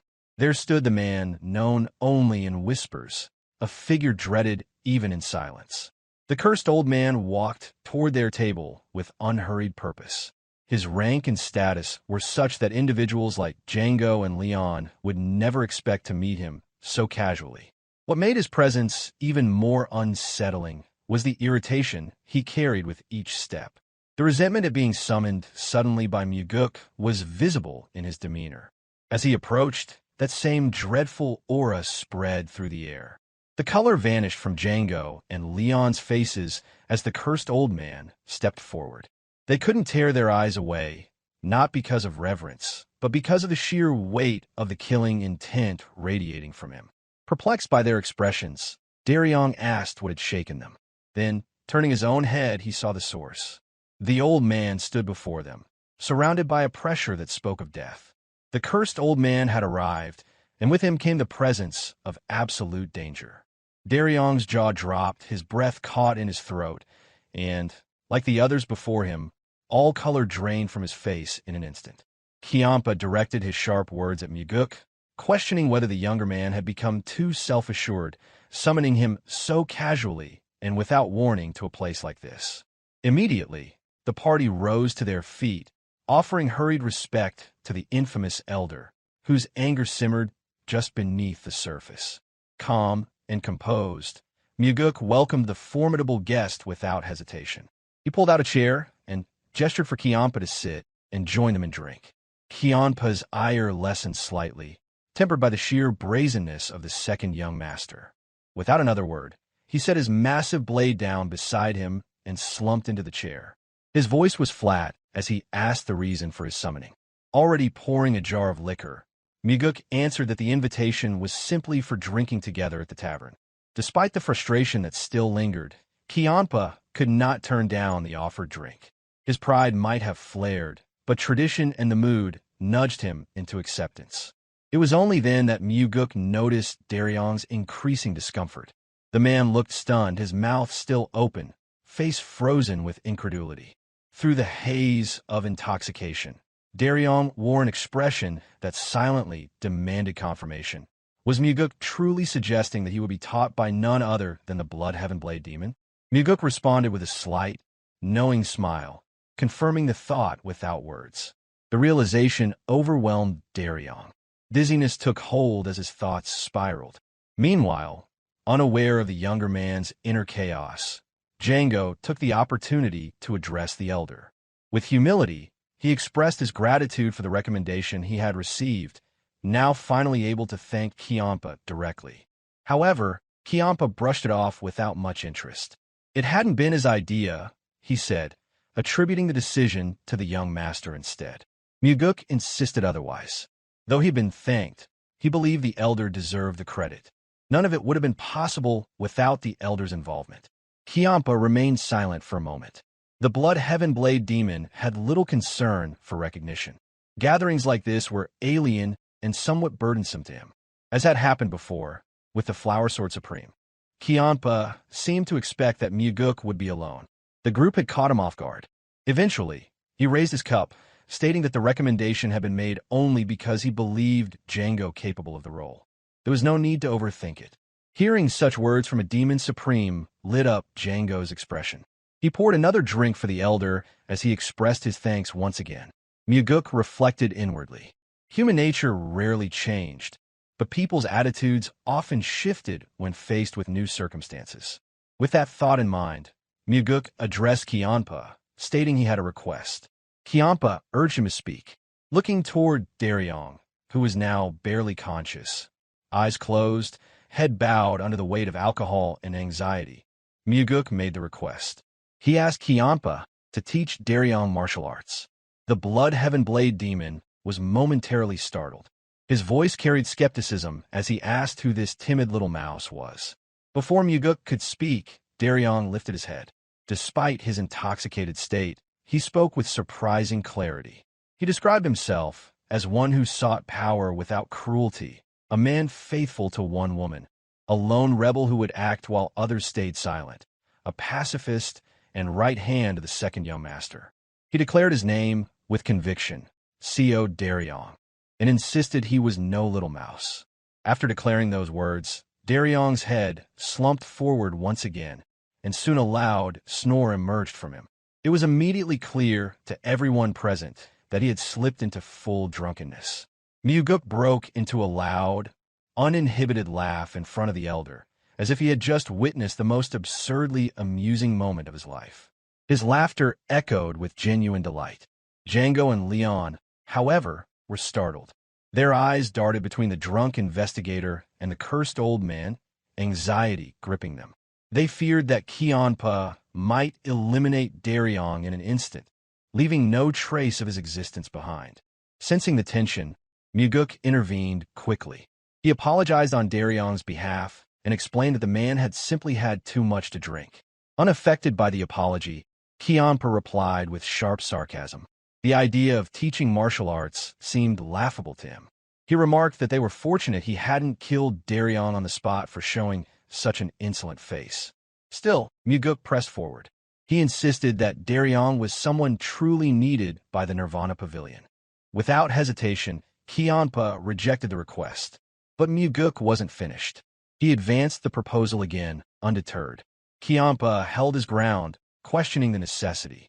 Why him of all people? Why should he be the one? With earnest conviction, Mugeuk responded that Kianpa was the most skilled. If Daryong were to learn martial arts, he should learn from the best. The words held layered meanings, and for a brief moment, Kianpa seemed to contemplate them. But he clung to a single thread of reasoning. Turning away, he voiced his objection. Passing down martial techniques to someone not recognized as a disciple was not acceptable. With a boldness that seemed unrestrained, Mugeuk offered an immediate solution, which was to make him his disciple. The suggestion caused Kianpa to jerk in surprise. Without pausing, Mugeuk continued. None of Kianpa's current disciples, he argued, were fit to inherit his position. He pushed further, suggesting what felt like an outrageous proposition. Kianpa's youngest disciple might be kind, but kindness alone was not enough to become a successor. What about Daryong, right here, right now? Kianpa appeared stunned, almost incredulous at what he was hearing. Still, Mugeuk carried on. Throughout his life, Kianpa had only ever followed his own will. Why not? Just this once, try something he didn't like. Rising frustration led Kianpa to raise his voice and firmly reject the idea once more. Mugeuk matched his tone, demanding an answer. Why the aversion? There had to be a reason. Kianpa snapped back. He didn't need a reason. He simply disliked the idea. Wasn't that enough? The heated exchange was interrupted by a quiet voice that pierced the tension. Django and Leon turned their heads, startled. It was Daryong, lifting his head toward Kianpa with glassy, unfocused eyes, challenging the very foundation of the argument. With defiance, he asked whether Kianpa thought he liked the idea either. Leon instinctively reached out, hoping to silence him, but it was too late. Fortunately, Daryong refrained from addressing the elder as a demon. He clarified his stance with deliberate words. He stated that he didn't like it and insisted that Kianpa not even consider teaching him. It was a bold act the kind few would dare attempt, especially before someone like Kianpa, a demon supreme. Yet Daryong's rebellious tone only grew stronger, his refusal unrelenting. Each word intensified the tension. Django and Leon grew stiff with fear, wondering if Kianpa would respond with fury. Even Mugeuk lost the calm usually etched into his expression, as the signs of Kianpa's rising anger became impossible to ignore. Still raising his voice in defiance, Daryong suddenly turned his attention toward Mugeuk. His gaze was clouded, his expression slack with intoxication, but he addressed the second young master with unexpected clarity, requesting permission to ask a question. Mugeuk responded with calm amusement, inviting him to go ahead. His tone was relaxed, even teasing, remarking that Daryong seemed to be on the verge of being killed anyway, so a sincere answer was the least he could offer. Darkness crossed Mugeuk's expression as Daryong asked why he was being handed over to a cold-hearted and merciless elder. Tears welled up in Daryong's eyes and began to stream down his cheeks. He spoke with anguish, accusing Mugeuk of casting him aside, delivering him like an offering to the cursed old man without hesitation. A visible vein bulged on Kianpa's forehead as he listened. His displeasure was apparent. Still, Mugeuk made no attempt to calm Daryong. Instead, he answered plainly, stating that the reason was simple, so that Daryong could learn martial arts. Unspoken, however, was the deeper motive. Mugeuk saw Daryong as the future of the Nirvana Pavilion. If Daryong trained under the Blood Heaven Blade Demon, he would not only gain strength, but also a powerful supporter to legitimize his claim. Despite the explanation, Daryong continued to sob, declaring that the arrangement simply didn't feel right. Django understood the emotion behind those words. Though silent, he empathized. What had started as a casual expression of interest had now spiraled into a heated debate among powerful figures. Mugeuk sighed. His thoughts drifted to how Daryong, even in such a state, remembered everything he probably shouldn't, and yet managed to forget nothing of importance. Turning once more to Kianpa with a respectful demeanor, Mugeuk made a new request. He asked for the elder to train Daryong for just half an hour each day after work. He added that it didn't matter how long the training lasted, days or years. If Kianpa disliked him, even one day would suffice. All he asked was for a chance to be given. The sincerity in Mugeuk's voice registered with Kianpa. For a moment, the old man went quiet, seemingly reflecting. Then, with a more serious tone, Kianpa asked whether Mugeuk truly believed in the drunkard sitting before them. Mugeuk replied earnestly that it wasn't just Daryong he trusted. It was the elder as well. Inwardly, Mugeuk felt there was something similar about the two men. Both stood apart from the mainstream, not fully accepted, yet possessed a passion fiercer than most within it. That kind of shared spirit could not be ignored. Just as Kiampa seemed ready to reject the request, Daryong suddenly spoke again. He shouted his refusal, loudly asserting that he was the one who hated the entire idea. The outburst caused Django and Leon to gasp in unison. The words had come at the worst possible moment. In a flash, Kiampa reached for his blade. Before anything could happen, Mugeuk leapt to his feet and placed himself between them, intercepting the elder's motion. At that very moment, Daryong's body gave out.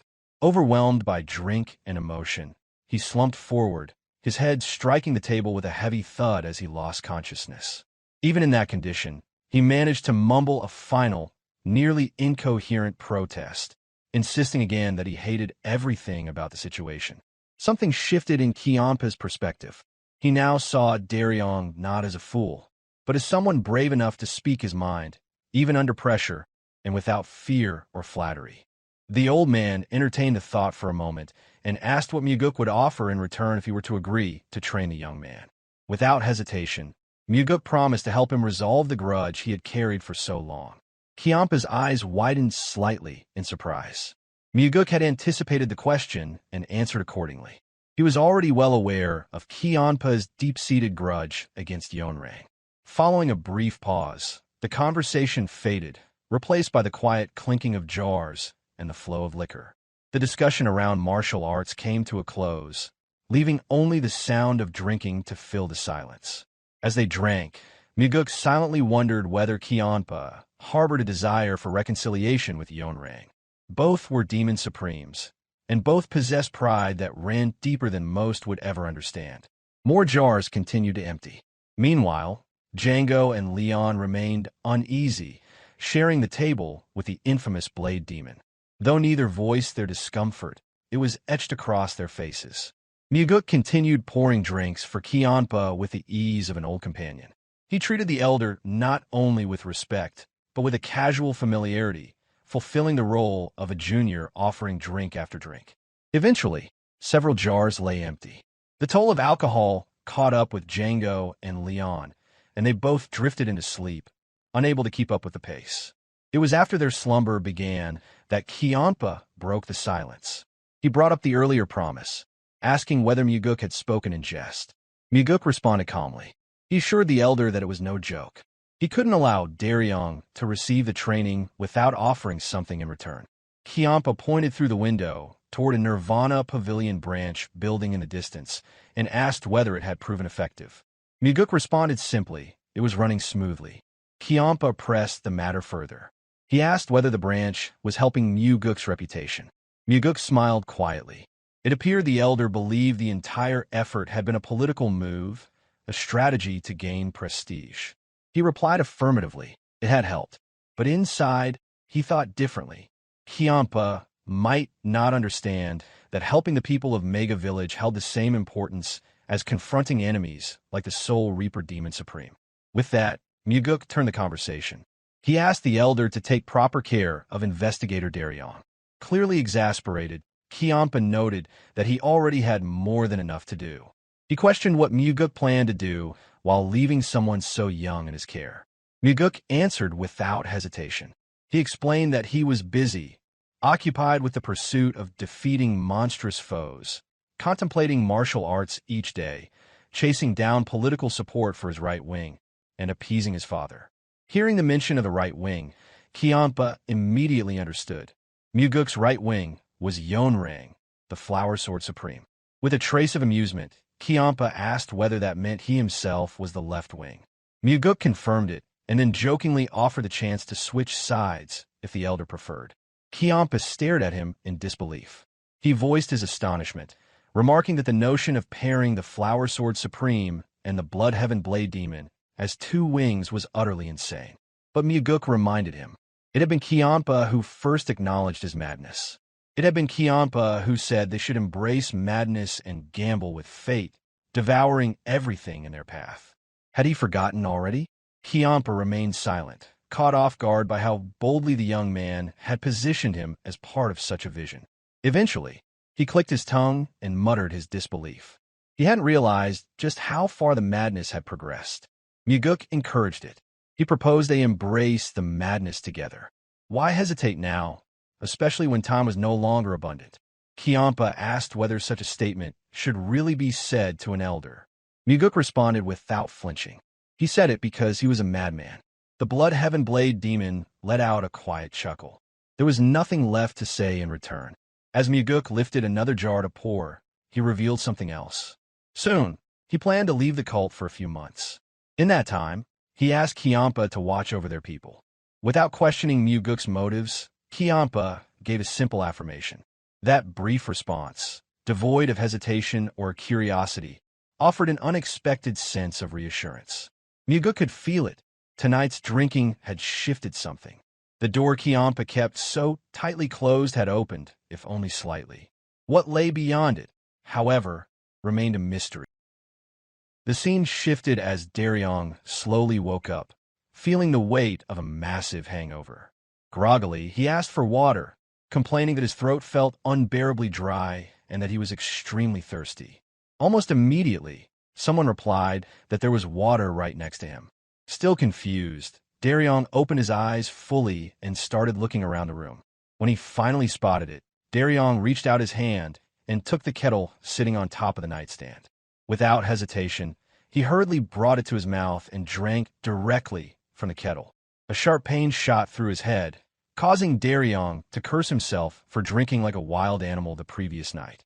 With hollow and empty eyes, his mind drifted as he struggled to remember what had happened the night before.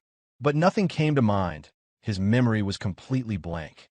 He turned his head, trying to get a better sense of where he was. From the look of it, the place felt unfamiliar and strange to him. The next time he turned, he asked who had said where the water was located. By the window, someone stood quietly reading a book. Because of the sunlight streaming in, Daryong couldn't immediately make out who it was. He frowned and tried harder to focus his gaze. Not being a martial artist, he needed a moment to gather his scattered thoughts. As his eyes adjusted to the bright light, the figure gradually became clearer. The man reading the book was none other than the Blood Heaven Blade demon, who appeared surprisingly calm and peaceful. Daryong lost his composure completely, stammering in utter shock. The defiance he had shown the previous night was nowhere to be found. Once he managed to form coherent words, he asked why the Demon Supreme was here. Kiampa calmly explained that it was because this room belonged to him. Still confused, Daryong questioned why he was here at all. The anger Kiampa had seemed to feel earlier was gone when he revealed that, when they parted ways at the tavern, Daryong suddenly stood up and shouted at him, demanding that Kiampa carry him back. He described how Daryong had clung desperately to his pants, yelling about how a master could abandon his own disciple. Daryong stammered once more, sweat pouring down his face as he wondered aloud how he could have behaved in such a way. Kiampa added that right after, Daryong simply started snoring again, leaving him no choice but to carry him back to this place. The Blood Heaven Blade demon's expression shifted, his eyes staring dead ahead as he asked if Daryong wanted to die but lacked the courage to jump off a cliff. Mortified at the thought of having clung to his brand-new master's pants like that, Daryong was left unsure of what to do next. At that moment, a question entered Daryong's mind, prompting him to ask why Kiampa had let him sleep in his bed.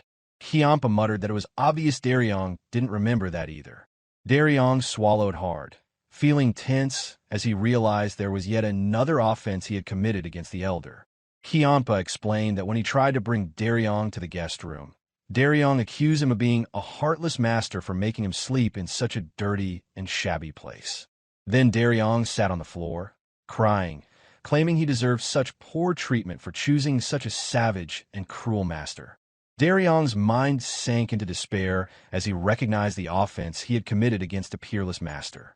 A slight amusement could be detected in Kiampa's tone as he commented on how hard Daryong's life seemed to be. Then the old man added that life was hard for him as well, since he had to try his hardest to hold back from killing the young man. Daryong's expression fell deeper into despair, as if his entire life had flashed before his eyes. He immediately got off the bed and knelt down, shouting his apologies and promising to quit drinking altogether. Kiampa mused aloud that Daryong did need to quit drinking good liquor, but sternly reminded him that quitting his drunken behavior was more important. At that, Daryong screamed his affirmative reply, promising to quit everything as he begged the old man for forgiveness. He reasoned that he had simply drunk too much the night before. No matter how much he yelled and caused a commotion, the Demon Supreme could have thrown him into the stables instead of his room. It was truly unexpected that Kianpa treated him so well. It seemed all of this was because of Mugeuk, and once the incident was dealt with, Kianpa allowed Daryong to leave. Life returned to Daryong's face upon hearing his new master's words. He stood back up, clasped his hands, and bowed as he replied affirmatively. Meanwhile, the Blood Heaven Blade Demon continued reading his book, which seemed unfamiliar to Daryong. Though strange, the sight of the cursed old man reading a book suited him. As Daryong walked back, he noticed several bookshelves filled with volumes. At that moment, a book caught his eye. He absent-mindedly pulled the book from the shelf. It was a story about a boy meeting an unparalleled master and growing into a hero, a book he had read many times since childhood. Gleaming with excitement and stars in his eyes, Daryong turned to the old man, mentioning that it was his favorite book and asking if Kianpa had read it. In contrast, the Blood Heaven Blade Demon glared at him fiercely, declaring that he hated people who touched his belongings without permission. Daryong gasped loudly and jolted in surprise, causing the book in his hand to slip involuntarily. Startled by the old man's intense gaze, Daryong dropped the book. He quickly tried to catch it with his foot to prevent it from hitting the floor, but the book simply bounced off and rolled across the wooden floor. A heavy silence fell over the room. With the book lying open and crumpled, Daryong felt his vision darken, fearing that his own fate might soon mirror the damaged pages. He hurriedly ran over, picked up the book, and carefully smoothed the crumpled pages with his hands, blowing on them faster than someone running a marathon. He muttered hurried apologies, hoping it was only the boring part that had been harmed. Fortunately, the Blood Heaven Blade Demon turned his attention back to the book he had been reading, sparing Daryong any punishment. Today, he appeared almost the embodiment of mercy. With that, Daryong found courage to speak his parting words. He timidly bowed and was about to leave the room when the Blood Heaven Blade Demon suddenly asked why Daryong liked the book so much. Daryong answered thoughtfully that the protagonist reminded him of himself, born into poverty, with a dark personality and never fitting in well with those around him. It was a story about such a person rising to become a hero against all odds. Kianpa listened intently, as Daryong admitted he had read the book at least 20 times. He kept it close and would read it whenever he couldn't fall asleep. The Blood Heaven Blade Demon then returned to his own book after hearing Daryong's words. Daryong repeated his farewell, offering heartfelt gratitude to the old man for letting him stay. Then Kianpa suddenly asked whether the second young master would become the heavenly demon's successor. Daryong answered without hesitation, affirming it confidently. Without looking up, Kianpa asked why he was so sure. Daryong explained that Mugeuk was an extraordinary person, more remarkable than anyone he had ever encountered. He believed Mugeuk would bring positive change to the cult. The old man paused thoughtfully, as if carefully gauging the young man standing before him. He then asked whether Daryong would be willing to lay down his life for the second young master. Daryong did not hesitate in his reply, firmly refusing to do so. The Blood Heaven Blade Demon faltered for a moment, reiterating that Daryong had said Mugeuk was not an ordinary man, yet he did not want to sacrifice his life for him. Daryong answered awkwardly that, even though Mugeuk was a great man, he admitted that he himself was not great enough to sacrifice his life for others. The Blood Heaven Blade Demon stared at him for a long while, seemingly deep in thought, his expression unreadable and serious. Then, his lips curled slightly in a faint, almost imperceptible smile. He told Daryong to wait patiently in the yard. A few moments later, Daryong stood in the yard, anxiously waiting for the Blood Heaven Blade Demon to appear. His thoughts raced wildly, imagining the old man might use his unwillingness to sacrifice himself as a reason to punish him harshly. He even considered that maybe it would be safer to just claim he was willing to sacrifice himself. As he waited, filled with worry and tension, the Blood Heaven Blade Demon finally emerged and threw a large, heavy blade towards him. With a heavy thud, it landed squarely right in front of Daryong. As the old man descended the stairs, He commanded Daryong to pick up the blade. Daryong drew the massive weapon. Though trained in swordsmanship, he had never practiced saber techniques and had rarely even held a saber before this moment. The Bloodheaven Blade Demon asked how it felt in his hands. Daryong thought carefully for a moment, unsure of what the old man intended. In the end, he said the first thing that came to mind, admitting the blade felt very heavy. The Bloodheaven Blade Demon nodded seriously, then stated that this understanding was everything. Daryong was confused for a brief moment. The old man continued, explaining that he planned to teach Daryong the saber technique. He instructed him to first understand the weight of the blade, as it represented both the beginning and the end of mastering the saber technique. At that instant, something clicked in Daryong's mind. He looked carefully along the line of the blade, then lifted his head with a flushed expression, saying his heart had just tingled upon hearing the old man's teaching. The Bloodheaven Blade Demon simply commented that it was likely because Daryong had drunk too much the night before, or perhaps he had some heart problems. Daryong stammered in agreement with the remark. The Bloodheaven Blade Demon turned away and reminded Daryong not to be late for training the following day, officially beginning his martial arts instruction. Feeling the weight of the blade firmly in his hands, the lingering effects of his hangover vanished as he shouted his affirmation loudly. Meanwhile, Mugeuk journeyed steadily northwest, his speed unmatched thanks to the winged god's four-stride technique. His first stop was an inn located at the base of Hong Mountain. Inside, the inn was bustling with activity, and the workers moved frantically as Mugeuk entered. Draped in a black hat and flowing black robe, Mugeuk was soaked from the rain. Despite his shabby appearance, his handsome figure was impossible to hide. He noticed a young boy rushing about, serving the fully packed tavern's customers. In Mugeuk's past life, when he had come here to save a nearby sect, that boy was already a grown adult by the time Mugeuk greeted him. The boy approached Mugeuk, offering a brief greeting before explaining there were no seats available at the moment. Mugeuk inquired if any rooms were free, but the boy revealed that none were available. The boy explained that with the Blood God Festival exactly 10 days away, every inn nearby was likely packed to capacity.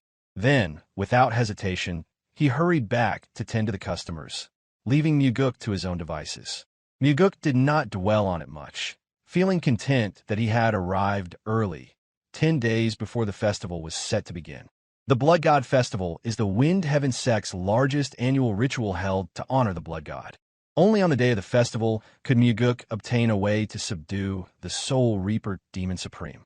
The sect leader spent most of his time seated on the throne, where he ate and even slept. He was not alone. Another person was assigned to guard the relics. This guardian wore shackles made of millennium cold iron and lived near the Thunder Bell like an earthbound spirit. Stealing a relic while avoiding both the sect leader and the guardian was considered impossible. However, once a year, there is a brief moment when the Iron Gate rises and the sect leader leaves his post unattended. That moment comes only on the day of the Blood God Festival. As tradition dictated, the sect leader leaves the throne to perform rituals in the Grand Arena. Mugeuk intended to use this brief window to steal the Thunder Bell, the crucial item he needed to kill the Soul Reaper Demon Supreme as quickly as possible before it could claim another innocent life. The day after finishing his work, Daryong raised his blade high into the air. His flushed face glistened with sweat pouring down as he brought the blade down repeatedly with great force and determination. His daily routine was abruptly disrupted by the relentless practice of swinging the blade given to him by the Bloodheaven Blade Demon. With every swing, more sweat streamed from his face, yet it was commendable that Daryong did not sloppily follow the training regimen. Before beginning his rigorous training, Kiampa had praised the firmness of Daryong's grip and the strength of his swing with the blade. At that moment, Daryong answered affirmatively to the praise, the gloomy expression he usually wore temporarily fading away. However, just as Kiampa was about to leave, he abruptly instructed Daryong to repeat the swing 1,000 times. This sudden command left Daryong confused and surprised, but he did not voice any objection. And so, Daryong found himself swinging his blade restlessly, drenched in sweat, muscles burning. He was told to complete 1,000 swings without using any internal energy, which caused fatigue to gnaw deeply at him. The more he swung, the heavier the sword felt. The sword's weight pressed down on his arms like 1,000 kilograms, making them ache as if they might fall off. At one point, his hand trembled uncontrollably. Eventually, Darion collapsed to the ground, planting the sword firmly into the earth beside him. He could not help it, even with the Bloodheaven Blade demon watching intently. Not a single finger could he move from exhaustion. His mind was eaten away by fatigue, and regret began to flood in. He wondered if perhaps he had taken on something unnecessary. Normally, at this hour, he would be at home, leisurely eating snacks, lying on his bed, and reading a book. Mugeuk's words came back to him when he said that since Darion had started training late in life, he would need to give his all in every sword swing. Darion's eyes widened as he realized that this was his last chance to become someone. Sweat poured like a waterfall, his face flushed deeply from exertion. With sheer willpower, Darion rose shakily to his feet. Breathing heavily, he steadied his stance. Though his arms felt on the verge of collapse and shot through with pain, his spirit flared up unyieldingly. He began swinging the blade again, thinking that if he failed to complete this training on the first day and was kicked out, he would never have the courage to face Mugeuk, the Nirvana Pavilion leader. Time passed quickly, the sun setting over the horizon. But for Darion, time stretched on infinitely. With one final powerful swing, he completed the task. His face was contorted with exhaustion. Dehydration gnawed at him, but sweat continued to pour as if without end. Darion collapsed heavily to the ground, panting with great effort, his arms bloodied from the physical strain. He thought that if he trusted the cold, heavy weight of the blade, it would surely lead him to a better life than one spent idly. At that moment, the Bloodheaven Blade demon returned and suggested that if the training was too difficult, Darion could quit, and Kionpa would not stop him. Darion considered this, sweat still pouring freely from his face. The idea of leisure seemed more than tempting in that moment. But as he looked up at the Bloodheaven Blade demon, his arms feeling as if they might fall off, he answered firmly that he would not quit, determination blazing in his eyes. Kionpa asked why he was so resolute. Darion answered that he would never get another chance like this again. Kionpa tried to dissuade him, warning that he would never pass down his personal martial arts to him either way. Darion replied calmly that he did not expect to inherit the Demon Supreme's martial arts. The true opportunity he sought was to learn martial arts directly from the Demon Supreme himself. He explained that when he eventually had children, he would tell them that their father, in his youth, trained under the Bloodheaven Blade demon. That memory alone was enough for a martial artist, something to carry with pride. Kionpa then brought up Darion's intention to marry someday and inquired about his plans. It was common knowledge that martial artists often face death early in the martial world, some even losing their lives in youth. Compared to many, Darion was still a toddler within the martial arts realm. Darion expressed his wish to raise a child and to provide them the fatherly love he himself never received. There was a story wrapped in sadness in his words, and Kionpa, as an old man, felt the weight of it deeply. He paused, reflecting quietly. Then Kionpa asked how Darion would react if his child ended up hating him, just as Darion had once hated his own father. Darion contemplated the question for a long moment. His face then brightened with a spark of determination as he looked up at Kionpa and requested that the child be put through the same rigorous training he was undergoing. The Bloodheaven Blade demon chuckled silently at Darion's earnestness and words. Immediately afterward, Kionpa's stern voice rang out again, ordering Darion to swing the blade 1,000 more times. Darion's already exhausted face was jolted in surprise, but he knew if he wished to remain in the training regiment, he had no choice but to obey. Elsewhere, in a secluded cave deep within the remote mountains where Mugeuk once stayed, he cleaned the area meticulously and began brewing various herbs. Before arriving there, Mugeuk had visited several apothecaries, collecting rare herbs which he then boiled for days. He prepared an elixir designed to numb even the heightened sense of smell of masters who wore shackles.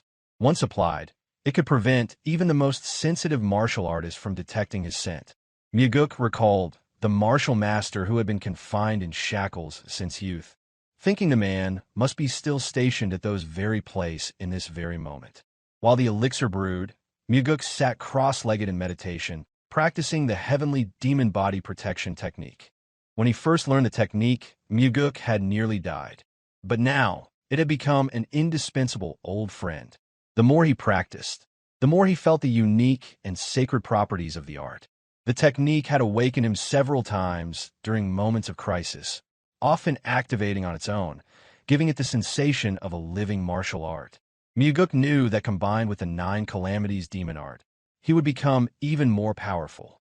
He trained tirelessly into the late night before leaving the cave to gaze up at the starry night sky.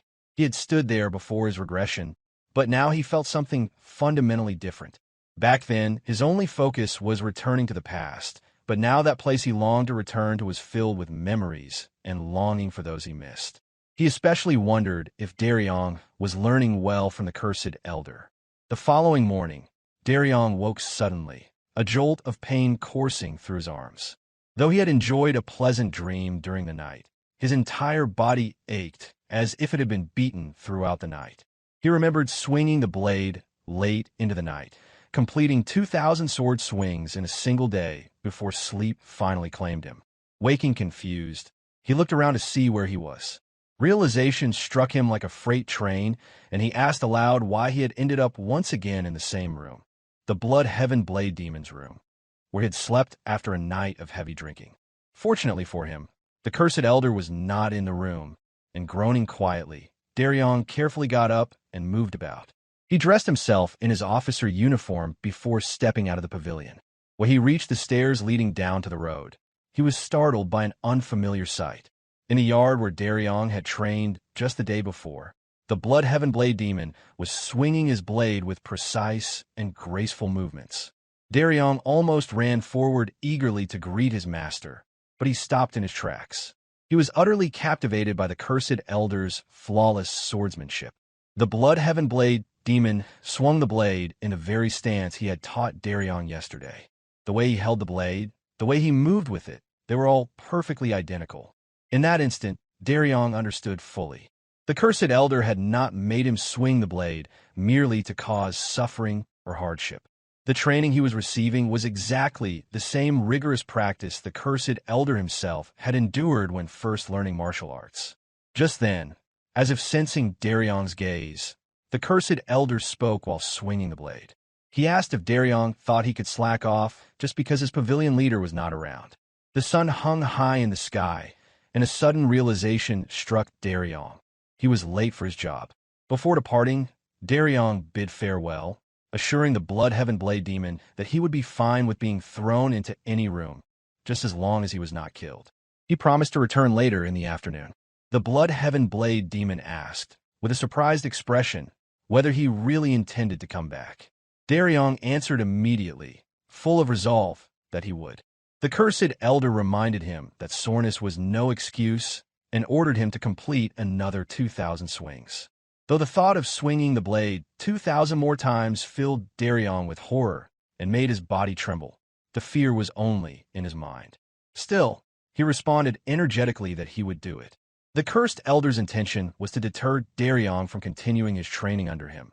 But instead, Daryong seemed eager to impress him with his determination, a stark contrast to the gloomy young man he had been before beginning his martial arts training. Elsewhere, Mugeuk walked along a desolate path.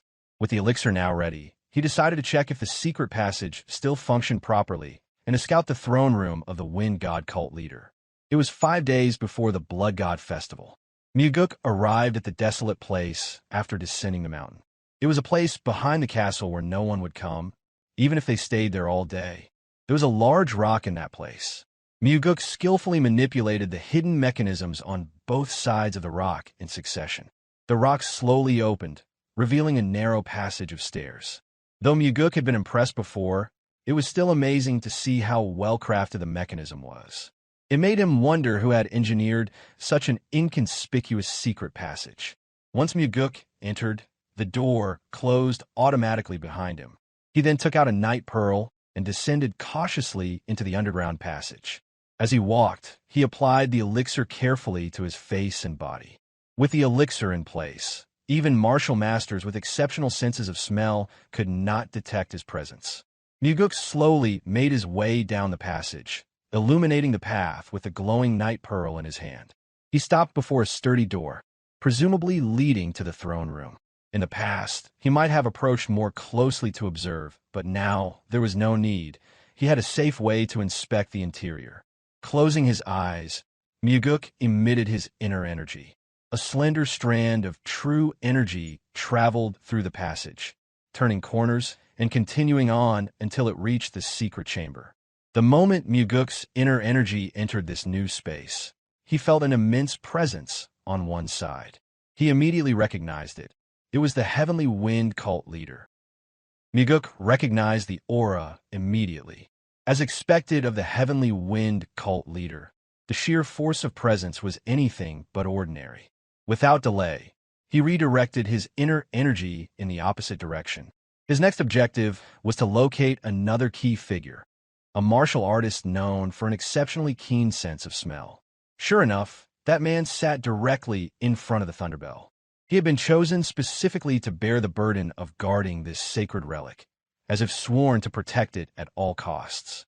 Once Mugeuk confirmed the positions of both individuals, he released his inner energy gradually. There was no need to take unnecessary risks. His experience told him that any longer would increase the chance of detection. The reconnaissance was complete, and it had yielded exactly what he needed. He made his way back to the cave that served as his hiding place. 5 days remained until the Blood God Festival. Mugeuk committed this precious time to refining and deepening his heavenly demon body protection technique. When the day of the festival finally arrived, the streets came alive with waves of color and voices. People flowed toward the cult's grounds, their anticipation building. They came from all directions and factions, respected heads of prominent sect affiliated with the Heavenly Wind cult, ambitious martial artists from minor sect seeking opportunity, and merchants hoping to profit from the occasion. The authority of the Blood God Festival knew no exceptions. Regardless of one's stature or influence, all attendees were required to walk to the cult's grounds. Such was the weight of tradition. As the appointed hour approached, Mugeuk coated himself in the special elixir he had prepared, spraying it from his scalp down to his soles. Every surface of his body was covered with care. Then he waited. He knew the ceremony would begin once the cult leader had officially departed to oversee it. All he could do was wait and trust in himself. In moments like these, belief was as vital as skill, belief that fate would bend, or that he would endure even if it did not. The timing of his infiltration was already set. He would move as soon as the thunderbell rang for the 36th time. The first chime sounded. To Mugeuk, it came as a faint echo. To those outside, it rang with full ceremonial force, echoing across the courtyards. When the 35th bell tolled, Mugeuk slipped into the hidden passage leading to the throne. The final ringer, a man bound in heavy shackles, stood alone. This chamber was so sacred that only he had been allowed inside by the cult's decree. The moment the 36th bell sounded, Mugeuk sprang into motion, activating the wind god's 4 steps. He moved like shadow incarnate, his dark shadow step rendering him all but invisible. With precise mastery, he struck the devil's hole and the sleep pressure points in one seamless motion. The shackled man collapsed without a sound, overtaken by unconsciousness. The execution was as swift as it was skillful, evidence of technique honed through relentless effort. Turning, Mugeuk made his way to the Blood Buddha standing behind the bell. From now, he had only the time it would take the cult leader to return, roughly the span of one incense stick. He pressed down firmly on the Buddha's closed eyes. They snapped open with a jolt. Their gaze was fearsome and unnerving. Pressing again, he caused the eyes to bulge outward from their sockets. Inside the protruding eyeballs were twin beads of glass, each containing a third of a red liquid. This was the treasure Mugeuk had sought across such distance and danger. It was the Blood Eye Essence. This sacred water, known only to the leaders of the Heavenly Wind cult, had long been kept secret. When applied to the eyes, it allowed the user to perceive and unravel the secrets of the blood sect's dark sorcery. The Blood Eye Essence enabled a form of sight that pierced illusion and revealed the very roots of demonic technique. The Soul Reaping technique, practiced to its apex by the Soul Reaper Demon Supreme, originated from these blood arts. The modern heir of that tradition stood in the heavenly wind cult itself. By using the Blood Eye essence, Mugeuk could finally sever the curse placed upon him and free himself from the grasp of the soul-reaping technique. Carefully, he lifted the small beads and tilted them. From each, he drew out a single droplet. One drop for the left eye, one for the right. Then, in silence, he stood and waited. The moment the Blood Eye essence entered Mugeuk's eyes, a searing heat surged through them, as if fire had ignited behind his eyelids. Though the burning sensation was sharp, his vision remained intact, blurred for a heartbeat, but ultimately unharmed. As the pain began to fade, his eyes snapped open. A vivid crimson gleam radiated from his pupils. The sacred substance had taken hold. It would remain within him, permanently altering his vision and etching its power into his very being. The glow receded slowly, fading inward and settling at the core of his gaze. With the procedure complete, a satisfied smile formed on Mugeuk's lips. He had obtained the Blood Eye essence without incident. No alarms raised, no forces stirred. He carefully repositioned the eyeballs into their original sockets. The mechanical motion retracted them back into place, and the Blood Buddha's eyelids slid shut once more. Mugeuk noted that the essence reservoir remained mostly the same. This meant the Heavenly Wind cult would still be able to pass the relic on to the next successor without realizing that 2 drops were missing. A clean, undetectable extraction. Without wasting time, Mugeuk exited the chamber. Just before sealing the passage fully, he summoned a gentle current of wind toward the shackled guardian to rouse him from slumber. The man stirred, briefly disoriented, but quickly assessed that nothing seemed out of place. He resumed his duties with the calm of someone unaware that his reality had been briefly overwritten. Such finesse could only be achieved by someone of Mugeuk's level. Using the wind god's forestride, Mugeuk left the chamber quickly, thoughts weighing on him as he moved. A part of him remained curious about the identity of the Chain Man. What had led him to such a fate? But now wasn't the time for rescue. The man wasn't tied to Mugeuk's destiny, not one of those linked by regression. Originally, Mugeuk had intended to acquire the components for the Great Regression technique gradually, gathering them through a series of planned encounters. But thanks to that damned Yasuo, the Blood Eye essence had come into his possession ahead of schedule. Having retrieved what he needed, he could have stayed to enjoy the festival, basking in the satisfaction of his success. But he had no interest in idle celebration. Instead, he turned and raced back toward the Heavenly Demon cult, never looking back. He knew that the Blood Eye essence wouldn't just aid him in confronting the Soul Reaper Demon Supreme. It would become an asset on his longer journey toward Wamugi as well. Before long, in another part of the world, the scene shifted to Kionpa's residence. He sat by the window, bathed in moonlight, quietly reading a book. In such a moment, he seemed far removed from the fierce reputation of the Demon Supreme. Then, a voice rang out from the doorway, commenting on how unsuited this quiet image was for him. A faint smile touched Kionpa's lips as he acknowledged the comment, and remarked that he really ought to discipline the guards posted outside for letting someone sneak past them. Stepping into the moonlight, Mugeuk advised him against it, explaining that he had deliberately kept his presence hidden. His reason was simple. He wanted to speak to the Blood Heaven Blade demon in private. Closing his book with a firm motion, Kionpa turned his attention fully to the visitor. After a quick assessment, he asked if Mugeuk had just returned to the sect. Mugeuk confirmed without hesitation. Kionpa's brow lifted in mild surprise, and he speculated whether he was truly the first person Mugeuk had come to see. Mugeuk grinned and replied apologetically, stating that his father had gone to bed early. Kionpa barked out a protest, demanding that he speak with proper respect. Straightening slightly, Mugeuk answered with feigned sincerity that Kionpa was indeed the first one who came to mind, respectfully calling him elder. Though Kionpa looked skeptical, he said nothing more. His eyes remained fixed on the peculiar young man standing before him. From his coat, Mugeuk pulled out a bottle of wine purchased during his return. He gave a little shake, then offered it as an invitation to drink together. During the course of this trip, Mugeuk had refined his Starlight Step technique, which had significantly shortened his return time. As he poured the elder a drink, Mugeuk casually mentioned that he had completed all of his tasks outside the cult in less than 2 months. He then asked how the training of Special Investigator Daryong was progressing. Kianpa accepted the drink and, with a smirk, commented that the tiny runt was working quite diligently. To hear such remarks from the Blood Heaven Blade demon carried a peculiar resonance, a subtle reflection of the bond that had developed between them. Mugeuk recognized clearly that Daryong must have been diligently training. Mugeuk reflected that Daryong might come across as a bit obstinate, but beneath that exterior was a will of iron. However, Kianpa dismissed the idea quickly, asserting that Daryong had never shown such behavior toward him. Mugeuk responded with the observation that Daryong was simply adept at knowing when and where to extend himself. It appeared Daryong was navigating his surroundings thoughtfully, asserting himself when necessary without overstepping. Judging by the elder's reaction, there was no real animosity toward someone like that. Shifting his attention, Mugeuk noted the poetry collection Kianpa had been reading earlier.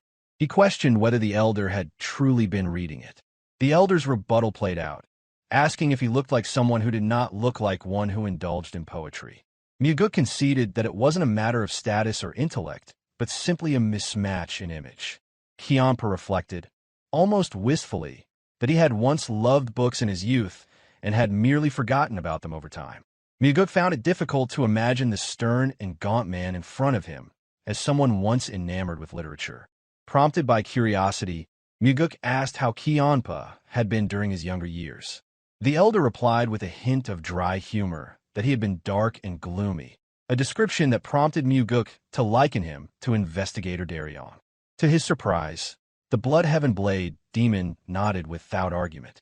With a calm detachment, Kianpa dismissed the relevance of the past, calling it a bygone era. He then emptied his glass in silence. Regret over time long lost offered no solace, a sentiment Mugeuk understood intimately. While refilling the elder's drink, Mugeuk confirmed with confidence that everything had gone according to plan. Kianpa, reading the confidence in Mugeuk's demeanor, remarked that this success would likely herald new waves of trouble. Mugeuk then posed a rhetorical question, probing what the elder thought he had ventured out to accomplish. Kianpa speculated it must have involved bloodshed. Mugeuk pushed back against the assumption, describing it as a grave misunderstanding and insisting that he preferred peace. Kianpa gave a knowing response, agreeing with the notion of peace, but clarifying it as the peace that followed forcing others into submission.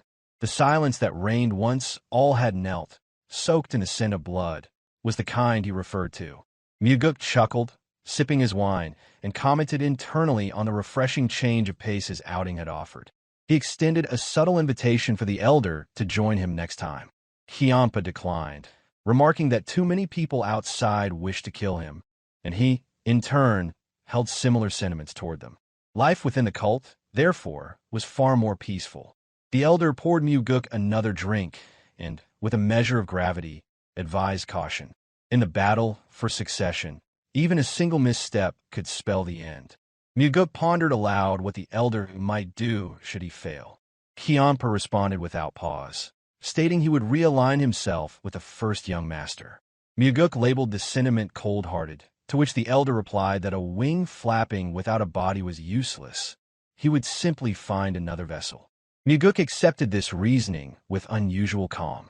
He knew the elder meant what he said. Should Mugeuk fall, Kianpa would mourn briefly before moving on, aligning himself with the next viable candidate. Surprisingly, the mental image stirred no resentment. The mood shifted slightly as Mugeuk proposed they drink through the night. Kianpa agreed without resistance, saying it was an easy request. Yet moments later, Mugeuk stood up abruptly from his seat. Being caught off guard, Kianpa asked where he was going, especially after suggesting they would drink until morning. Mugeuk replied with quiet resolve that he was heading out to gather more drinks and snacks. Kianpa casually suggested that the servants could handle such a task, assuming it was a trivial matter. Yet Mugeuk had no intention of retrieving just any ordinary refreshments. What he sought was something personal, something he had been preparing with care over the past 2 months. This was not merely for indulgence, it was purposeful. The snacks he had in mind were crafted specifically for this occasion, a private celebration marking something far more profound than a casual drink. Unaware of Mugeuk's true intentions, Kianpa remained seated, oblivious to the storm brewing beneath the surface. He had no inkling that on this very night, Mugeuk had resolved to eliminate the Soul Reaper Demon Supreme. The moment of his return from his journey had also become the moment of reckoning. To strike down one of the 8 pillars of the cult upon re-entry was an audacious decision, bordering on the unthinkable. However, Kianpa could do little to stop it. Having already thrown his lot in with the second young master, he had accepted that Mugeuk would act on his own terms. Should failure occur, the elder had already planned his next move. That night, Mugeuk's decision to confront the Soul Reaper Demon Supreme had crystallized. No one could have foreseen that he would move so swiftly, striking on the very day of his return. His resolve would be masked by the image of one who had simply spent the night drinking with the Bloodheaven Blade Demon. The elder would serve, unknowingly, as his alibi. With his mind set and his intent sharpened, Mugeuk departed, leaving Kianpa behind. His eyes burned with cold, unwavering fury. For the unatoned sins of slaughtering innocents, the Soul Reaper Demon Supreme would not live to see the dawn. The night lay cloaked in stillness, steeped in a desolation so complete it felt unnatural. On this eerie evening, the Soul Reaper Demon Supreme was unusually exhilarated. Though it was his customary use of the heart and soul reaping technique, something about tonight had his blood pulsing more intensely, as if stirred by anticipation he could not explain. This marked the first occasion he had resumed the heart and soul reaping technique since the confrontation with Mugeuk. That accursed man had appeared before him, and, with a tone as sharp as a blade, commanded him to cease his use of the forbidden art. Mugeuk had not merely warned him. He had invoked the name of the heavenly demon itself, leaving no room for disobedience. Reluctantly, he had shelved the technique for a time. He might have continued practicing in secrecy, of course, but Mugeuk had been too perceptive, his conviction was too assured. The threat of being exposed weighed on him, not at the edge of his confidence. When the rumors of Mugeuk's mysterious departure from the cult began to circulate, it only fed his paranoia further. To the Soul Reaper Demon Supreme, this sudden withdrawal seemed little more than a deception, one designed to lull him into complacency, then corner him with damning proof. But his patience had its limits, and tonight he had chosen to cast off restraint. 2 months had passed. Now, with a young girl unconscious on the cold altar, he finally resumed the ritual. Her soul, untouched and pure, promised a flavor far more delightful in these bleak world. The moment had been sublime to him alone. Emotion did not touch his features as he gazed at his helpless prey. Yet within, a faint unease stirred. A foreign sensation crept into his awareness, an irrational sense of being watched. This night, his thoughts refused to settle, no matter how he tried to compose them. A smirk formed on his lips, thin and contemptuous. His black shadow secret art was infallible, or so he believed. It concealed his presence, cloaked his shadow, and erased every trace. No tale could follow him. Of that, he remained certain. That certainty shattered in an instant. Without warning, a force yanked his head back violently. Panic surged through his veins as he attempted to retaliate, but his assailant was already a step ahead. A slap landed with resounding force, its sting echoing not only in flesh but in soul. It bore the weight of his sins, judgment delivered in a single blow. Disoriented, he flailed in an attempt to break free, his movements awkward and slow. Only when he turned to face his attacker did clarity pierce the fog of shock. It was Mugeuk. The man stood with a chill in his gaze and a tone devoid of warmth, reminding him that he had been warned. There was to be no more heart and soul reaping. The Soul Reaper Demon Supreme raised a trembling hand to his cheek, disbelief etched into his expression. Surprise had rendered him vulnerable, but that alone did not explain it. The impossibility of what had just occurred was as humiliating as it was terrifying. In retaliation, he summoned illusion to his aid. Various voice rang out, accusing Mugeuk of cowardice, hiding behind surprise. But Mugeuk met the provocation with dry amusement. Flustered, the Soul Reaper Demon Supreme lost all semblance of mystique. Mugeuk scoffed, demanding to know how long he intended to play the role of fearless predator when his targets were only the weak and defenseless. His words were daggers, blunt and unforgiving. The Soul Reaper Demon Supreme's pupils constricted to needle points. His mind raced with the question of how Mugeuk pierced through the Black Shadow's secret art. But the answer revealed itself in the crimson gleam within Mugeuk's eyes. With the blood eye essence, Mugeuk could read the patterns of energy that shaped the technique. He had broken the code, cracked its concealment, and with the dark shadow step, Mugeuk had followed his quarry, hidden within the very shadows he once ruled. Suddenly, the world twisted. Shadows pulsed, bending reality itself. In the next breath, Mugeuk stood atop a cliff as though conjured into a different plane. Winter winds howled past him, biting cold, clawing at his robes. The Soul Reaper Demon Supreme's voice floated in the air like a ghost's lament, echoing the warning once given. Should they ever meet again, Mugeuk would never return to the world he knew. The canyon stretched below like a gaping maw, an endless drop that promised certain death to anyone who fell. The frigid wind howled through the darkness, and the Soul Reaper Demon Supreme sought to drape the setting in a veil of fear. Yet his efforts met silence. Mugeuk remained steady, his gaze unwavering, and not a flicker of fear betrayed his thoughts. Without hesitation, Mugeuk remarked how ironic it was that a Demon Supreme, such as Yasuo, so feared by others, was in fact ruled by cowardice himself. The jab struck with precision, devoid of anger, spoken as if it were nothing more than an observation of fact. Out of the thick swirl of shadows and snow, the Soul Reaper Demon Supreme emerged, materializing before Mugeuk as though called forth by darkness itself. Gone was the disheveled appearance he had shown during their last encounter. The composure that had fled him after Mugeuk's surprise attack now returned in full. Cloaked in the blizzard's curtain, Yasuo observed Mugeuk quietly.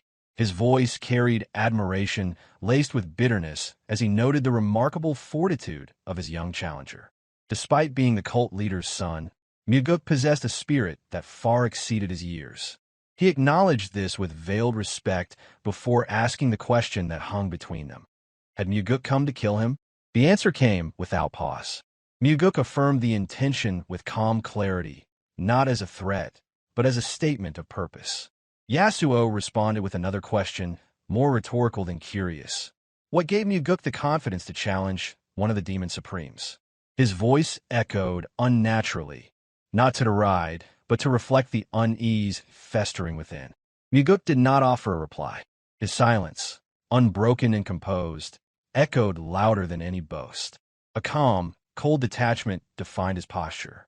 Seeking to uncover the true intent behind the young man's arrival, the Soul Reaper Demon Supreme narrowed his gaze and, with deliberate calm, inquired whether the cult leader himself had sent him to this place. Then, with a chuckle devoid of joy, Mugeuk offered his opinion. If his father truly wished Yasuo dead, he would have acted personally. Mugeuk mused aloud that anyone familiar with the cult leader's methods would know that truth instinctively. As the words fell into the wind, the surroundings shifted. Darkness blanketed them briefly, filled with whispers, gusts, and Yasuo's faint muttering, disturbing echoes of his inner state. But just as quickly as it came, the black veil lifted and the setting changed. Now, they sat across from one another in a tranquil pavilion perched amid a spring expanse. Despite the life-and-death tension, Yasuo adopted the air of a gracious host. His voice softened, returning to that of an old man hosting a guest rather than a monster facing an adversary. A tea table rested between them, steam rising from cups of lukewarm brew. He proposed they speak honestly before blades met again, suggesting that if death awaited either of them tonight, it ought to come after clarity. Staying composed, Mugeuk agreed without hesitation. Yasuo explained that the Demon Supremes, by their very nature, ruled all beneath them in the cult hierarchy. Each of them, man or woman, was forged through madness and blood. They bowed only to the cult leader. Yasuo insisted that such beings did not tolerate weakness, nor did they offer choices to those beneath them. As the self-proclaimed defender of the cult, Yasuo believed greed was not only a right, but a necessity. Feeding upon the hearts of the weak, he reasoned, was no different than drawing strength from one's victories. In his eyes, there was no moral failing in his methods. Listening in silence, Mugeuk's stomach churned. Sharing the same air with this self-righteous butcher sickened him. Yet Yasuo remained resolute, claiming every choice he made was for the good of the heavenly demon sect. Mugeuk's thoughts drifted. If Wamugi had not came into the sect, if fate had not disrupted the inertia of cult life, perhaps he would have looked away. He might have ignored Yasuo's deeds, justifying them as sacrifices for the greater strength of the cult. It was a lie he could have swallowed.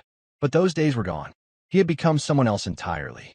A man shaped by loss, guided by new values. He could not break bread with this creature, nor sip tea while pretending not to hear the screams of Yasuo's victims. Not anymore. Then, and only then did Mugeuk speak. He called Yasuo's philosophy what it was, an elaborate lie.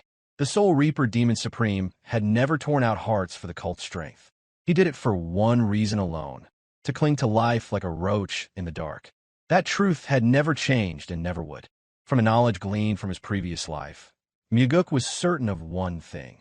If Yasuo, the Soul Reaper Demon Supreme, had truly held any loyalty to the cult, he would have been the first to seek vengeance when the cult leader, Mugeuk's father, perished. That would have been the duty of a devoted pillar. Instead, Yasuo chose another path, one paved in shadows and soaked with the lifeblood of countless innocents. He made himself the final surviving figure among the 8 Demon Supremes, clinging to life at any cost while others fell. Though Mugeuk never revealed how he came by such precise knowledge, he left no doubt about what he believed. He firmly declared that Yasuo lived solely for himself. And in choosing selfish survival above all else, Yasuo had transformed into something more wretched than a man. He had become a monster of his own making. The Soul Reaper Demon Supreme narrowed his eyes and studied the young man in silence. There was something disconcerting in Mugeuk's unwavering gaze, something far older and more calculated than a man barely in his 20s ought to possess. It unsettled Yasuo. Then came the soft mutter, almost spoken to himself, a whispered suspicion. The one seated before him could not be the true second young master. In his eyes, no young man of such age and status should possess this level of insight, strength, and composure. It was inconceivable that Mugeuk had tracked him so precisely, bypassing his secret techniques, evading the Black Shadow art, and even daring to lay hands on him. As that thought solidified, Yasuo's body began to expand. A sinister presence exuded from his form, and his body pulsed with unnatural power. He summoned the depths of his cursed art, and his shifting eyes shimmered before settling into a blinding violet hue. A radiant, malicious light burst forth from his gaze and surged toward Mugeuk, piercing into the very depths of his soul. Mugeuk recognized it immediately. The dazzling violet light was the hallmark of the forbidden art, mind-reading and soul-stealing technique. It was a technique outlawed within the cult, one forbidden to use on any disciple without explicit permission from the cult leader himself. The danger of such sorcery lay in its potential for abuse, its ability not only to read memories, but to manipulate the mind and extract truth from even the most sealed thoughts. Yet, Yasuo had invoked it without hesitation, and Mugeuk welcomed it.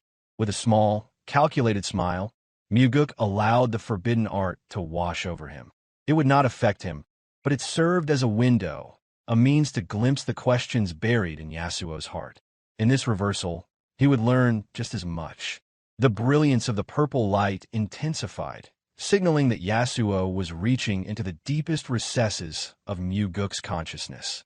Then came the first question, spoken aloud and tinged with authority. Who was he? Calm and certain, Mugeuk responded that he was the unrivaled swordsman, Mugeuk, and no one else. More questions followed. How did Mugeuk know him so well? In response, he claimed to have investigated Yasuo thoroughly, from his personality to every sordid detail of his actions. He answered each question as though under the technique's influence, seamlessly blending truth and manipulation. When Yasuo asked if the cult leader had sent him, Mugeuk replied that he had not. Relief flickered in Yasuo's expression. This was what he feared most, his master, the cult leader. Just as Mugeuk had suspected, even the Soul Reaper Demon Supreme quailed before that one name. Yasuo pressed on, asking what brought him here. Mugeuk answered without hesitation. He had come to kill the cursed Demon Supreme. Asked if he had shared his intent with anyone else. Mugeuk responded in the negative. That final answer prompted Yasuo to retract the mind-reading and soul-stealing art. If Mugeuk had not been sent by the cult leader and had informed no one else, then Yasuo saw no point in wasting further internal energy. The forbidden technique consumed tremendous reserves of both spiritual and mental power. From Yasuo's point of view, the information he now possessed suggested a path forward. His expression relaxed. A smile curved his lips once more, and he mused that the second young master of the heavenly demon cult would vanish into the void this night. He concluded Mugeuk would not leave alive. But Mugeuk's response was cold and pragmatic. He asked Yasuo if he was prepared to endure the consequences of murdering the cult leader's son. The implications were clear. This was no simple deed. A sinister grin deepened across Yasuo's face as he admitted he had already accounted for that. He would not shoulder the fallout himself. Instead, he would pin the act on another, specifically the Blood Heaven Blade Demon Supreme.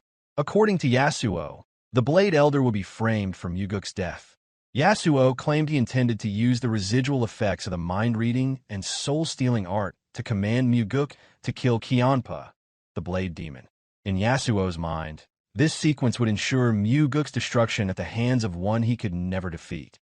He laughed, harsh and unrestrained, convinced that his web of deception was flawless and that Mugeuk would perish in the chaos that followed. As Yasuo's final words faded into the night, the world began to twist. A flood of dazzling, searing light erupted around them, blinding in intensity. Mugeuk closed his eyes against the sudden brightness, and still, Yasuo remained unaware that his carefully laid plan was already unraveling. He had yet to realize that tonight marked the end of his long and wretched life. Nothing he had planned would come to pass. The forbidden art, for all its menace, had failed against the one foe who had already seen his fate. The moment the Soul Reaper Demon Supreme unleashed his cursed sorcery, Mugeuk instantly activated the heavenly demon body protection art. A wave of dark energy surged from the sorcery, crashing against the energy shield he summoned. The barrier held, diverting the dark wave away from his body. Yet the Soul Reaper Demon Supreme was a formidable martial master, and he did not relent easily. His sorcery intensified with each passing moment, the cursed energy pressing harder, growing heavier. Mugeuk clenched his jaw, enduring the mounting pressure, but the force of the curse remained unyielding. Soon, the dark wave engulfed his entire form. The heavenly demon body protection art faltered, his mastery insufficient to dispel such malevolent power. As the energy wrapped around him, a voice reverberated in his consciousness, delivering a chilling command to kill the Blood Heaven Blade Demon. At first, it was unmistakably the voice of the Soul Reaper Demon Supreme. Then came the voices of his father, Leon Darion, each one repeating the same cruel directive. The command multiplied, echoed by every familiar voice in his memory. Even his own voice joined the chorus, as did that of the Blood Heaven Blade Demon. No matter what he did, even if he covered his ears, the words pierced through and settled in his mind like nails, the repetition hammering without mercy. Agony bloomed in his skull, threatening to tear his head apart. Despite the heavenly demon body protection art still surrounding him, the pain clawed through it without resistance. This torment, though blunted, was still immense, and any ordinary individual would have long since succumbed to the spell's corruption. Within the tempest of black energy and the unrelenting voices, Mugeuk forced himself to look around. Amid the all-consuming dark, he spotted a faint blue glow flickering in the distance. Instinct told him that the light held the answer, a way out of the nightmare. Without hesitation, he began to move toward it. With each step, the glow intensified, gradually expanding until it became a portal wide enough for a person to pass. Certainty guided his movements as he entered the light without pause. The moment he stepped through, the voices ceased. Silence returned, and his thoughts crystallized, unclouded and sharp once more. What lay before him now was a boundless white plain, and within it stood the Soul Reaper Demon Supreme, who regarded Mugeuk with visible astonishment. The expression revealed his disbelief, as if unable to comprehend how Mugeuk could have opened his eyes unaided. His mind questioned the impossibility, for the soul-reaping spell was supposed to hold its victims in thrall until its completion. Yet Mugeuk, contemplating the situation with a faint air of amusement, considered that perhaps the deep bond he had forged with the Bloodheaven Blade Demon had stirred something within him. The desire not to kill that person had jolted his mind back to clarity, breaking through the enchantment. But the reprieve did not last.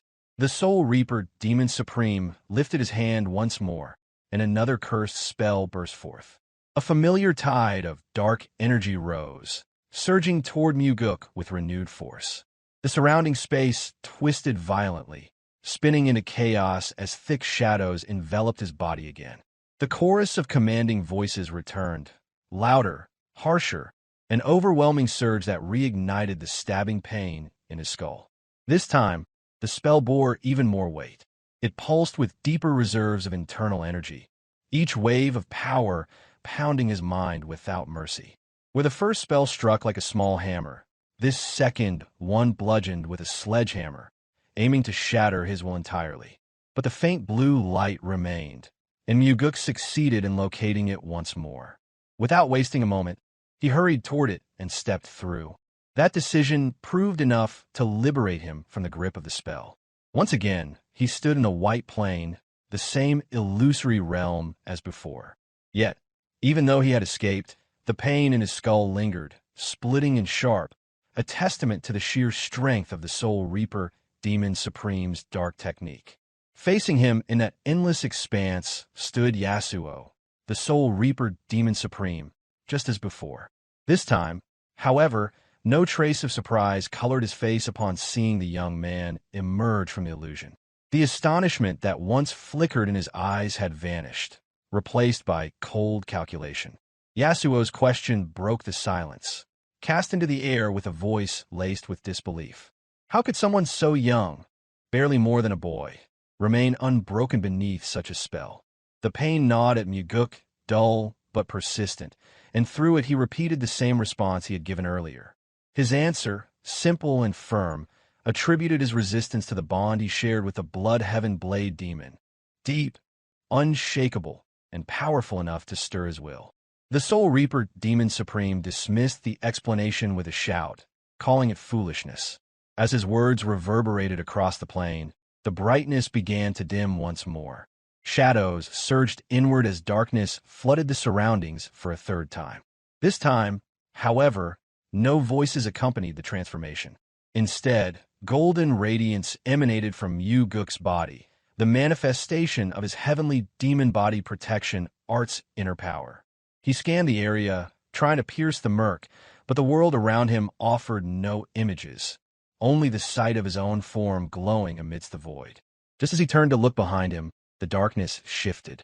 The ground stirred as if breathing. From it emerged creatures shaped by nightmares.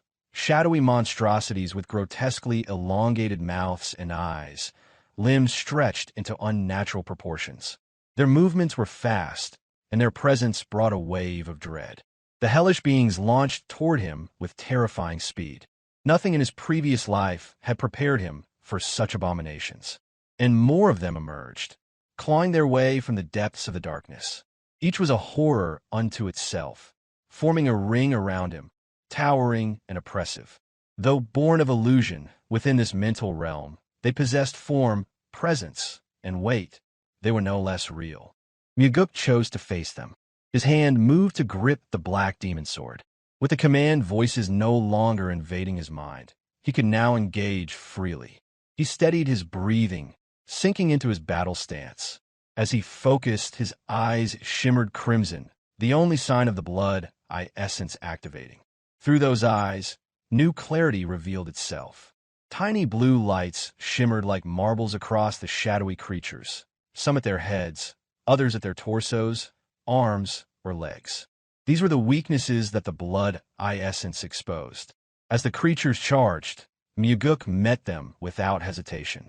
He swung his blade with a broad arc, severing multiple orbs of light as they leapt at him. Stepping back to dodge, he raised the blade once more, cutting down others. In a seamless motion, he launched upward, spinning midair, slicing through several more. His every move was measured. Each dodge, each swing, was aimed with surgical precision. He exploited the flaws in their illusions, dismantling the spell's constructs one by one. And when only one remained, he surged forward and drove the blade into its head, straight through the glowing point between its eyes. Without targeting those weak spots, the creatures would have continued their assault. No amount of martial prowess alone could have vanquished them.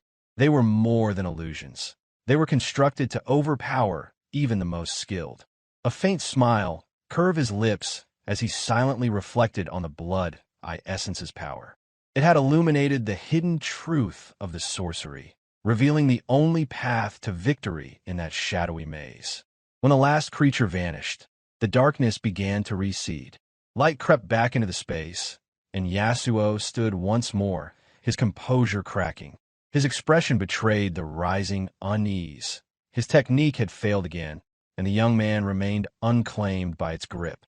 Even amid such chaos, Mugeuk spoke in a tone tinged with mockery, questioning the situation with feigned amusement. He pointed out how Yasuo had refrained from posing another question this time.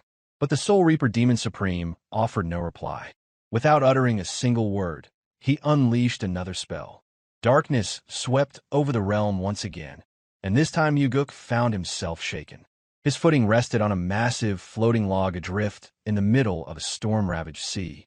Violent waves surged around him, and thunder cracked above while cold rain pelted his body. Though he understood this was another illusion conjured to entrap his mind, the details were vivid enough to deceive his senses entirely. Every splash of water, every gust of wind felt real. Falling into this sea felt no different than plunging into death itself. A distant roar reached his ears, the ominous sound of a monstrous force approaching. When he turned, he saw it. A tidal wave, towering and immense, bearing down on him like a wall of fury. It was the wrath of nature in its purest form, an unstoppable force beyond human capability to resist. The log beneath him rocked violently, and with his balance lost, he slipped from it, crashing into the cold, churning sea. Even his past self, experienced and hardened, would not have been able to withstand such an illusion. As his body descended into the dark depths, realization dawned. This illusion held a level of power that explained his father's warnings.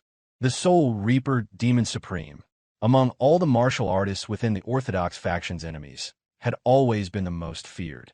Few could emerge from such illusions unscathed.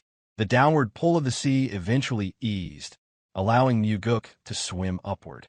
Struggling toward the surface, he gasped for air the moment his head broke through the waves. But before relief could settle, another tidal wave loomed ahead. It was even more immense than the first, a vertical wall that stretched skyward with no discernible crest. As he scanned the wave, searching for the spell's weak point, he saw nothing. No glowing light, no breach, only a mountain of water that threatened to crush everything beneath it. With no escape in sight, he was overtaken once more and dragged into the abyss. Thoughts spun in his mind as he descended. Unless the node to shatter the spell was identified swiftly, even the strongest martial artist would be doomed. This spell wasn't about physical strength. It was a test of perception and clarity. The oppressive force of the wave drove him even deeper.